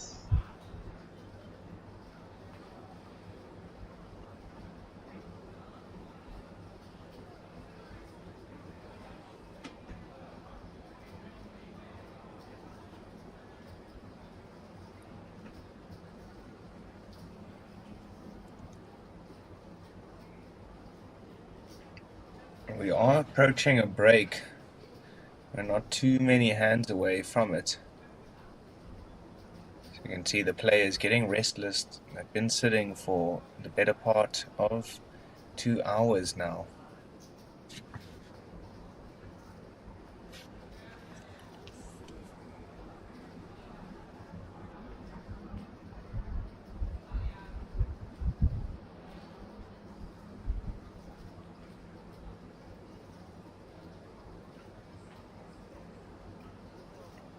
What do you think about, having dinner breaks when you are playing online poker? A thing nobody talks about. Uh, what do you mean? I mean, we get only 5 minutes break every hour if you're playing online games. What do you think if there was a site that went on a dinner break at, let's say, 10 or 11 p.m. for like an hour, and then everyone can join back in 1 hour time and have a proper meal with their families, if they have a family. I mean, all we see all the age group play poker, whether they're married, have a girlfriend, have kids, are single. It's easy for the single guys, as they can eat while playing. But what if there was a site that actually introduced 1 hour dinner break at, let's say, at 10 p.m. or 9 p.m., or any of those standard global dinner timings. Yeah, I mean, that's an interesting thought. I don't know if you play on ACR. And ACR had a series running where it was, I don't know, it was called like mm, I don't know, it was something funny to do with 420. And every day at 420, they had a smoke break for 10 minutes, which was quite interesting. So I guess similar concept then for a dinner break. Well, catering for the smokers and not people who want to stay fit. Not fair. I mean, just Exactly. imagine, that if you get 1 hour break, you can actually go and like work out for 30, 40 minutes and come back, if Yeah, not have dinner. yeah. I don't know. I think when I'm grinding, I don't really want a dinner break. I kind of just want a 5 minute break, or 5 minutes break is fine for me. I actually like the setup. What about you? Um, well, right now, see, I'm single, so it's fine with me. But I don't know, like, if I get married or have kids, I'm not sure. I won't mind having a dinner break. My main problem is not that, but in 5 minutes break, you can't actually go to use even, like, you can't even run to the bathroom and properly use it, if in case you have an emergency, right? You That need is at least that like is 10 true. minutes. Yeah. That is very true. Yeah, just a thought. As we try to cover the action for you guys, enough of chit chat. We have 323 entries, 194 players remain, and we are seeing 5-3 being open on the button. Talk about being aggressive with a big stack. We see Mr. Lu with almost 181k now, sitting on the button, playing very aggressively. And here in Jeju, what we know for a fact that people are really, really protective about their button.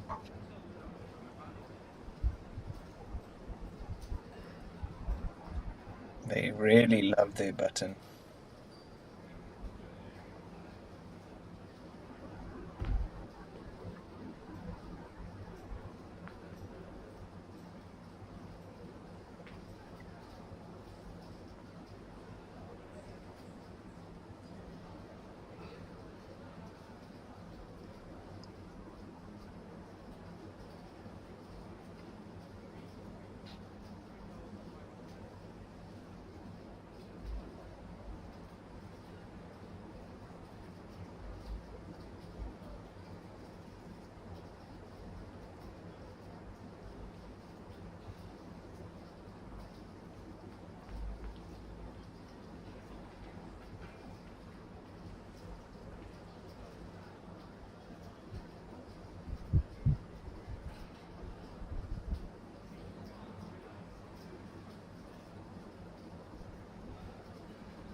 as we see a flop of ace queen 9, top 2 for Mr. V, and Selena hitting bottom pair.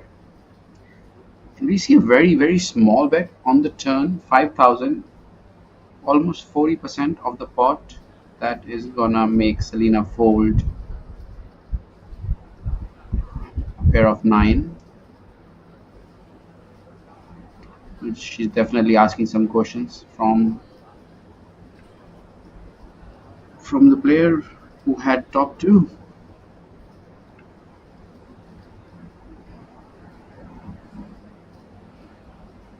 Guys, do remember, if we go on the break, we will bring you a different feature table, new players, so make the best of it till the time we have all these players, as one of them can be our main event champion.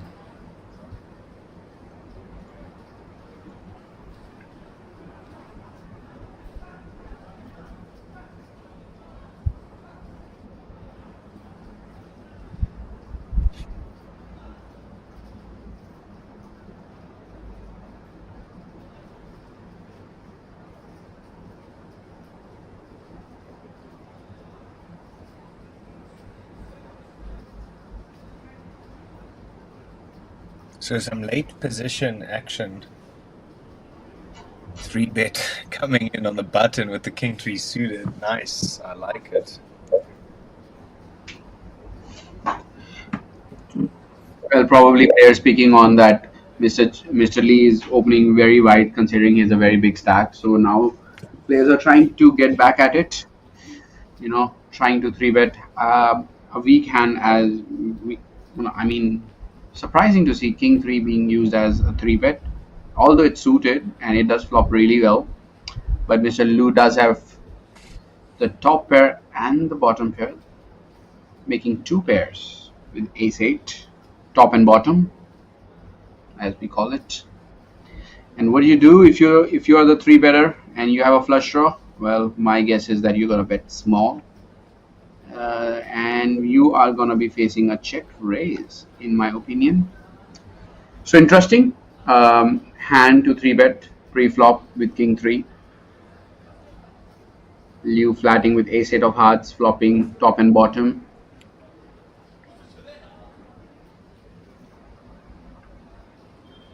And maybe that is how he has picked up his chips. He's playing more than 3 starting stacks, almost touching 4. Chooses to raise to 17,000, and we are gonna see Mr. G move all in with a flush draw.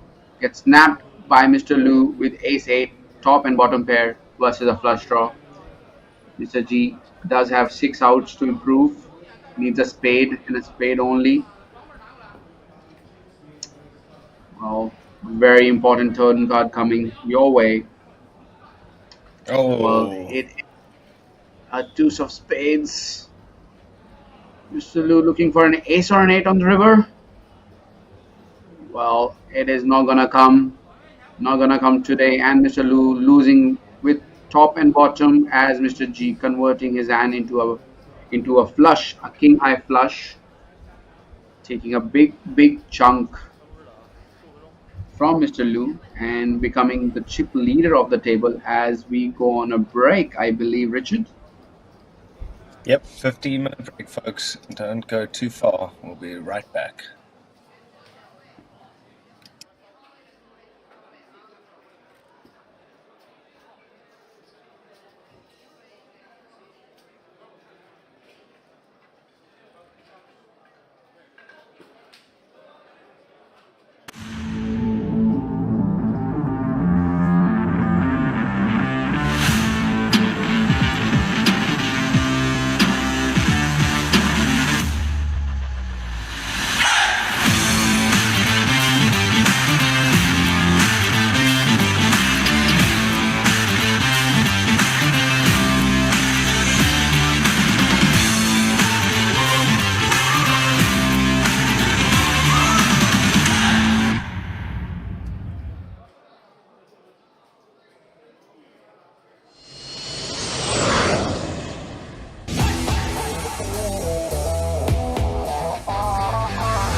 guys, I'm Stanley, your host at the Red Dragon Poker Tour Jeju 2024. Guys, we have the winners of the Red Dragon tag team event right in front of me. All right, we're gonna ask them some questions and let's see what we can find out. Can you please introduce yourself? Can I have your name, please? Nemochet. Nimochet. And 산도의 소름. okay, so how are you guys feeling right now? Yeah, we are feeling very good. Got very lucky Very lucky? and honestly played solid, I think. Yeah? Yes. Okay. And you? How are you feeling? I'm so happy Yeah. because it's our first tournament in live. First tournament live. Yeah. So I'm so happy. I'm feeling so high. Okay.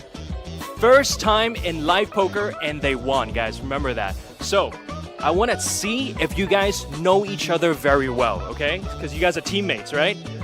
What is his favorite food? It's Mongolian. Mongolian food, tell me. food. 소윤. Okay. Is it correct? No. No, not correct. Okay. Your turn. What is his favorite food? It's only meat. Meat? Is it meat? Yes. Yes. Okay. All right. So, one more question. How are you guys going to celebrate tonight? I don't know. I will sleep. Sleepy, very for- sleepy. For tomorrow. So just gonna sleep. What about you? What are you gonna do? Yeah, maybe one beer. One beer. Yes. Two? We'll see. All right. Thank you guys very much. We have the winners of the Red Dragon Tag Team event. We'll see you soon.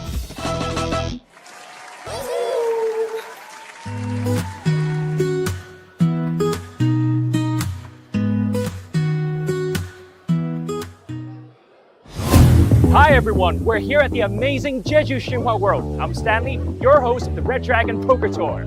Hi everyone, we are here at the amazing Jeju Shinhwa World. 我是红龙杯气作战主持人 Nike Chen。 That's right, let's go check it out. 发现济州神话世界是一个很有趣的地方，我们抢先一步带大家去看看。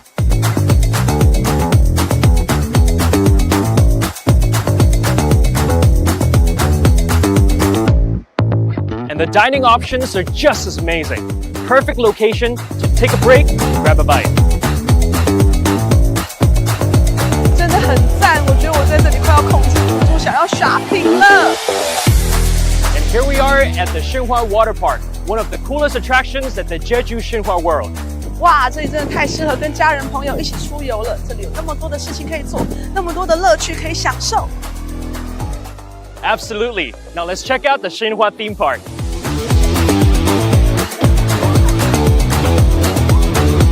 I can't wait to try them all out. But first, let's head into the venue and see where all the actions are happening.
Ladies and gentlemen, I am Stanley, your host at the Red Dragon Poker Tour Jeju 2024.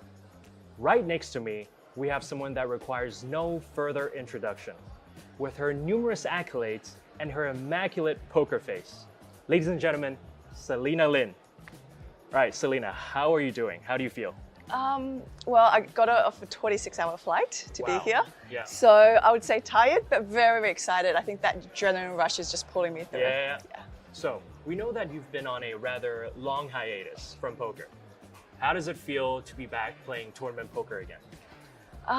Yeah, it's been, I think, 5 years since I last sat at a poker table. I haven't been really away from poker in the sense that I have still did commentary and so forth. Sure. So, you know, I'm still very up to date with the current strategy, you know, that I will be bringing to the table on this series. But in terms of like coming back, I'm really excited to see like a lot of familiar faces again, to see how much people have changed, to see how much more grey hair everybody's gotten, you know? Of course. Okay, so what do you think about the Red Dragon Poker Tour, Jeju 2024? What do you think about it so far? Well, as I was walking into this room, I was actually very overwhelmed. I was like, wow, the setup is gorgeous. I saw a lot of like, even, you know, when you guys have the ads, there's like a little, those plushie guys, right, you know, right. around. Those, mascots. Yes, mascots. And I thought they were very adorable. They were very cute, yes. You know, and there's a lot of, you know, extra tables set up as well that I've seen. I've been here for other events as well, but this is probably the most extravagant, elaborate setup I've seen. So how does it stack up against other Asian tournaments you've been to? So the Red Dragon has always been known to break records. It's known to break numerous records, you know, throughout Asia, whether it's like the most number of players in a main event, so forth. And, you know, I would like to see this event, you know, do that, especially in this resort, because what I love about this place is that it's not just for, you know, a poker player. You bring your whole family, you bring your kids, you've got a theme park, you've got a water park, right? And you can bring the grandma. You know, bring a dog. I mean, I don't know if you can, but you know, but it's versatile. It is very good. Very versatile, And you know what? When you want to be away from the poker table, the rest of the family can have fun. That is very true. That is very true. Okay, so you soon partake in the KPC Baby Dragon event. What are your expectations this time around? Well, I always expect to win a tournament when I play one, but I've come second actually in the Baby Dragon. Right. So, you know, it'll be fun to like actually go heads up this time and not lose, I guess. Okay, so we're here to win. We're always here to win. Of course. Okay, so you've been a long-time poker player. Your first tournament was in Macau in 2007. How has poker changed your life? How does it impact your life so far? I think that it really requires a certain, like, for me, I was really young when I first started, right? And I felt like poker has taught me so much. It's taught me strategy, it's taught me discipline, it's taught me emotional management, you know, money management. You know, it's a lot of things that come that you might not get in contact with at such a young age, but poker is able to teach you that. It's really that fast pace, you know, kind of like chuck you in the deep end, you know, you figure it out and you've got to figure it out quickly, you know. And it's taken me, you know, all around the world. It's given me so many different opportunities. And it's taken me on a journey where, you know, I've had to be in front of the television. Had to do commentary. I had to do a lot of different things that I guess I wasn't comfortable with or I wasn't set up for. But these are the obstacles that, you know, poker presented itself and I was able to get over them and I was able to, you know, do something that I didn't think I could. Yeah, that's fantastic. You've been taking a rather short hiatus, long hiatus. How have you been focusing on your private life? What does your work-life balance look like? Okay, so this 5 years away, I've accomplished a lot because I've actually had a baby girl. So she's 4.5 years old now. Very, very, you know, she's at an age where she's questioning everything, right? And she's at a point where she's like, you can't just tell her no. You got to give her why it's no, you know. And I think that for me, you know, I've been almost close to being a full-time mom. I'm talking about like birthday parties every weekend, you know, that type of thing. You know, but at the same time, you know, during COVID, I did a lot of commentary for poker final tables and so forth. And for me, it's really, really important. Like being away from my daughter for the first time and coming out to this event is the longest I've ever been away from her. And it broke my heart to, just kind of be out there. But then it also was a good thing for me and her at the same time to have that independency. Of course. So Good to me, practice. exactly. To me, family time. It's number one. But at the same time, I like to have my own career. I like to have my own thing. And it makes you have that, I guess, identity. And it's not just a mom. It's I'm Selena Lynn, and I'm everything. Right. Yeah. So we just mentioned Nova, your daughter. And does it have anything to do with your supernova status? Well, that's a funny thing. I actually really, really liked Nova. And when I found out Nova means new beginning, a bright star, it just kind of incorporated into everything that I wanted, from my daughter. And also her Chinese name is actually Liu Xing as well. So it means shooting star at the same time as, just a bright star. And having a daughter and, when it comes to whether or not people have asked me if I want her to follow my footsteps. It's one of those things where I wouldn't mind her doing it if that's what she likes to do. I believe in hard work. I believe in passion. And I want her to find that. I want her to have fun in whatever she does. And that's all that matters. Find that passion. Correct. When I can combine work with fun, I don't mind doing it. Of course. That's right. That's the mentality. So the final question. RTPT will be happening again in November. Will you be joining us? Oh my God, that's news to me. That is news, huh? Oh wow, I would love to. Yeah? I would love to. And if it's happening, I would actually like to bring my whole family, including the family dog out here if I can. So yeah. Wow, guys, you heard it first right here. Thank you very much, Selena. Thank you, Stanley.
Well, welcome back from the break, guys. I believe we have the final number of entries since we just went on a break and the tech team would have updated all the numbers. So the final number we have for this flight is 323 players.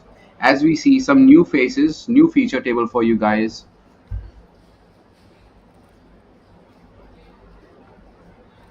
And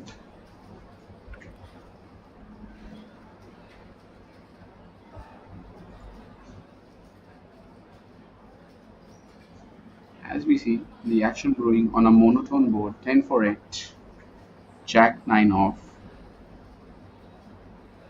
taking down the pot.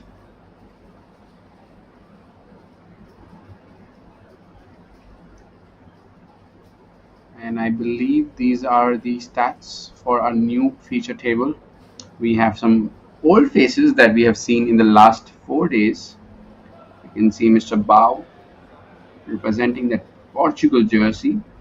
Cristiano Ronaldo fan, as we know, and that is a close-up of him. As we move on to the next hand,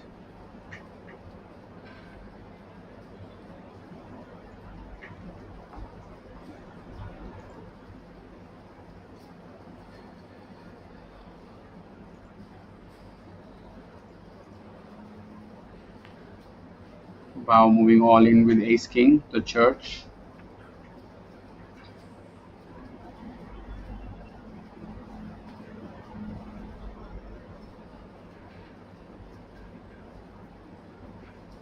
We're getting action from pocket queens of Mr. Lee.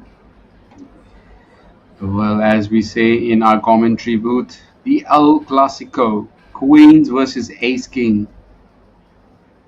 One ahead of the other. Ace King needs to hit to win this pot. As we see the flop, which is no help to Ace King. Bao in a big trouble. Needs to spike an ace or a king on the river.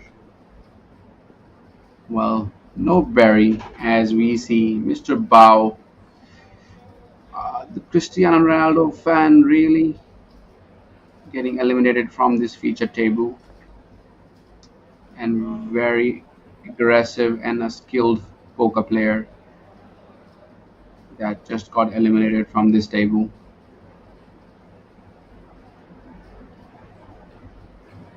As we have a close-up for our female poker player, I believe we saw her yesterday as well. One of the most aggressive female poker players that we may have in the room, if I recall correctly.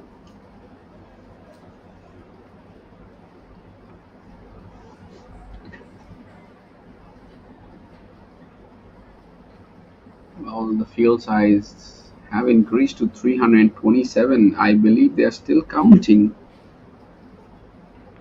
the final number, and it is a great site for here at RDPT, Red Dragon Poker Tour Series. You know, having a good show of the players wanting to play this main event. Only 188 players remain though, as the action is folded to the blind, and Mr. Cheng with pocket aces getting a walk, as we see his neighbors smile a little bit, have a giggle. It's important that people are not too serious on the feature table. A great sight indeed. As we see the chip count, we have a couple of big stacks already on this feature table, more than 3 starting stack.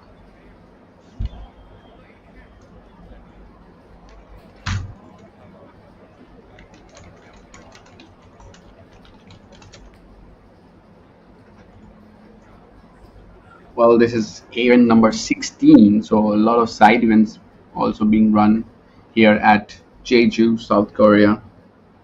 We have some single day high rollers. We just finished mystery bounty event last night, and before that we had a baby dragon event that we streamed here on YouTube. If you're new to the channel, do not forget to subscribe to our YouTube page as well as like the stream. It really means a lot for the whole team who's working tirelessly to bring you this live coverage. As we see an all-in from Mr. Zhu with pocket nines, and Wang waking up with ace queen of clubs. She's playing 24 big blinds, facing an open and a jam. She really got unlucky yesterday. Aces versus ace queen. She had pocket aces, but her opponent flopped a queen and turned trips.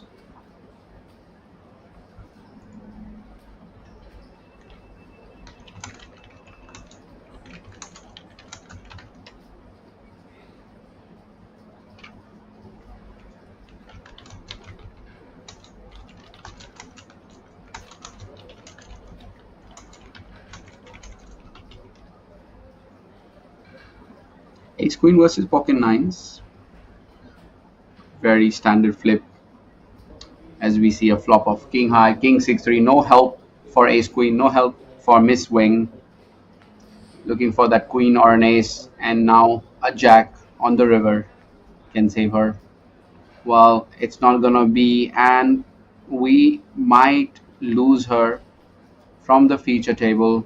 We have two elimination from this very new feature table. Players only playing one hand as we lose them from this very table.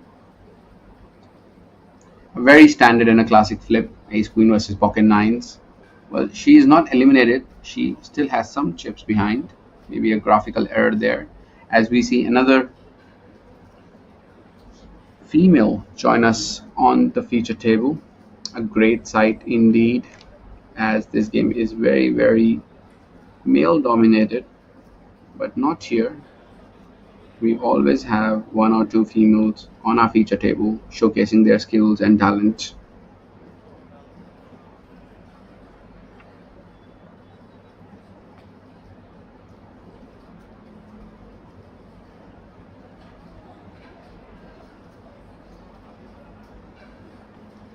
I believe she is wearing a Moschino top.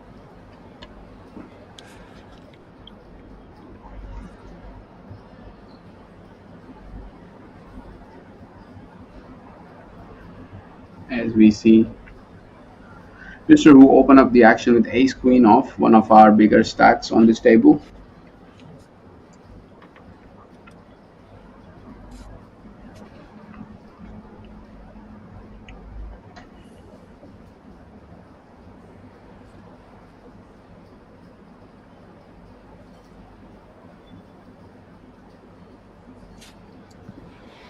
Ooh, Chi Weng, very short stacked at this feature table. Only one big blind.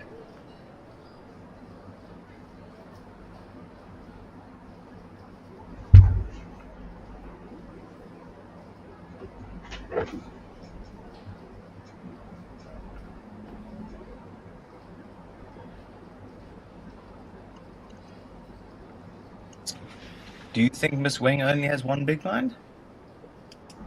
Yeah, she just lost a big pot, ace queen versus nines. She had ace queen. She did had 50,000 chips to start the hand, but couldn't win Oh. classic flip, and then we see her just left with one or two big blinds. Also, the field size have increased from 323 to 327. I believe they're still doing the count. Mm.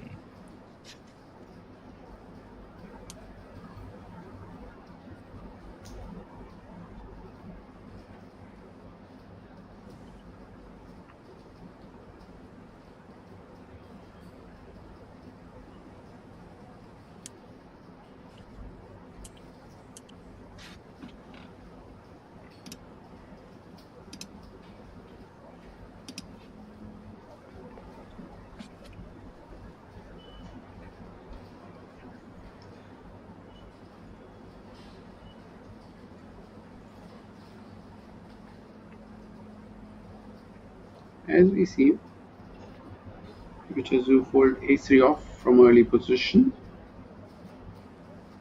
and Miss Wang moving all in with king 10 of diamonds for her last. Let me count it for you guys. That's 3, 4, 5 greens and 3 purples, so that should be 6,500. That is 3 big blinds, 3.5.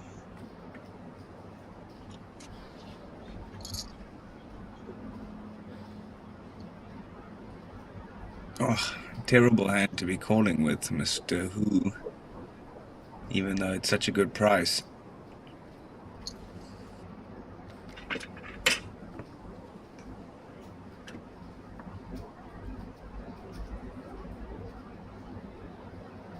And pretty much any two there, actually? Yeah. I mean, you got to call 2 to win 8 big blinds, I believe. 7, 8 big blinds. Need about, what, 20%? And any two should have 20%, you know. Even if you have like deuces versus eights, aces, you have 20%. Well, that's a good side for Miss Wang because she's gonna get a double up She just needs to dodge a 5 or an 8 on the river, which she does. Back to 16,000. Back in the game, 8 big blinds. Still a long way to go, but she's back. Trying to climb that chip stack.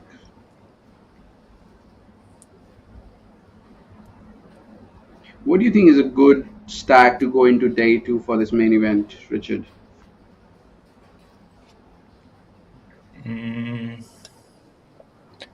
Honestly, like 6 or 7 starting stacks minimum.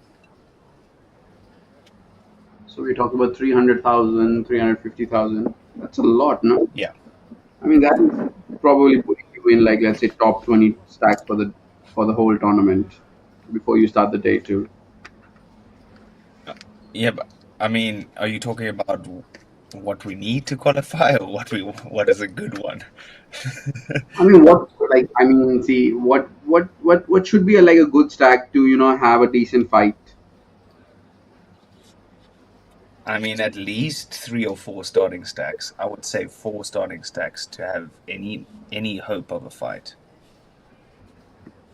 Yeah, like I'll be happy to have, let's say, 30 to 40 big blinds on going to day 2. Yeah, so going to day 2, I'll give you the blinds right now.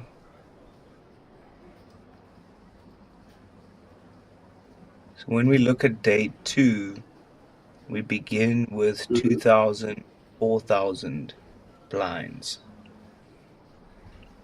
I'll be happy with 120. I'll be happy to make just day 2, at least double my money, Yeah, sure. Yeah, sure. I guess so. Huh? But as I Richard, think that's the minimum. yeah, that's probably the minimum. But as you said earlier, it is really important to have a bigger stack. It does kind of allow you to put pressure on your opponent, because normally there are like 5, 6 players still out of the money when you move into the day 2. I'm not sure if that's the scenario here, but even if all the players are in the money on day 2, you still get to pressure a lot of the other players, because stacks that are just sitting with an average stack, you get to pressure them with your big stack and really build on that momentum, which you need on final tables. And I read it somewhere, Richard, I mean, if you have a very big stack on before the start of the final table, half of your job is at least like done before you even reach to the final table. Yeah, exactly. Very, very well said, actually.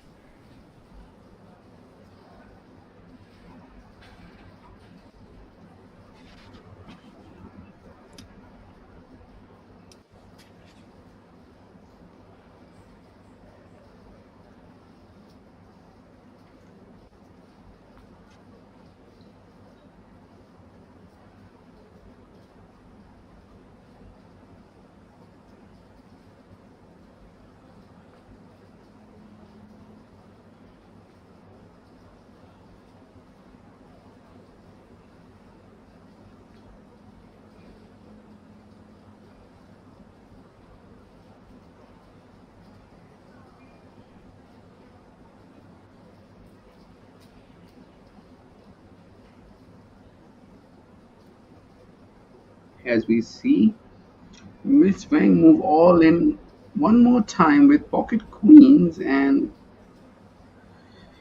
our other lady on the table has pocket fours. Is that right or no? Oh, it was the Dolce and Gabbana guy. Sorry, my bad.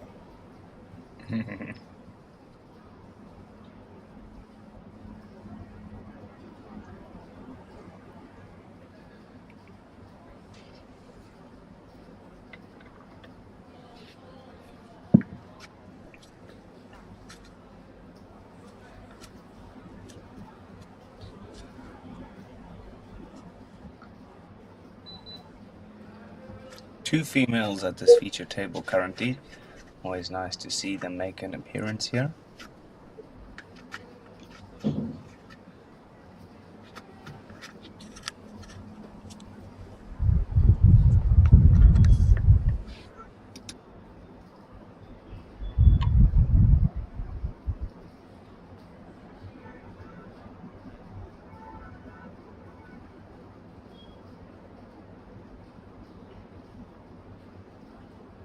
as we see Cheng with some pocket sevens opening up the action. One of the biggest stacks on this feature table.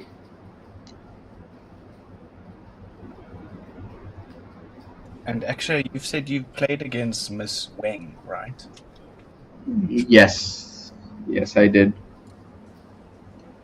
She generally Very plays like side events, yeah? She plays everything, Richard. I mean, she's like a professional poker player, I believe, and she's very aggressive. Um, and I think she travels with like there's a group of them that travels. I think she's part of like I've seen her with Nevin Chang and all of that group. So they all travel together. In my opinion, I can be wrong there, but yeah, she does play everything. And we've seen her play, I think, one of the other events the other day as well. Yeah, for sure.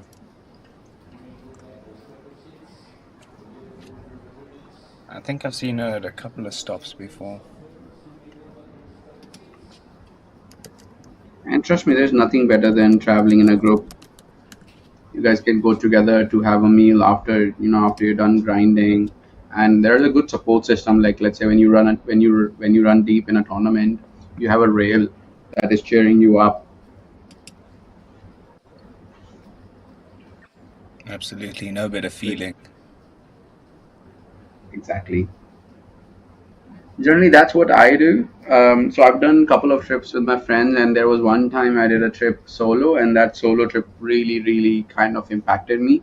Like I'm a type of guy who doesn't want to go to bed after I finish my grind. I want to like have a proper meal, like talk to somebody, and just then go to the bed. So that kind of like impacted me, and I decided not to travel alone ever again, which might get changed in near future. But Hmm. I normally like there is like a small group of mine. We travel together. We've been doing it for some time now, and you might see us together in September, I believe. Nice. That'd be fantastic.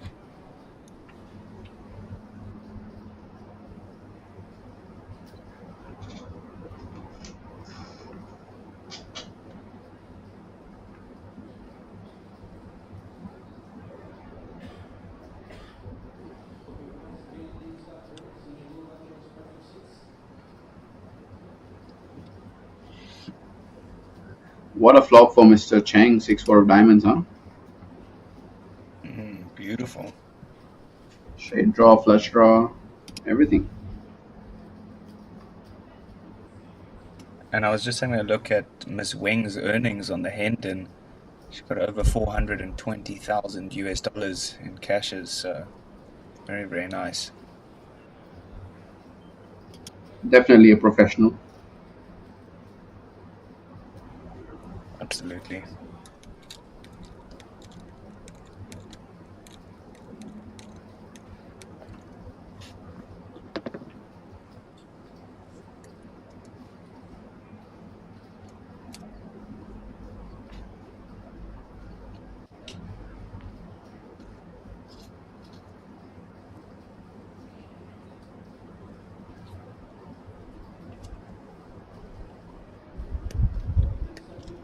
How did you get into commentary, Richard? Like how do you decide you want to do this, and who introduced you to it? Again, it comes down to Grant. He's been the exposure to poker for me since my inception a couple of years ago, and we had an opportunity to do the Poker Dream commentary in Taipei, and that Hmm. was very, very fun. And back then, my GTO knowledge wasn't too great. I hadn't spent any time on GTO, but yeah, I kind of learned from him, and after that, I really started grinding very hard and just progressed from there. Very impressive, I would say, to like least like you have a really good command on your words, and I mean it is a pleasure to do this with you. And shout out to Grant for introducing players like you to come back in the commentary booth and call out action, as it is not an easy job by any means. Not easy, but very fun. I must say, I Yep. really enjoy it. It's definitely not my profession, the commentary, but it's definitely something that I always jump at when they ask me if I want to do it or not.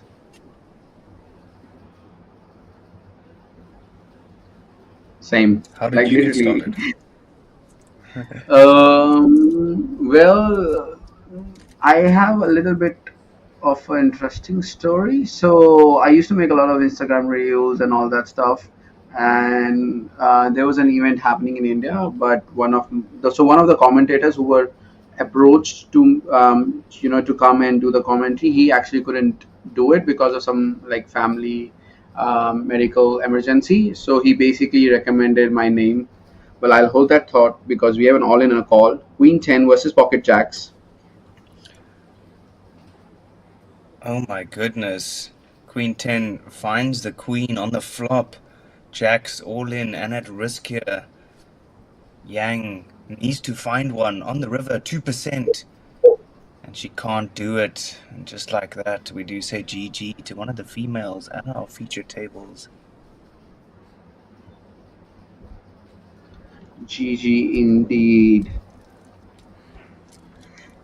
Getting unlucky on the flop and just never improving from there. Yeah, so the guy couldn't do it who was really supposed to do it, and he recommended my name.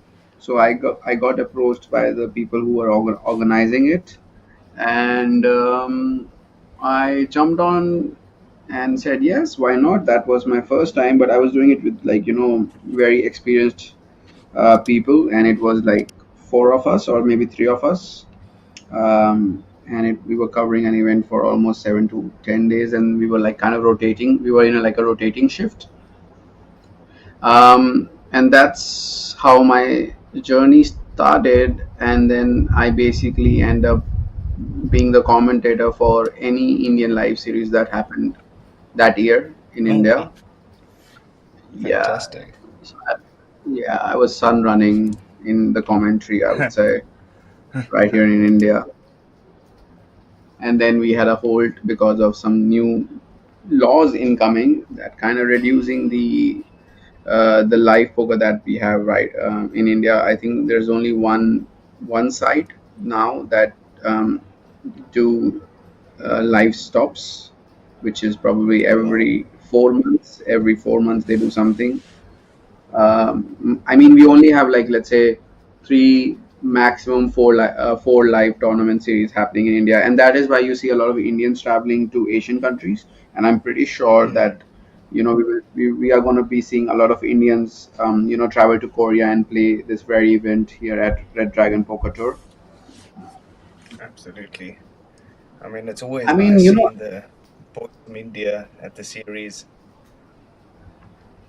I mean, slowly and steadily, we are trying to learn what is happening around in Asia, because there are two sorts of players, right? And I am pretty sure that you will agree on this with me.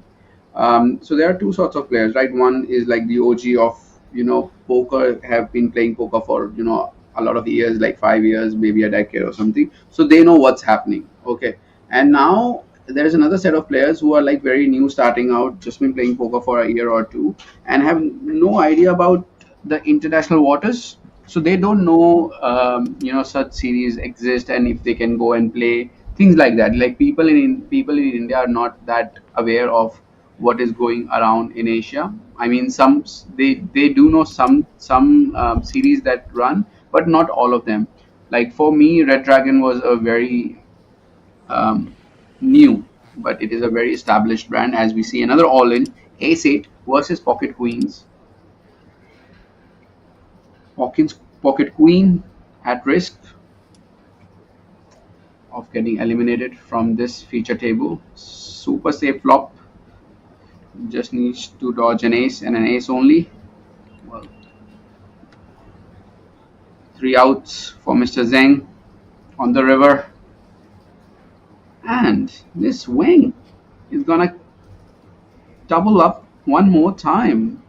And that definitely brought a little bit of smile on her face, and she's back in contention with, I Yeah, believe, well, you don't see her 36,000. smile. You don't see her smile very often, actually, but when she does, you know she's just won a big pot. Definitely. That is something that I've also noticed. Yeah, so the second set of players do not actually know what is going on around the world and in Asia. So now what is happening, like, see, if I'm commentating, people are getting aware of, there's another series that is getting really good numbers, have a professional setup. So next time this thing happens, you will see a lot of players travel and play here as well. So the game is growing. The urge to play poker in India is also growing, and poker is actually booming in India, but we are just restricted to playing it online. And but that is gonna change in near future, probably in next 6 months. Any series that is being run in Asia, you will see a lot of players travel and make their mark on it. Very interesting. Very And trust true. me, trust me, Richard. Like, I know you've seen a lot of Indian players at different stops, but the new crop that is coming is very, very experienced, very, very, GTO oriented, and they like spend a lot of hours in the lab, um, and on working on their game, and they are Oh actually yeah. better than the one that had yeah, they're actually better than me, than what we had in the past.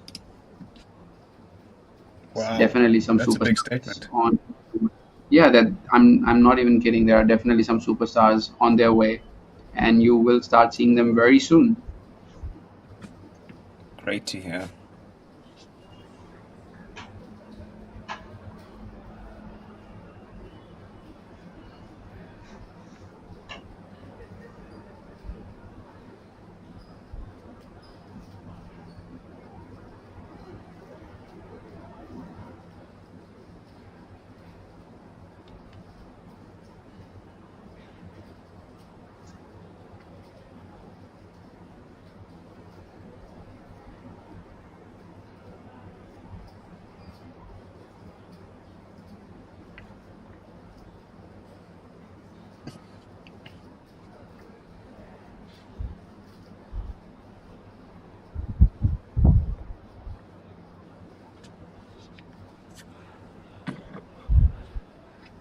How well do you know Mr. Kunal Patni? Very well, Nice. very well. We were once part of a same stable. Oh wow. So, I mean, after speaking to you, I mean, I've spoken to about probably 10 or 12 Indian players. You know everybody. Is the community quite close in India? I'll give you a little secret, okay? So Okay. the players that you see travel to a lot of different Asian stops, that is actually the cream of poker. Like, you talk about Dhaval, you talk about Harsh, you talk about Kunal, you talk about Ashish, Shardul. There's so many of them. Amit. These are actually like the 1% of the Indian poker Okay. players. So, and when you talk about winners, like, you kind of have interacted with them one day or the other, and that is how we know each other, because it's such a very small group up top that you kind of have an interaction with them. And I am very, what do you call it, very social person, and I make a lot of content around poker in India. So that is kind of enables me to have some sort of relationship with these guys. And I've been part of one of the biggest tables that we have in India. So that also kind of helps to network and try to know these players. Makes total sense. Yeah. Yeah,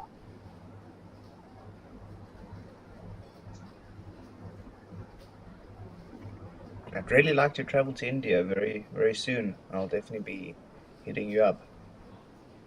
definitely do it. I'll show you around. I don't know if we have any Michelin star restaurants here, but we do have some really, really good food. and You have some like good chicken and really rice? oh, definitely. You'll have different sorts of chicken, different sorts of rice, all healthy. Awesome. We Sounds have a great. dish called we have a dish called biryani, which is kind of mix of chicken and rice, and very, very, very, very tasty and delicious. And Sounds easy, yeah, well, great. not easy to make, but it is actually very nice. And you're in Delhi, right? Yes, I am.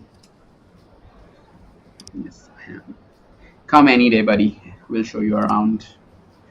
For India is sure. beautiful country. As we see Mr. Zhu with the bottom pair on 934 facing. Oh wow, he did raise here. This we have gone for a check raise here, Richard. So ace three Interesting. opened up, pocket seven called, flop went check, bet, raise. Interesting raising with bottom pair here. Kind of Definitely an sexy if you interesting ask decision. me. Yeah, I mean using that bottom pair, using that as a blocker because you can represent a set here. Like if you block threes, you can try to represent that. So interesting, to say the least.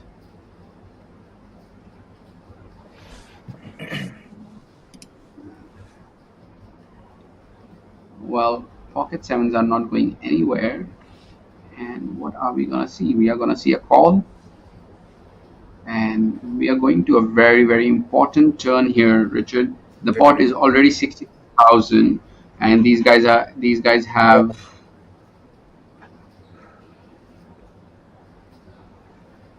these guys only These have guys have 60,009. Yep.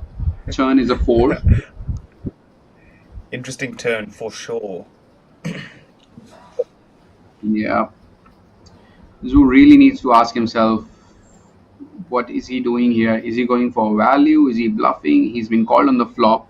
Sun can really call with a lot of spades, so maybe that is one thing that would go in his mind. Well, he does check, and now the decision is on Sun with pocket sevens. Four should really not help his range when he goes for bet and a call No. versus a check raise. I mean, he rarely has any four in him. Maybe ace four, pocket fours, and that's about it. But he does have some other hands, pocket nines, threes. That is one thing.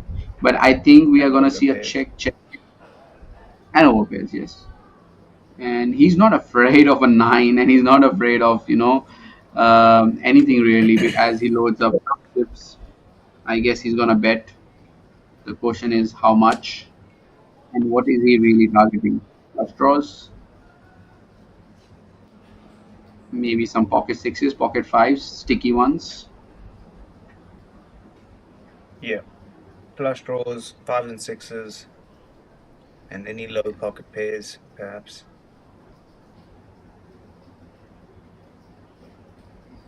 You really have to know here what are you trying to achieve. Are you targeting pocket jacks, pocket queens, with pocket seven? You really have to ask that. Are you bluffing here? Are you like value betting? What are you actually doing? Denying equity? Yeah, but I mean, are pocket jacks, pocket queens really gonna fold to this bet? No. The answer is no. That's why you have to really ask. Like if you put your opponent on pocket jacks, pocket queens, you can still check back and try to hit a seven on the river. But if you Yeah. put your opponent on a flush draw, then you really want to attack as they might call your bet. If they have like let's say king jack of spades, I don't think that hand is going anywhere versus the bet. 100%.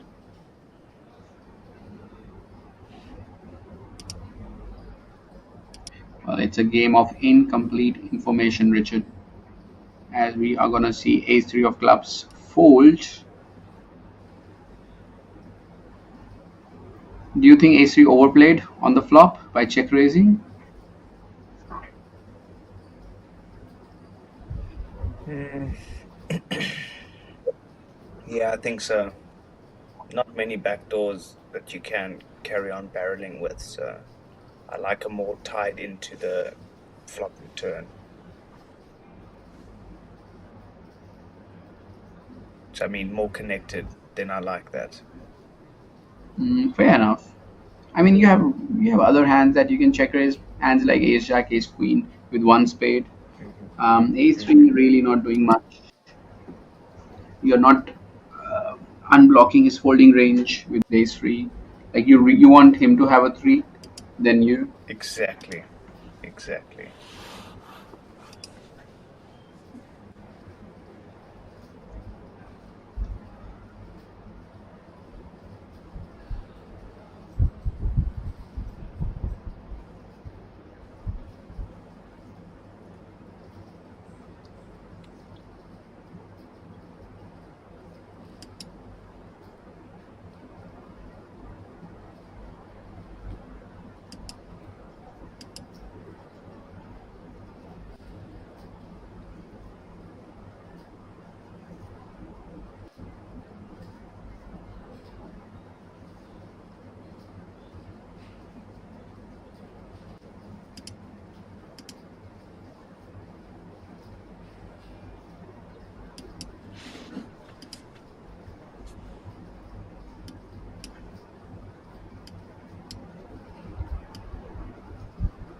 Excuse me.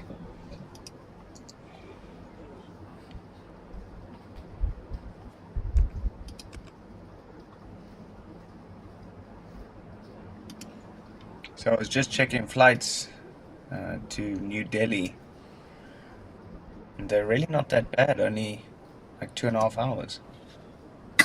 Yeah, we are very close to Thailand. Actually, Thailand is one of the most famous stops for all the Indians looking to travel. Oh yeah, interesting. And very cheap, like $150, 150 US. That is lesser than the dinner that's gonna cost you though. you, you have to That's count that that's in true. also, right? That's true. That's true. With ICM considerations. Yeah.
Trip counts up on your screen. Can't see Mr. Cheng. Still large and in charge. 196K.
Yeah, ace-3 I hand think made no sense. I'm reading that in the comments.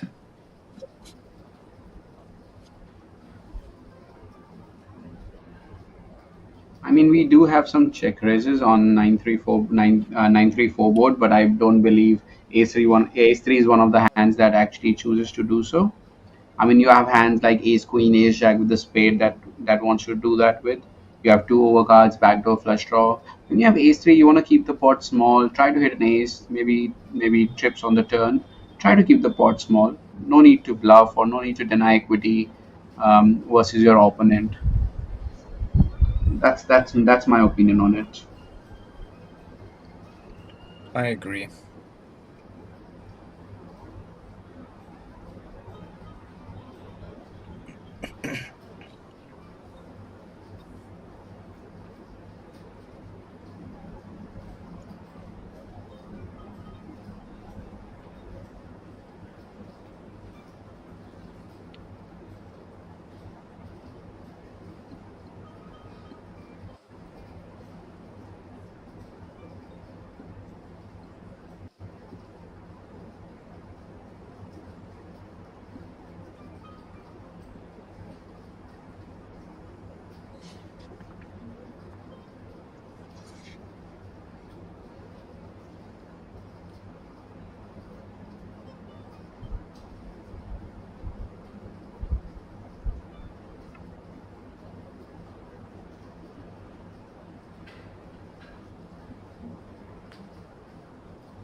There we go. That's the first time we get to see action camera today, the dynamic camera as we call it here.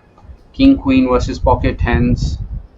King Queen having two pair here, pocket tens blocking the nuts, and it's going to be really interesting to see if pocket tens decide to call, fold, go all in. All the three options are available for Mr. Sun.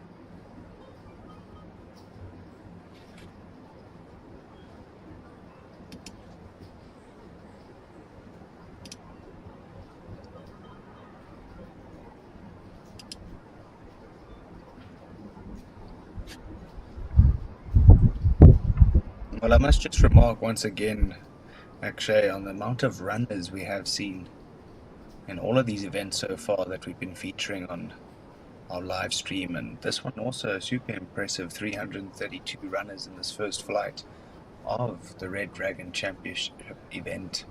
Really impressive numbers here in Jeju.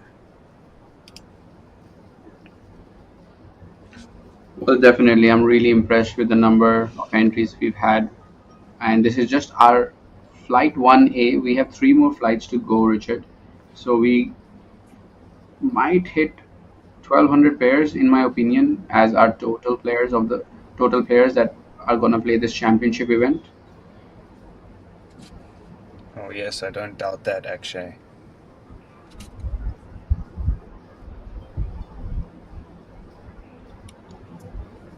And if you do decide to play these events, well, you will have a chance to come on the feature table and you will have Professor Richard as well as me do a little bit of commentary on you, and maybe you like it, maybe you don't, but we will try our best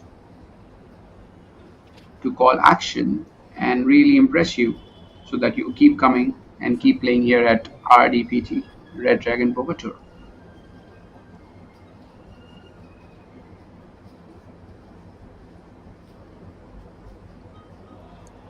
1.5k and 2.5k are the blinds with that 2.5k ante active on the big blind each round. Price of poker, expensive stuff now, 6.5k in the pot before we VPIP.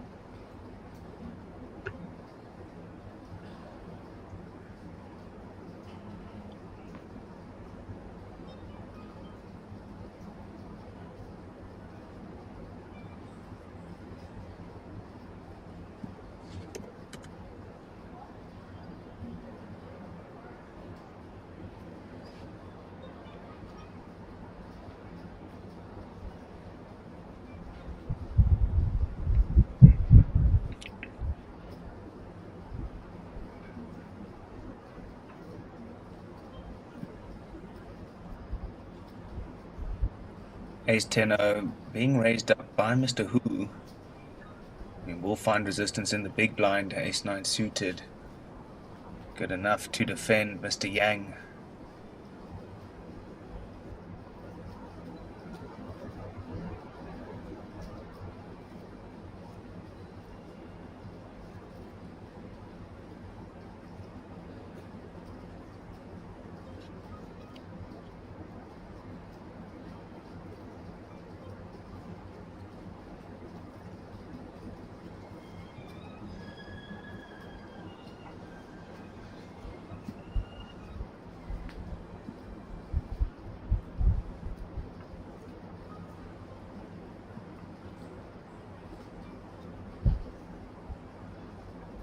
What a beautiful flop that is for Mr. Yang. Of course, just flopping the absolute nizzies. And now has to bet out here on the turn, one would think. That's exactly it. 16k, 16.5k into 34k. So right around half pot.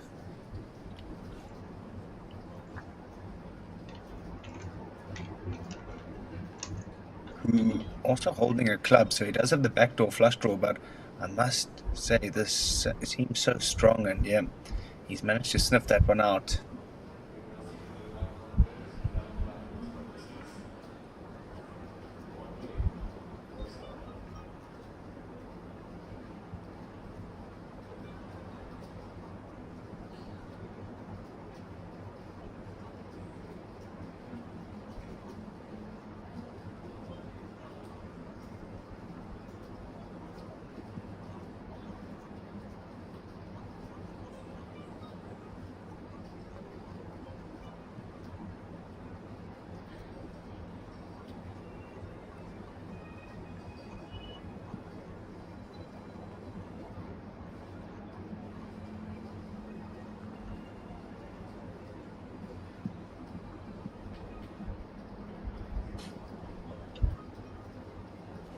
This is level 12. No, this is what? This is level 11.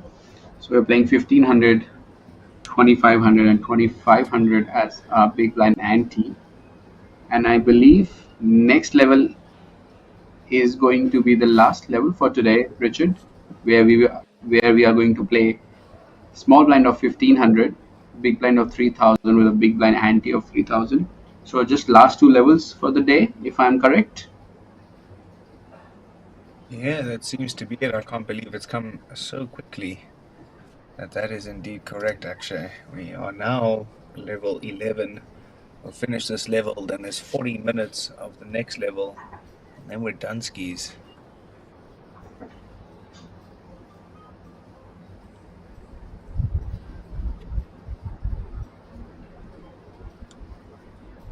I can't believe Miss Wen was just down to 3 big blinds and now she has more than 20 or close to 20.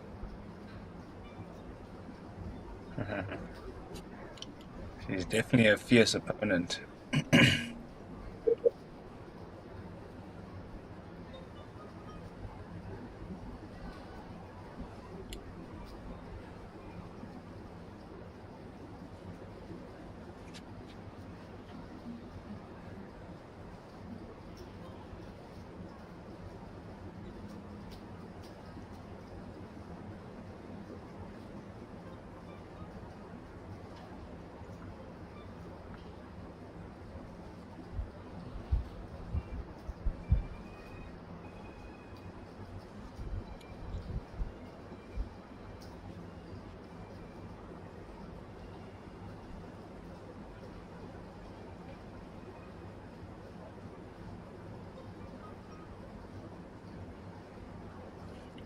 Church makes an appearance now. Early position under the gun. Chong Lee. Let's see how he does decide to play. He's definitely a familiar face around here.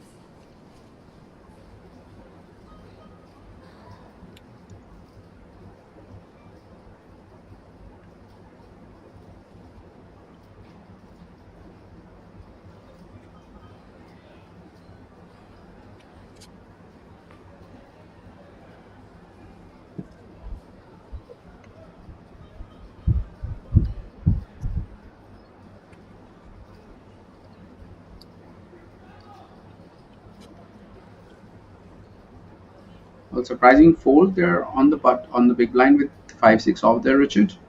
Or is it just something has to do with we are playing, second last level for the day and people really want to snug and play tight?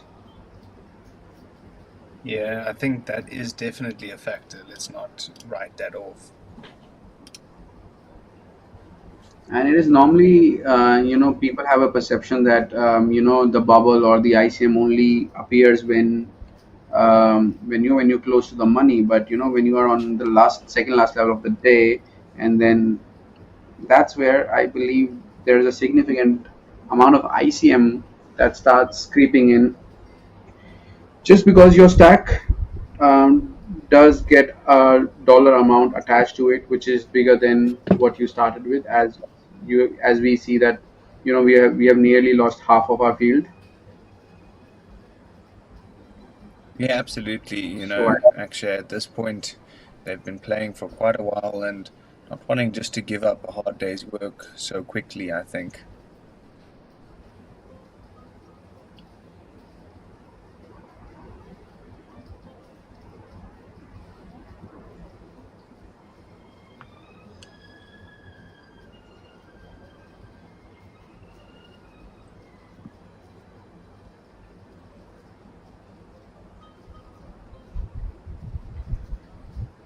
as we see aces make their appearance, as I predicted that today is gonna be aces day, not pocket kings day. And I believe this is like seventh or eighth time we are seeing pocket aces, and we actually don't mind it. We love to see pocket aces as they create some action for us. As we see And pocket fours, we love to see people run good. yes, we only want the best for you.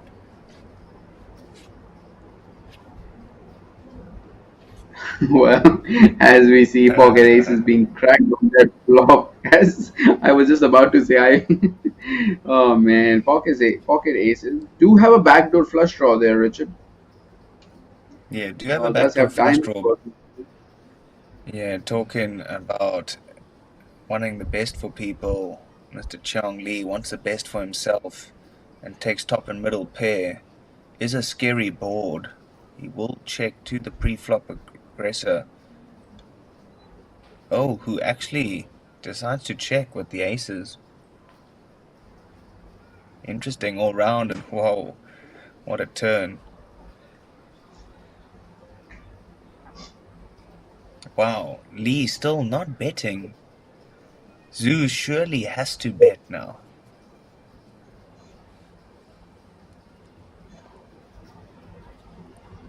Well, quite an interesting flop to check with pocket aces, especially having ace of diamonds. But we do see some delayed c bet by pocket aces on the turn.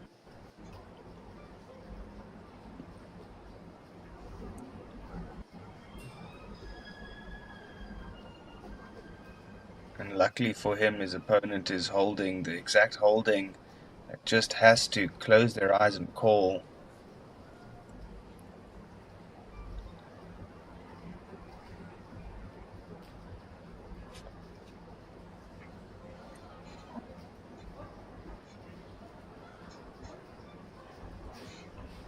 Lee playing very cautiously, just flat calls with queen Oh. 9.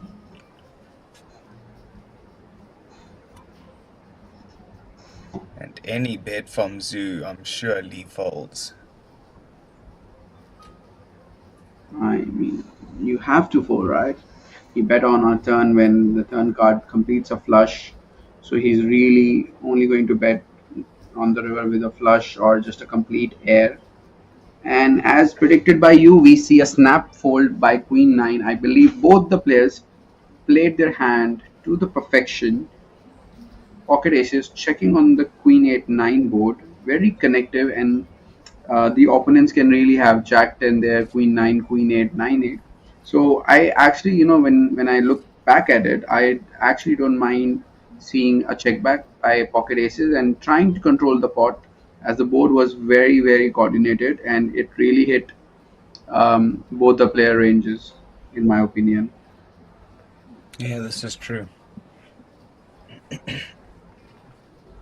And aces is like a hand that can check that flop, and probably kings would try to bet, as aces need less protection. Yeah, I see what you're saying. I wouldn't mind a bet though. Yeah, neither do I. But it's not bad to check also. No, definitely not. Yeah. Like, you'll be surprised to see how tight we play in a multi-way pot, even with a hand like aces and kings. Yeah, this is actually very true. Well, we do see Miss Wang move all in with ace king of spades for 11 big blinds, almost 11 big blinds, and it feels like Yang is gonna look her up with Snap. king jack of clubs. Yeah, not afraid of people behind. Just I call is what he said. Well, we are gonna get everyone out from the pot, and it is going to be ace king versus king jack. She is in a really, really comfortable position, dominating Mr. Yang's king jack.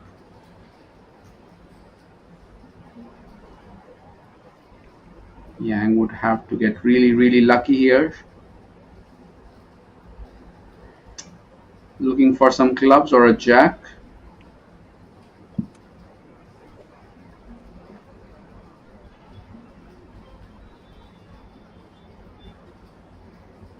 Oh, I found some clubs. And some straight draws.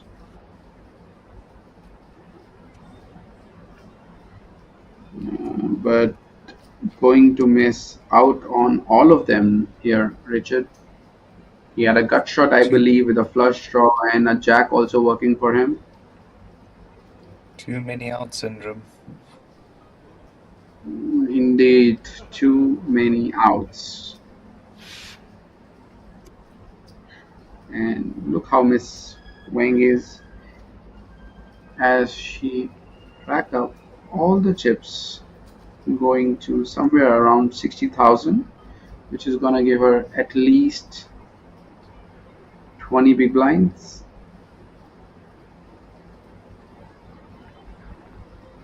And slowly and slowly, she is becoming a force to reckon with,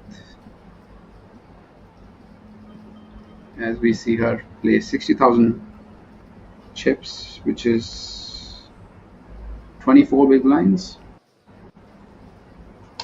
Pocket tens for Mr. Who. Looking at his opponent, decides to open up to 5,500, just more than 2x.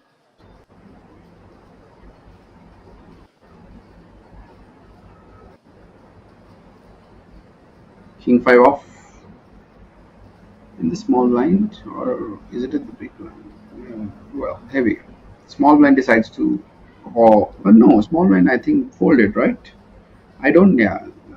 The graphics a little bit wrong there, guys. We have cutter versus big blind, and Mr. Zhu with 9-7 off, totally missing on the flop, is going to check his option.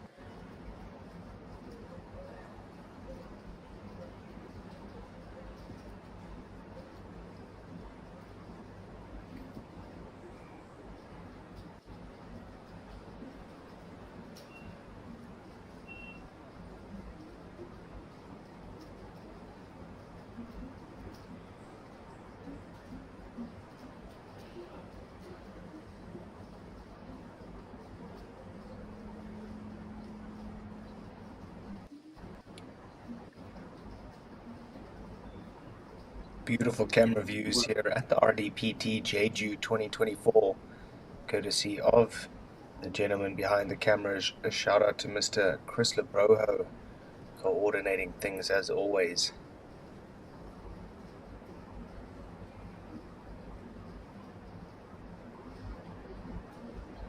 And yeah, Mr. Ping Cheng looking down at a very beautiful hand indeed. Big slick, they like to call it, ace king suited. Good enough for the open under the gun.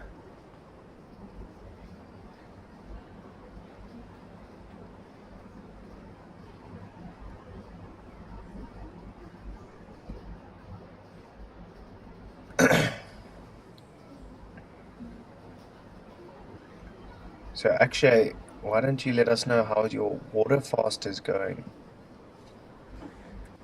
Well, it ended yesterday because it was a 24 hours. Well, it ended today because it was 24 hours. And it was pretty good, pretty smooth, I would say. I think doing it for one day is easy, but then doing it for 2 days is going to be much harder. Because out of the Did you feel 24 hours, you hungry? can actually.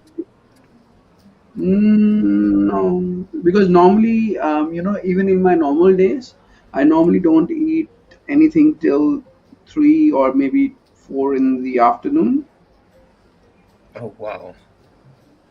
Yeah, because like, see, I wake up late. To give you some backdrop of that, so the games finish late here in India around 4 in the morning. So I go to bed out, around 5ish, and then I wake up at 12 in the afternoon. Even if I wake up at like around 10, I like to, eat my first meal at around 4 p.m. and then have another one at around 7 or 8, and that normally is my last meal. Got you. Got you. So it's not So I have to. it's not so foreign to you. Nah, and I only have like 2 meals a day, like two heavy ones. Very nice. Very nice. That's good. And I guess it suits you pretty well. Easy then to do the fast. Well, one day was easy. I think 2 days gonna be a bit harder. So next time when I try it, I'm gonna try it for like 2 days. Yeah, I think 2 days is when you're gonna start feeling it. So how long do you take Hmm. in between the days? I'm gonna try next month, actually, not Oh this wow. month. Okay. It is something new that I'm doing, not something that I've done before, like ever in my life. Yeah, it's very interesting though, and I see the health benefits behind it. So good luck. Thank you, sir. As we see Queen Jack flop 2 pair and take the pot down.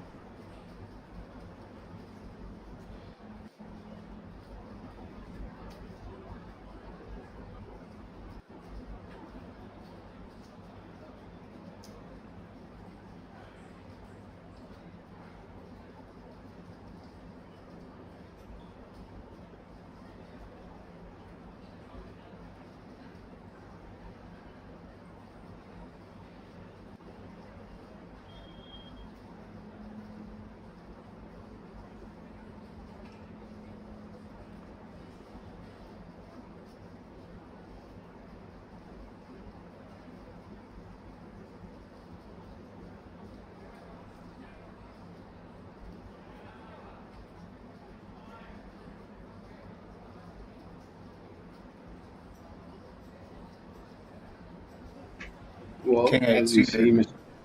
Mhm. Yeah, good enough for the open, and he will open into the small blind of Mr. Cheng, who's looking down at a couple of pocket rockets. Some trouble here, Akshay.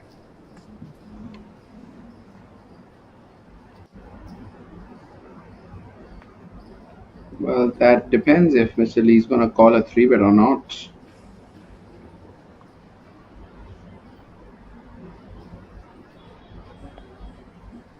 I believe he is playing 53 big blind or 23 big blinds. and is going to fold. So no trouble in Mr. Lee's land as he folds King 8 of Spades. Well, this is the aggression frequency. Mr. Yang with 50% aggression. Following him is Mr. Zhu, which is 31%. The top two aggressive players of this feature table. As we see, the big blind is going to miss a hand or no? Well, no. We ran pretty quickly.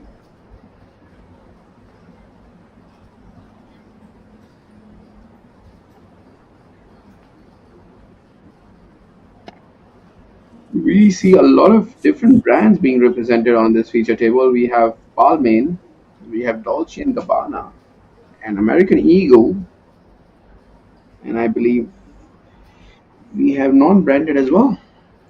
I believe this must be some organic cotton, no brand.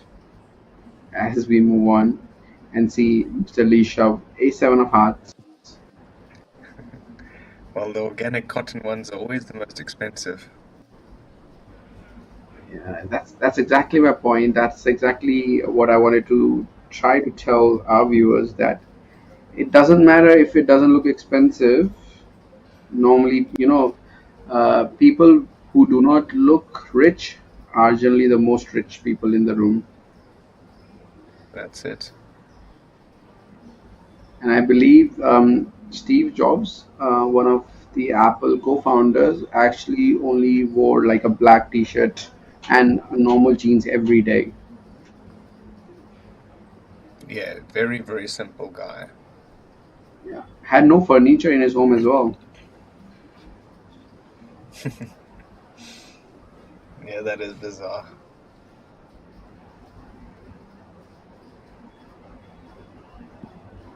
I think his thought process was that he didn't want to waste time deciding what to wear every day. Yep, that was one of his most genius thoughts. I really enjoyed that one. Is that why you don't wear anything, any T-shirts and everything, and you just roam around showcasing your amazing body in in Thailand? I wish. No, I also simplify my wardrobe. Always try and wear a white T-shirt, and then it's pretty simple. Well, I mean, you can wear anything when you have a body like that. And I think you're also simplifying your eating habits as well. When you eat rice and chicken, you're kind of like simplifying that too. So really focusing on the things that are really important to you, Exactly. prioritizing your energy. That's 100% what it is. I don't want to think about what I need to eat or what I feel like cooking, blah blah blah. I already know what I'm going to eat and how I'm going to cook it, and so it's straight in and straight out. Very impressive. It requires a lot of discipline, guys. It is very easy to hear that, oh, he's keeping his habits very simple, but when it actually comes on executing it, that is where it is really really difficult, especially when you've been doing it for more than 2 years now. Absolutely. It just becomes a habit, at the end of the day. Now we're talking about chicken and rice, and now I'm very hungry. Not long to go, only one blind level after this, and you can eat your turmeric flavored rice with some air fried chicken. Absolutely. Like, we are two polar opposites. I waste about 30 minutes on deciding what to wear every day, and then I waste probably more than 45 minutes on deciding what to eat every day. So we are very polar opposite in that matter. So if you want like a North Pole and South Pole, well, Richard is the North Pole and I'm the South Pole. So you can easily get inspired by whoever you would want. If you haven't seen what Richard looks like, you can follow him on Facebook. And if you want to be like me, you can follow me on my Instagram or Facebook. You That's a will good have way two of saying different aspects to life. I can tell you that. it. I think so, but that's what makes it so fun. That's why poker is such a beautiful game. Brings everybody together, all different walks of life.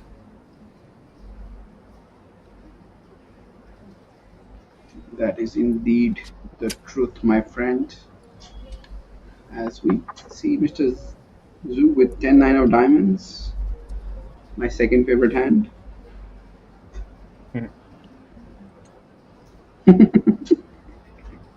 Yes, I have four favorite hand guys, all being the same but different suits. Why do you choose the different suits? Specific reason? Uh, Not that I have thought of. Okay. Yeah.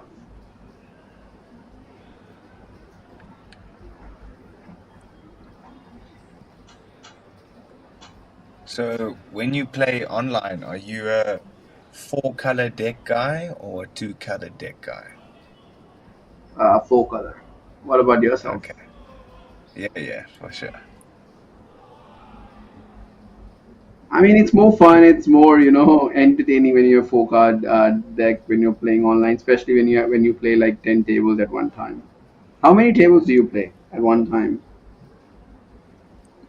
Um, I mean, I'm still relatively new, so I like to limit them. Probably the max I play is six, and then I'm That's pretty comfortable. good. It's actually pretty good. Like actually knowing what is good for you and what is not, and where you struggle is actually a very good starting point. And also knowing your limitations, I think, is very important. True, very very true. So I mean, of course, I have played 12 tables, 14 tables, whatever it may be, but at that point, you got to ask yourself, like, what game are you playing? Your C game, your D game, and then is it actually even worth it? As we see pocket fives choosing an interesting route to three bet from cutoff versus hijack.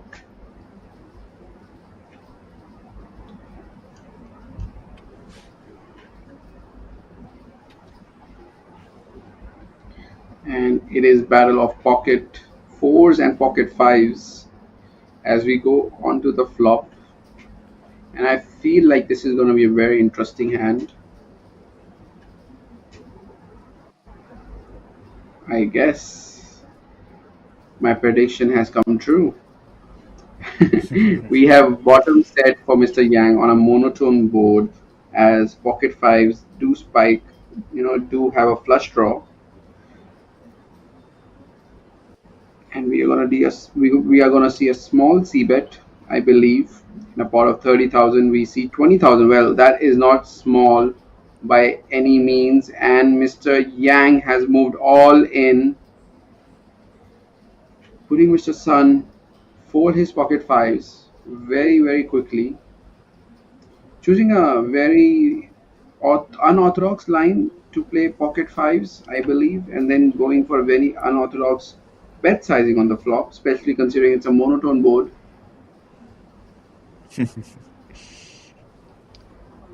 A lot of unorthodox things happen in that hand. Exactly, literally what I was just about to say. Yeah, to say the least.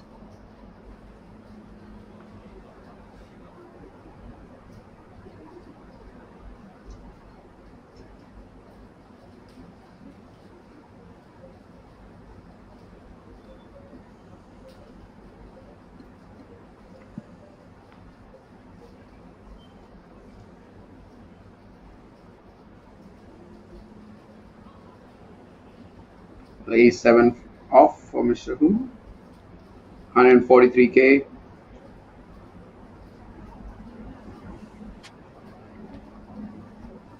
I think more than 50 big blinds.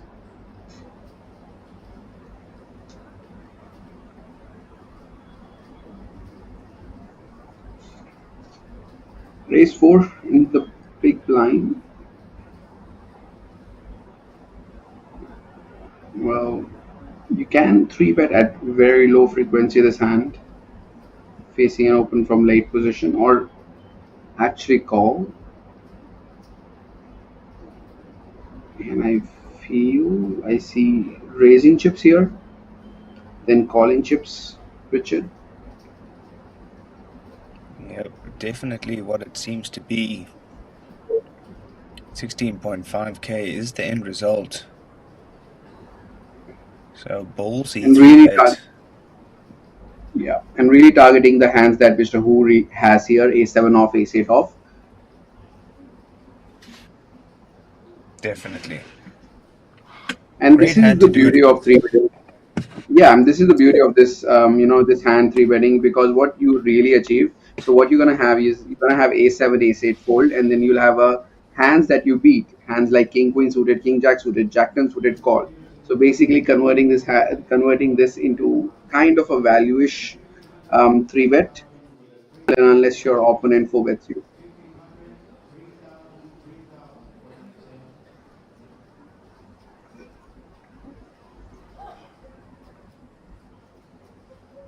Like think of the hands that will call you, and think of the hand that will fold versus a 3-bet.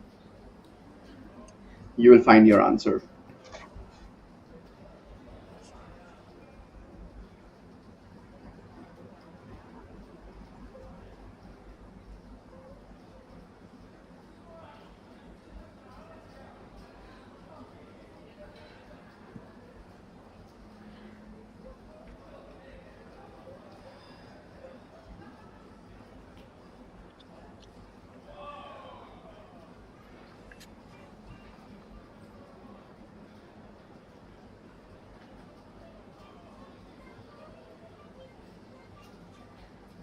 Raise and take it for the ace queen of Miss Weng. Nobody wanting to put any fight towards her. They know what she's capable of.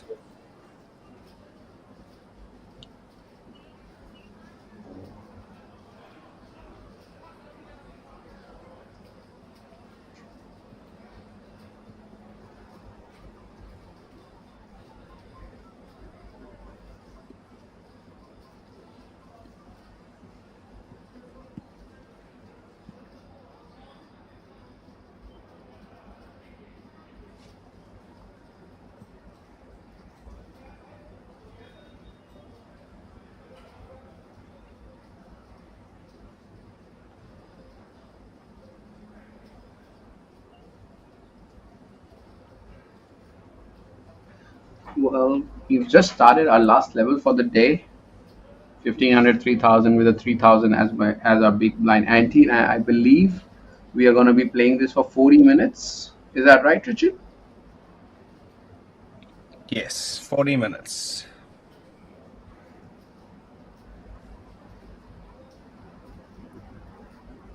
So we And should when we be move at 9:30 Sorry. local time. There we go. So for our day one, first 3 flights, the blind levels are for 40 minutes, and for our last flight, the blind levels are for 30 minutes. And then when we combine all these players to day 2, we'll be playing 60-minute levels.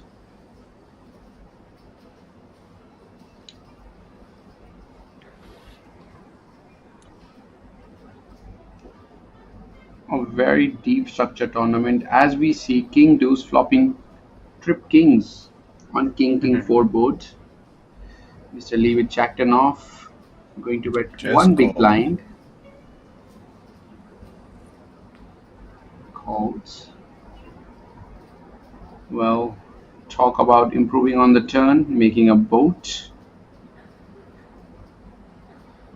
Oh, Lee doesn't appear like a person who's gonna do unnecessarily betting.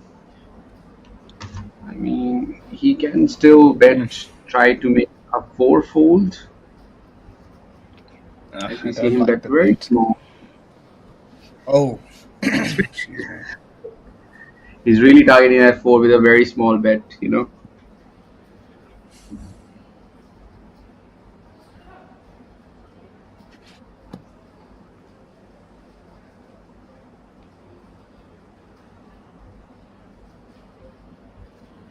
it looks like he knows he has to bet, but about how much to bet, so that's why he bets like 1.5 big blind.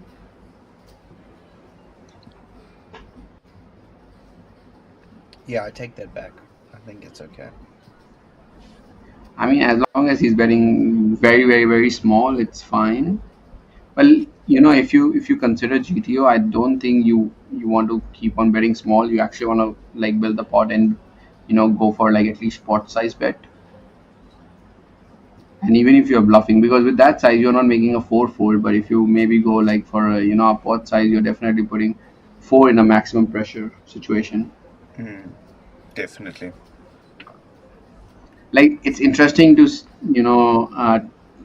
to like actually study these paired boards, where normally on most of the boards you will see that you have to bet like very small on the paths like 1 bb or 1.5 bb, but when you get called on the flop and when you actually reach the turn, there is actually very polar betting where you are actually going for like pot or more than pot or just going for a check, because if you, let's say if you have trips here, you really want to build the pot up.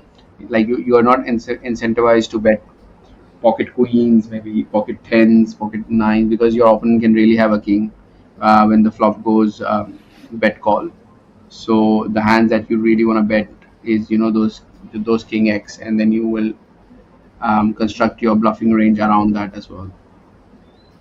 Maybe queens and jacks go for a bigger size, but then majority of the hands, maybe like ace jack ace 10, they don't like to go for a bigger size, so they go for a check or bet big.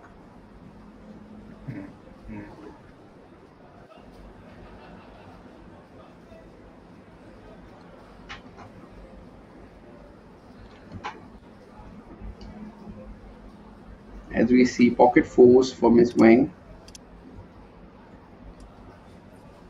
very interesting.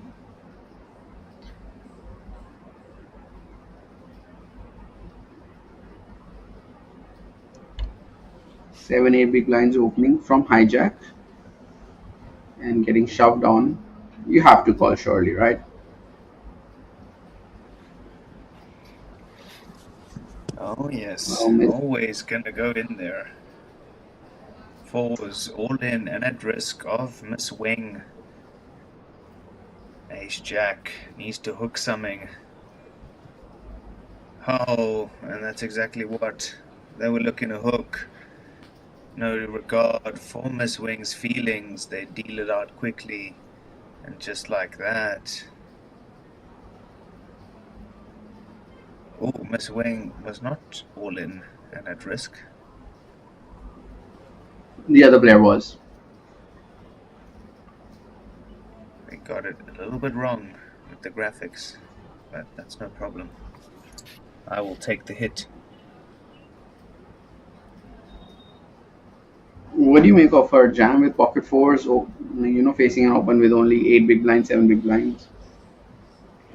Yeah, I think it's good.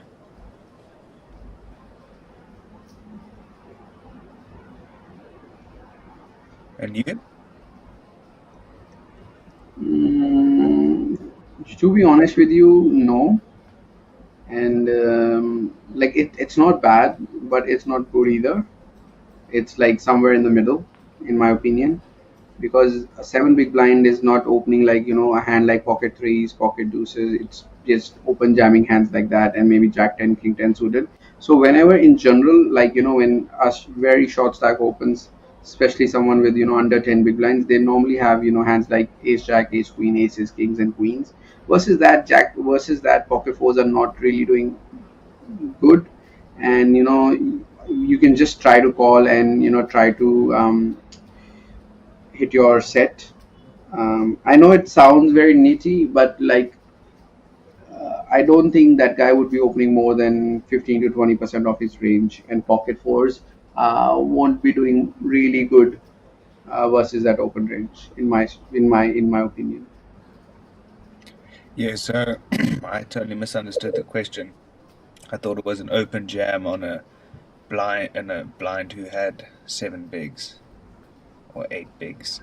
I didn't realize it was a 3 bet.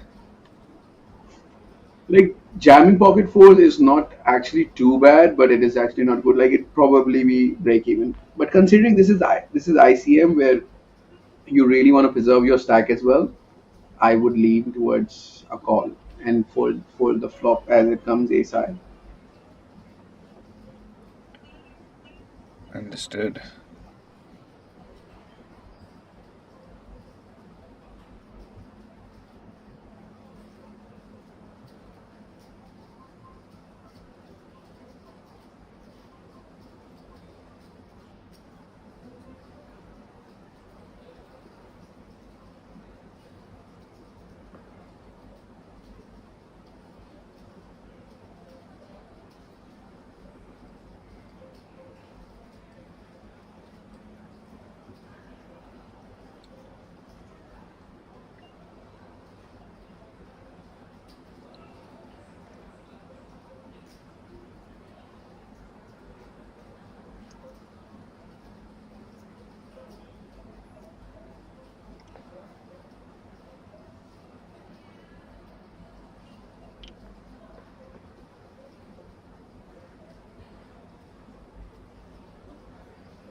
Alrighty, well, it's an all-in jam from the ace-3-0 under the gun, and somehow Sun understands there's a real chance here.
And wow, Chop. somehow that one comes to a chop.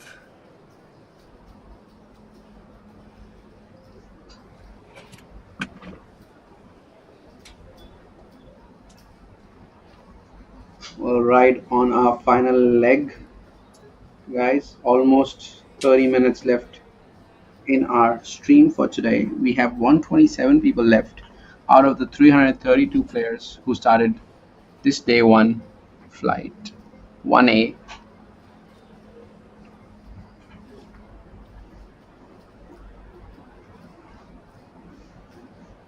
This is the most important blind level, I feel, Richard, as the big stacks will really try to preserve their stack and try to put pressure on the small and medium stacks. I mean, if you're a big stack sitting in this situation, what will your strategy be? And if you are, let's say, sitting as a small stack, what your strategy would be? Interesting question. Hmm. Big stack, I'm bullying. I feel like, Keep me on your toes. yeah. Big stack, I think I'm bullying, to be completely honest. Just because there's still 3 flights left, I'm trying to get a big stack. I'm trying to maintain it. It depends. Let's be more specific. So let's say if we're sitting on 2 starting stacks, I'm definitely being aggressive.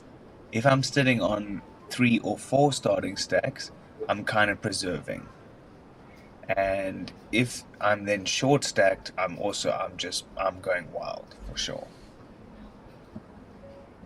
Well, as we see, a short stack go all in with king queen off, getting called by jack 10, and that's a king high board. Free double up. Needs a runner straight or two pair or trips. Jack or a 10 working for the jack 10 player. Not gonna work, and we are gonna have Mr. Lee double up here.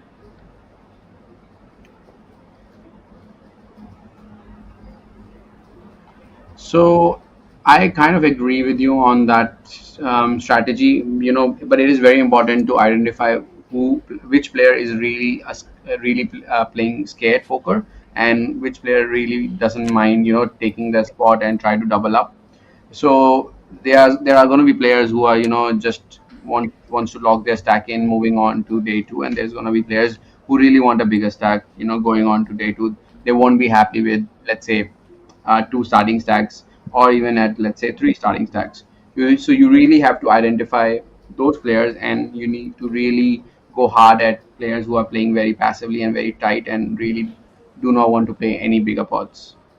And it really Agreed. depends, it really depends on that more than if you have a big stack or small. Like, even if I have like short stack, but I know a player is really not gonna be calling me lightly here, I would definitely expand my range even though I'm short.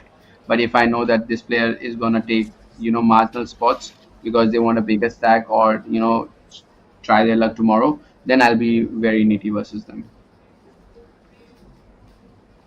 Yep, very well broken down, I would say. I hope so. Because clearly you are like one of the better commentators out of two of us, so I need to do something so that they call me again for the next series. I That's really only hope my because- explanation.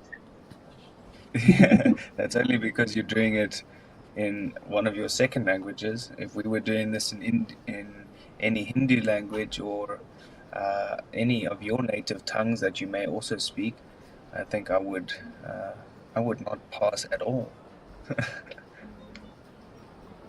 Nah, you're just being too nice, I guess. Well, I am doing it in my second language. That is indeed correct. That is indeed So what is your correct. first language? So I speak Hindi, which is, I don't even know if it's the national language we have here, because there are so many. I believe we have Yeah. more than like 100 languages in India. Wow. Uh, Wow. so yeah, but yeah, my main language would be Hindi, and then after that would be English. Wow.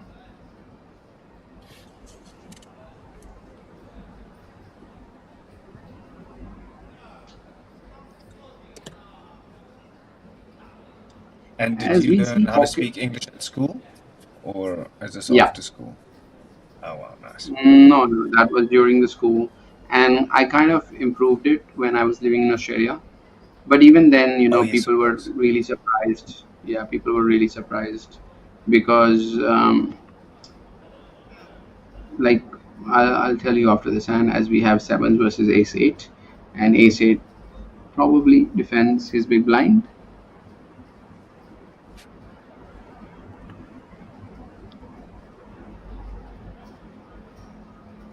There we go. Ace 8 versus pocket 7s. Ace 8 does have two overcards, so we are actually flipping. Queen 5-4, no help for Ace 8. And Mr. Zhu is gonna check his option. And knowing anything about Mr. Sun, he does like to bet, and he does like to be on the bigger side. Let's see what he chooses to do in this hand. And I believe the bet is 8,000, which is half of the pot. That is indeed correct.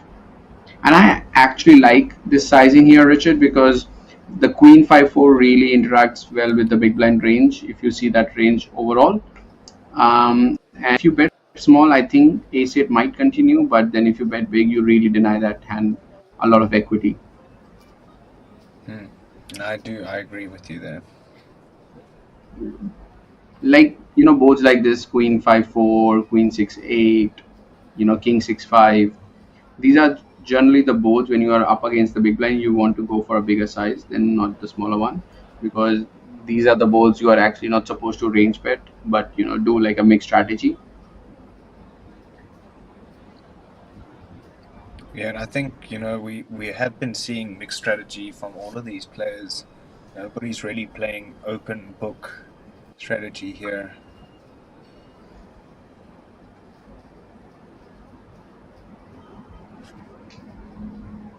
What's going on the table? I believe there has been one card that was extra dealt. So probably there were 3 cards dealt to the UTG player by mistake. So maybe this hand would be a misdeal, or they would keep on playing. I think this is a misread, misdeal, not misread. Sorry, misdeal. Yeah. So when I went to Australia for the first time, this is back in 2014, 15, and I actually applied for my first job, first interview. The manager was really surprised, and he couldn't believe, it has only been a day that I've arrived to Australia, just because of the command that I had over English when I was 18, 19. I think it is kind of declining as we are moving ahead because of COVID, and then me staying in India, not speaking that much of an English with my friends or with my companions. No practice. No practice, yeah. Yeah, So I'm probably always still, tough when you don't have anybody to practice yeah, with. yeah. So I'm a little bit rusty, but not rusty with my poker strategy to make up for that in some way or the Exactly. other. That's all that counts. That's all that counts, my friend.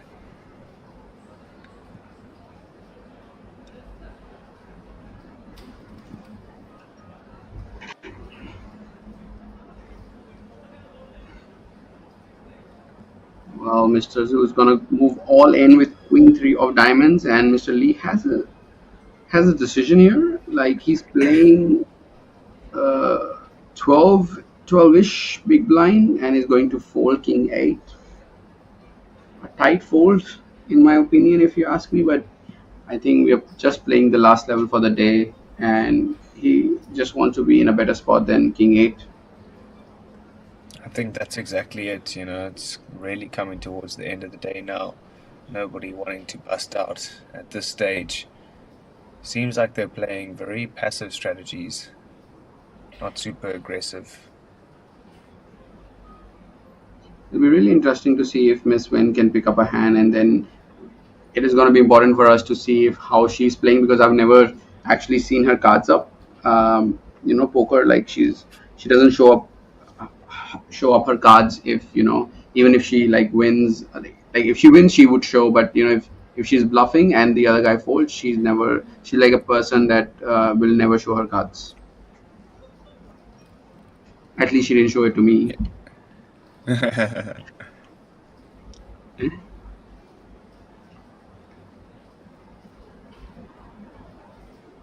But right now, like, if you ask me, all I'm doing is literally poker. So we do like 8 to 10 hours of poker commentary, poker streaming, and then after that, I start watching Triton and other things, so that I'm not like really losing behind with my competitors that are playing every day. So it's like Yeah, literally absolutely. living and breathing poker right now. I think you have to, in a certain stage where you realize everybody else is studying extremely hard. If you aren't studying, you're falling behind.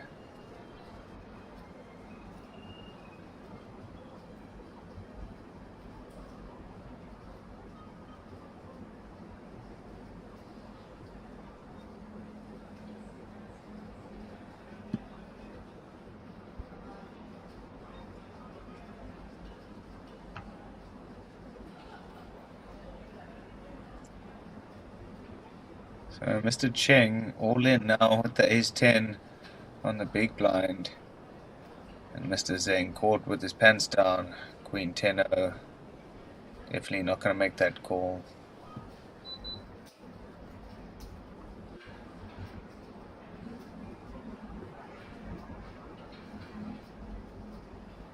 So now it really depends on the bottom three stacks, how they want to, how they want to play this game. Do they want to just go to day two, grab like a min cash or something, or maybe try to make some moves here as we are on the last level of the day and try to run their stack up? That's what it comes to be honest with you. Oh yes, absolutely. I mean, I won't be happy, going on to day two with just like, let's say 40, 50, 60,000. I rather go into day two with minimum, as we discussed before, 120, so that it's going to give me at least a better chance to fight. I know I can get lucky with having 40,000 in day two, and I can get a double up, but I can also get coolered. So I rather have a bigger stack when I get coolered and not the shorter one, because there is no coming back. 100%.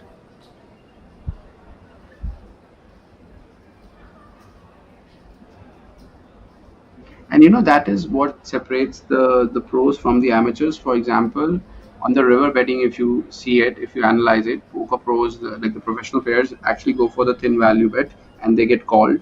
That kind of helps them build a bigger stack. And so when they are like up against a cooler, and even after losing that cooler, they'll have something to play with compared to the players who are not going thin enough as for their river bets, or like, let's say, turn bets. 100%. Very important that we remember that it's all about stealing the EV when you can, so that when you don't hit it or you get a bad beat, you still got chips behind. Like, look at that way. Like, let's say if you had only 40k and you faced an all-in, and if you lost, you would have been out of the tournament. But let's say even in the same spot, you had about, let's say, 140k, and then you lose a cooler, you will still be in the game and you will have 100k, a fighting chance. Look at it in that way. Exactly. Something that a lot of amateurs are scared of is going for a thin value and then facing an all-in or facing a raise when they bet for thin value. Well, first of all, it doesn't happen a lot.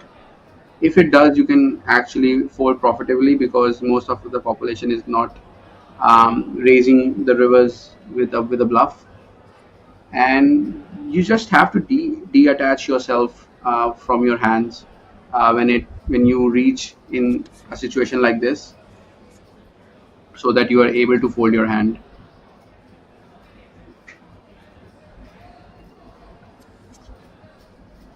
And what are they waiting for here, actually?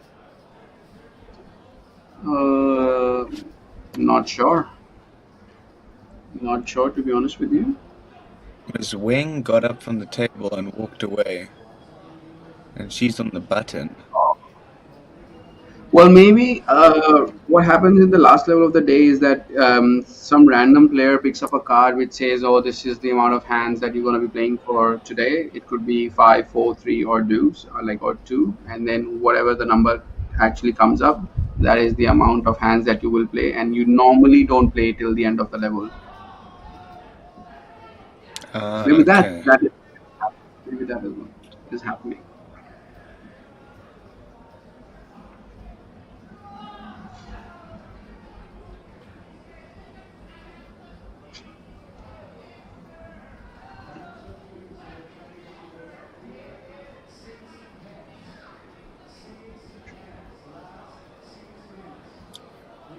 Six hands. So that's what it is, actually. 6 hands, and we're finished. Here we go. Maybe I was. So that means I was right, right? Yes, I think so. There you go. Today is my day. I'm telling you, Richard, winning my first ever side bet, being correct. Great day today. Great day today. I should really go on Bumble and try to get a match. Who knows, I would get lucky.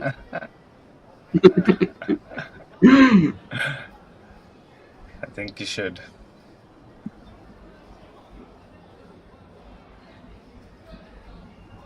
Don't blame me tomorrow if I come late to the commentary booth. Oh no, as, we'll be proud. as we see all in a call, Ace King shoving from +1 and 10-9 of hearts taking a bit of gamble here. Well, gamble, gamble, as they say. And he has my favorite hand. So this is your favorite hand versus my favorite hand. Ace King versus 10-9. Well, this is a real side bet. Yeah. All right, I'll take 10-9. Done. I'll take Ace King, Book it. of course. Book it. Book it. Book it. Let's go. I'm giving you a slight bit of advantage though, but it's fine. You're a nice gentleman. You deserve that. Well, you do remember that King Queen off was folded in the small blind. Yes. So That's no problem. that the equities do run more closer than you think of. All right, come Yes, on, probably 10-9 more of hearts. 50-50. It's even my suits, Church, you know. baby. Church, baby. Well, there we go. I pick up some more outs. I ain't Great working for flop, me. 4-10-9. Oh, you Just church, an baby. Church, safe. As the church. Well, that is In the house $100 of the Ace dinner. King. That's $100 dinner going away from my mouth Right. as I Right as there. I see myself choosing a loser side Yes. with a hand. Yes. Maybe I need to change my favorite hand. I mean, we pray to church every day, twice a day.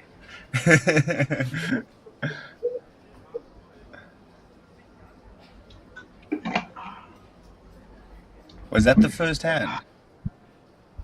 Yeah, that is the first hand. 5 more hands. Cool. Are you sure you heard 6 hands? Yeah, I'm pretty sure. Well, nobody wants to go to day 2 with a very short stack, so we see King Jack off shove for 11,000, which is almost 4 big blinds. And Mr. Chang with Mamacitas. Maybe I should pick Mamacitas as my favorite hand, you know. I'll have better chance of I think you winning should. Michelin star dinners. I mean, it was so difficult to win the first side bet, and now I lost it like within seconds. With your favorite hand. I mean, it's just This is my favorite just hand. This is how my it always favorite was. suit. Yeah, maybe maybe it is on my day, you know, Richard. Maybe I should not go to Bumble. As we go, Queen versus King Jack. King flopping top pair on this flop. Well, Cheng is gonna need his queen on the river. That is not gonna happen today. And we see Mr. Bing double up his stack, and now he is up to 30,000. Still catching up with the starting stack. 4 more hands. Make sure that you subscribe to our channel, like this stream, follow Richard, follow me on our socials. Do your bit as we do ours. And don't forget to come tomorrow to watch 1B. I believe we start on the same time, Richard, as we did today. Absolutely.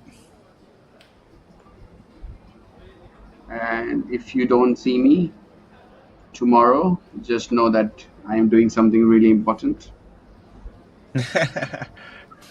But you're gonna see me tomorrow, That's it. guys. I'm not gonna be hanging. Work of a gentleman.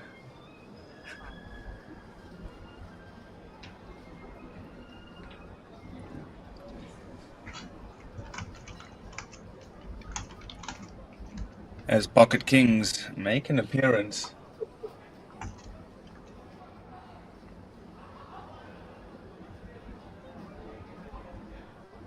Wow. Am I seeing this correctly? I believe so, Richard. I think Bing is trying to really, try to have more than a starting stack at least, or he is gonna come tomorrow and fire another bullet.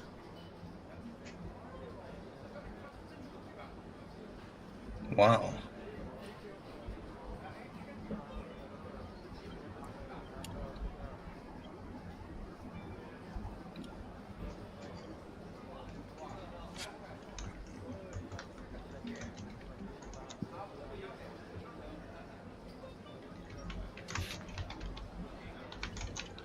Whoa.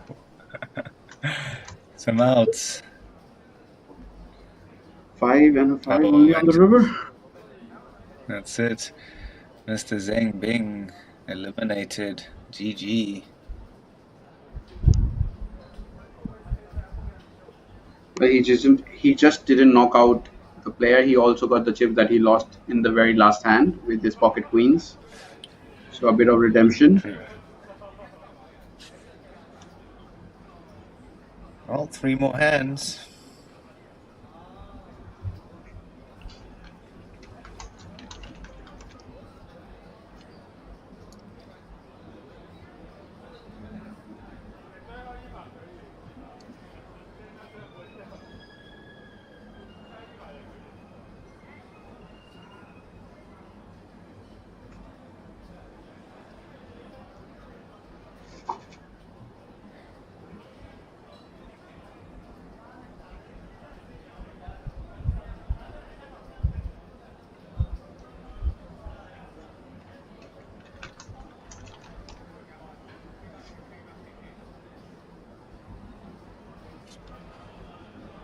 Well, Sun with a Well very down. playable hand.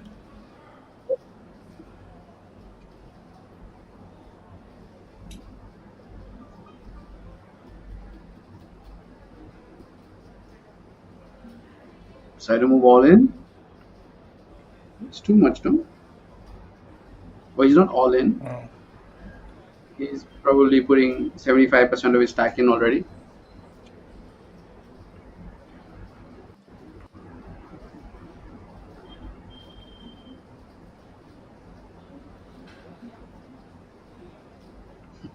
With a slow it's a view. very interesting play.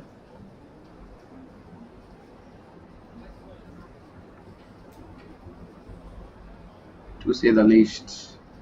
Quite interesting. He had more than 20 big blinds. Yeah. Not sure why he tried to open jam.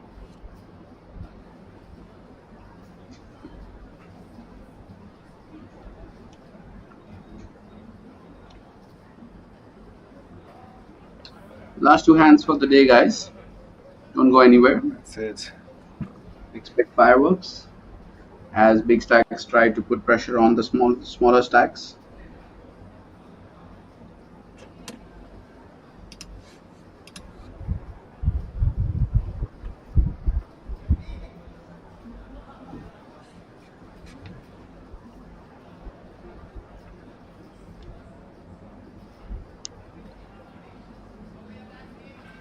Well, Mr. Zood has ace queen off, and big blind only has 10 big blinds here with king 3 of clubs. I mean, what do you do here? Like, you have a suited king, and small blind is almost gonna jam 80% of his range.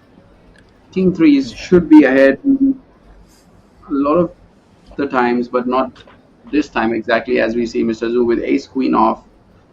You have 10 big blinds, 2 hands. Do you gamble? Yes, you do. We are gonna go all in and a call. Ace queen versus king 3, blind on blind. Lee at risk, being the shorter stack, and also trailing behind ace queen. Well, the flop is no help for Mr. Lee. Needs to find that king. Well, 3 outs once, and we are going to lose Mr. Lee on the very second last hand of the day. Well, he did fight for 12 long levels to be eliminated in the very second last hand of the day. As we move on to the last hand, and I am guessing we are probably going to see pocket kings. Do not go anywhere. It is going to be pocket kings or aces. That's my prediction, and my prediction hasn't been incorrect in today's stream other than 10-9 losing, but that happens sometimes.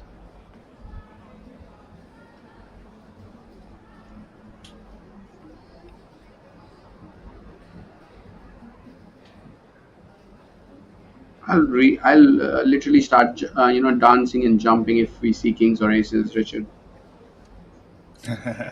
Literally.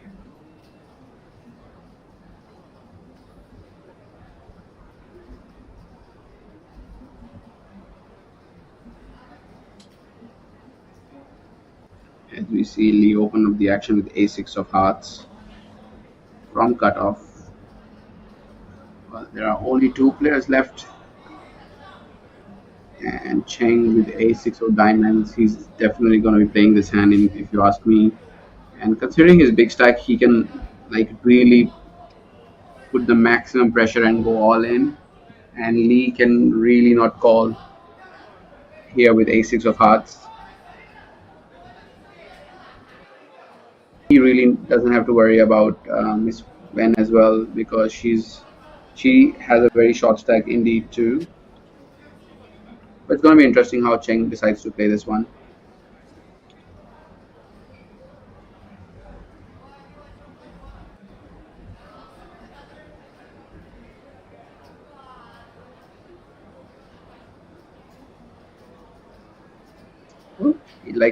He elects to call, just flat call on the big blind. I thought he was on the small blind, so my mistake. Both players have the same hand but different suits.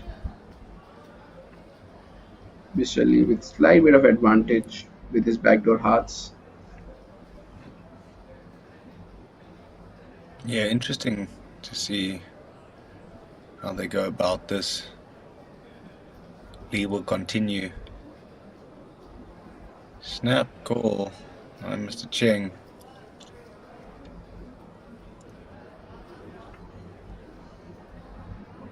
Well, there we have it. The hard draw coming up on the turn, along with bottom pair for Mr. Lee. Can go either way, can check, can bet.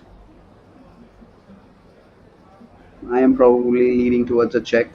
But he's known for like these famous small bets, like he would bet like 2 big blinds here.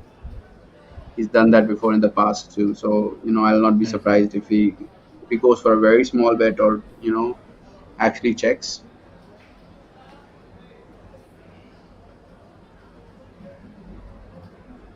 But there is a 4.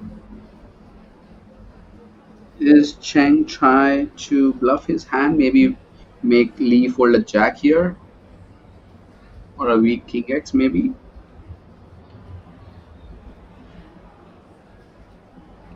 Or he's just going for a smaller value bet. But he doesn't know that Mr. Lee does have a 6. This is a perfect bet if you're targeting a 6 or a jack, because he's gonna find it so difficult to find this call with a pair of jack or 6. He's getting really good odds, 12 to win 36. He used to be right 1 in 4 times, I believe. Talk about going for thin value bet.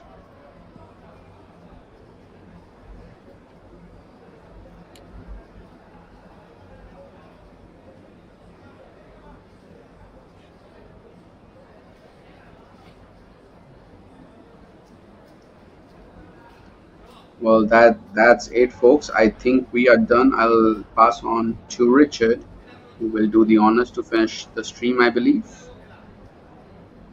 That's absolutely correct, folks. We have played our 6 final hands of the day, and thus it means it is time for the good old bag and tag, which everybody loves to see, because that means all of these players, 113 of them, have made it through to the day 2 of this Red Dragon Championship. So congratulations all around been a great day of poker in this first flight, and we do know we still have another 3 flights to come. We will be broadcasting 2 more of those, so join us tomorrow, same time, same place, and you can find all of this RDPT Jeju 2024 action live, brought to you by myself, Richard Cooper, of course, with the lovely Mr. Akshay Kapoor. It's been a pleasure. See you guys soon. Sweet dreams.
Hi guys, I'm Stanley, your host at the Red Dragon Poker Tour Jeju 2024. Guys, we have the winners of the Red Dragon Tag Team event right in front of me.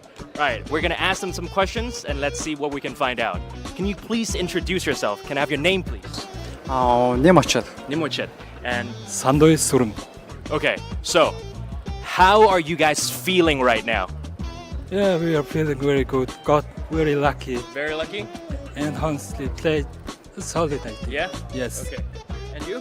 How are you feeling? I'm so happy Yeah. because it's our first tournament in live.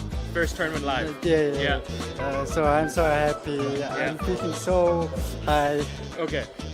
First time in live poker and they won, guys. Remember that. So, I want to see if you guys know each other very well, okay? Because you guys are teammates, right? What is his favorite food? It's Mongolian. Mongolian food, tell me. food. Soon. Okay. Is it correct? No, not correct. Okay. Your turn. What is his favorite food? It's only meat. Meat? Is it meat? Yes. Yes. Okay. All right. So, one more question. How are you guys going to celebrate tonight? I don't know. I will sleep Sleepy, very for- sleepy. for tomorrow. So just gonna sleep. What about you? What are you gonna do? Yeah, maybe one beer. One beer. Yes. Two? We'll see. All right. Thank you guys very much. We have the winners of the Red Dragon Tag Team event. We'll see you soon.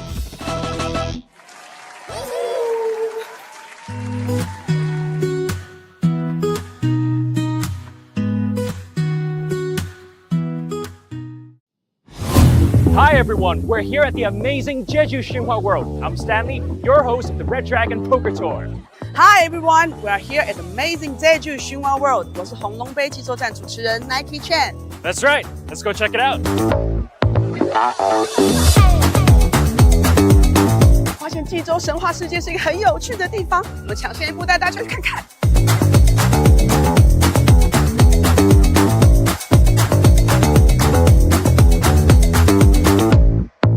And the dining options are just as amazing.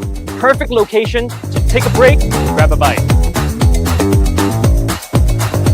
真的很赞，我觉得我在这里快要控制不住，想要 shopping 了。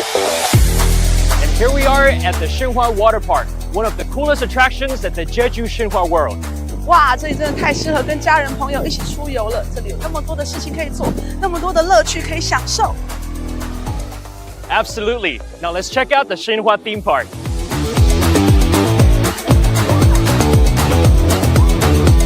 I can't wait to try them all out. But first, let's head into the venue and see where all the actions are happening.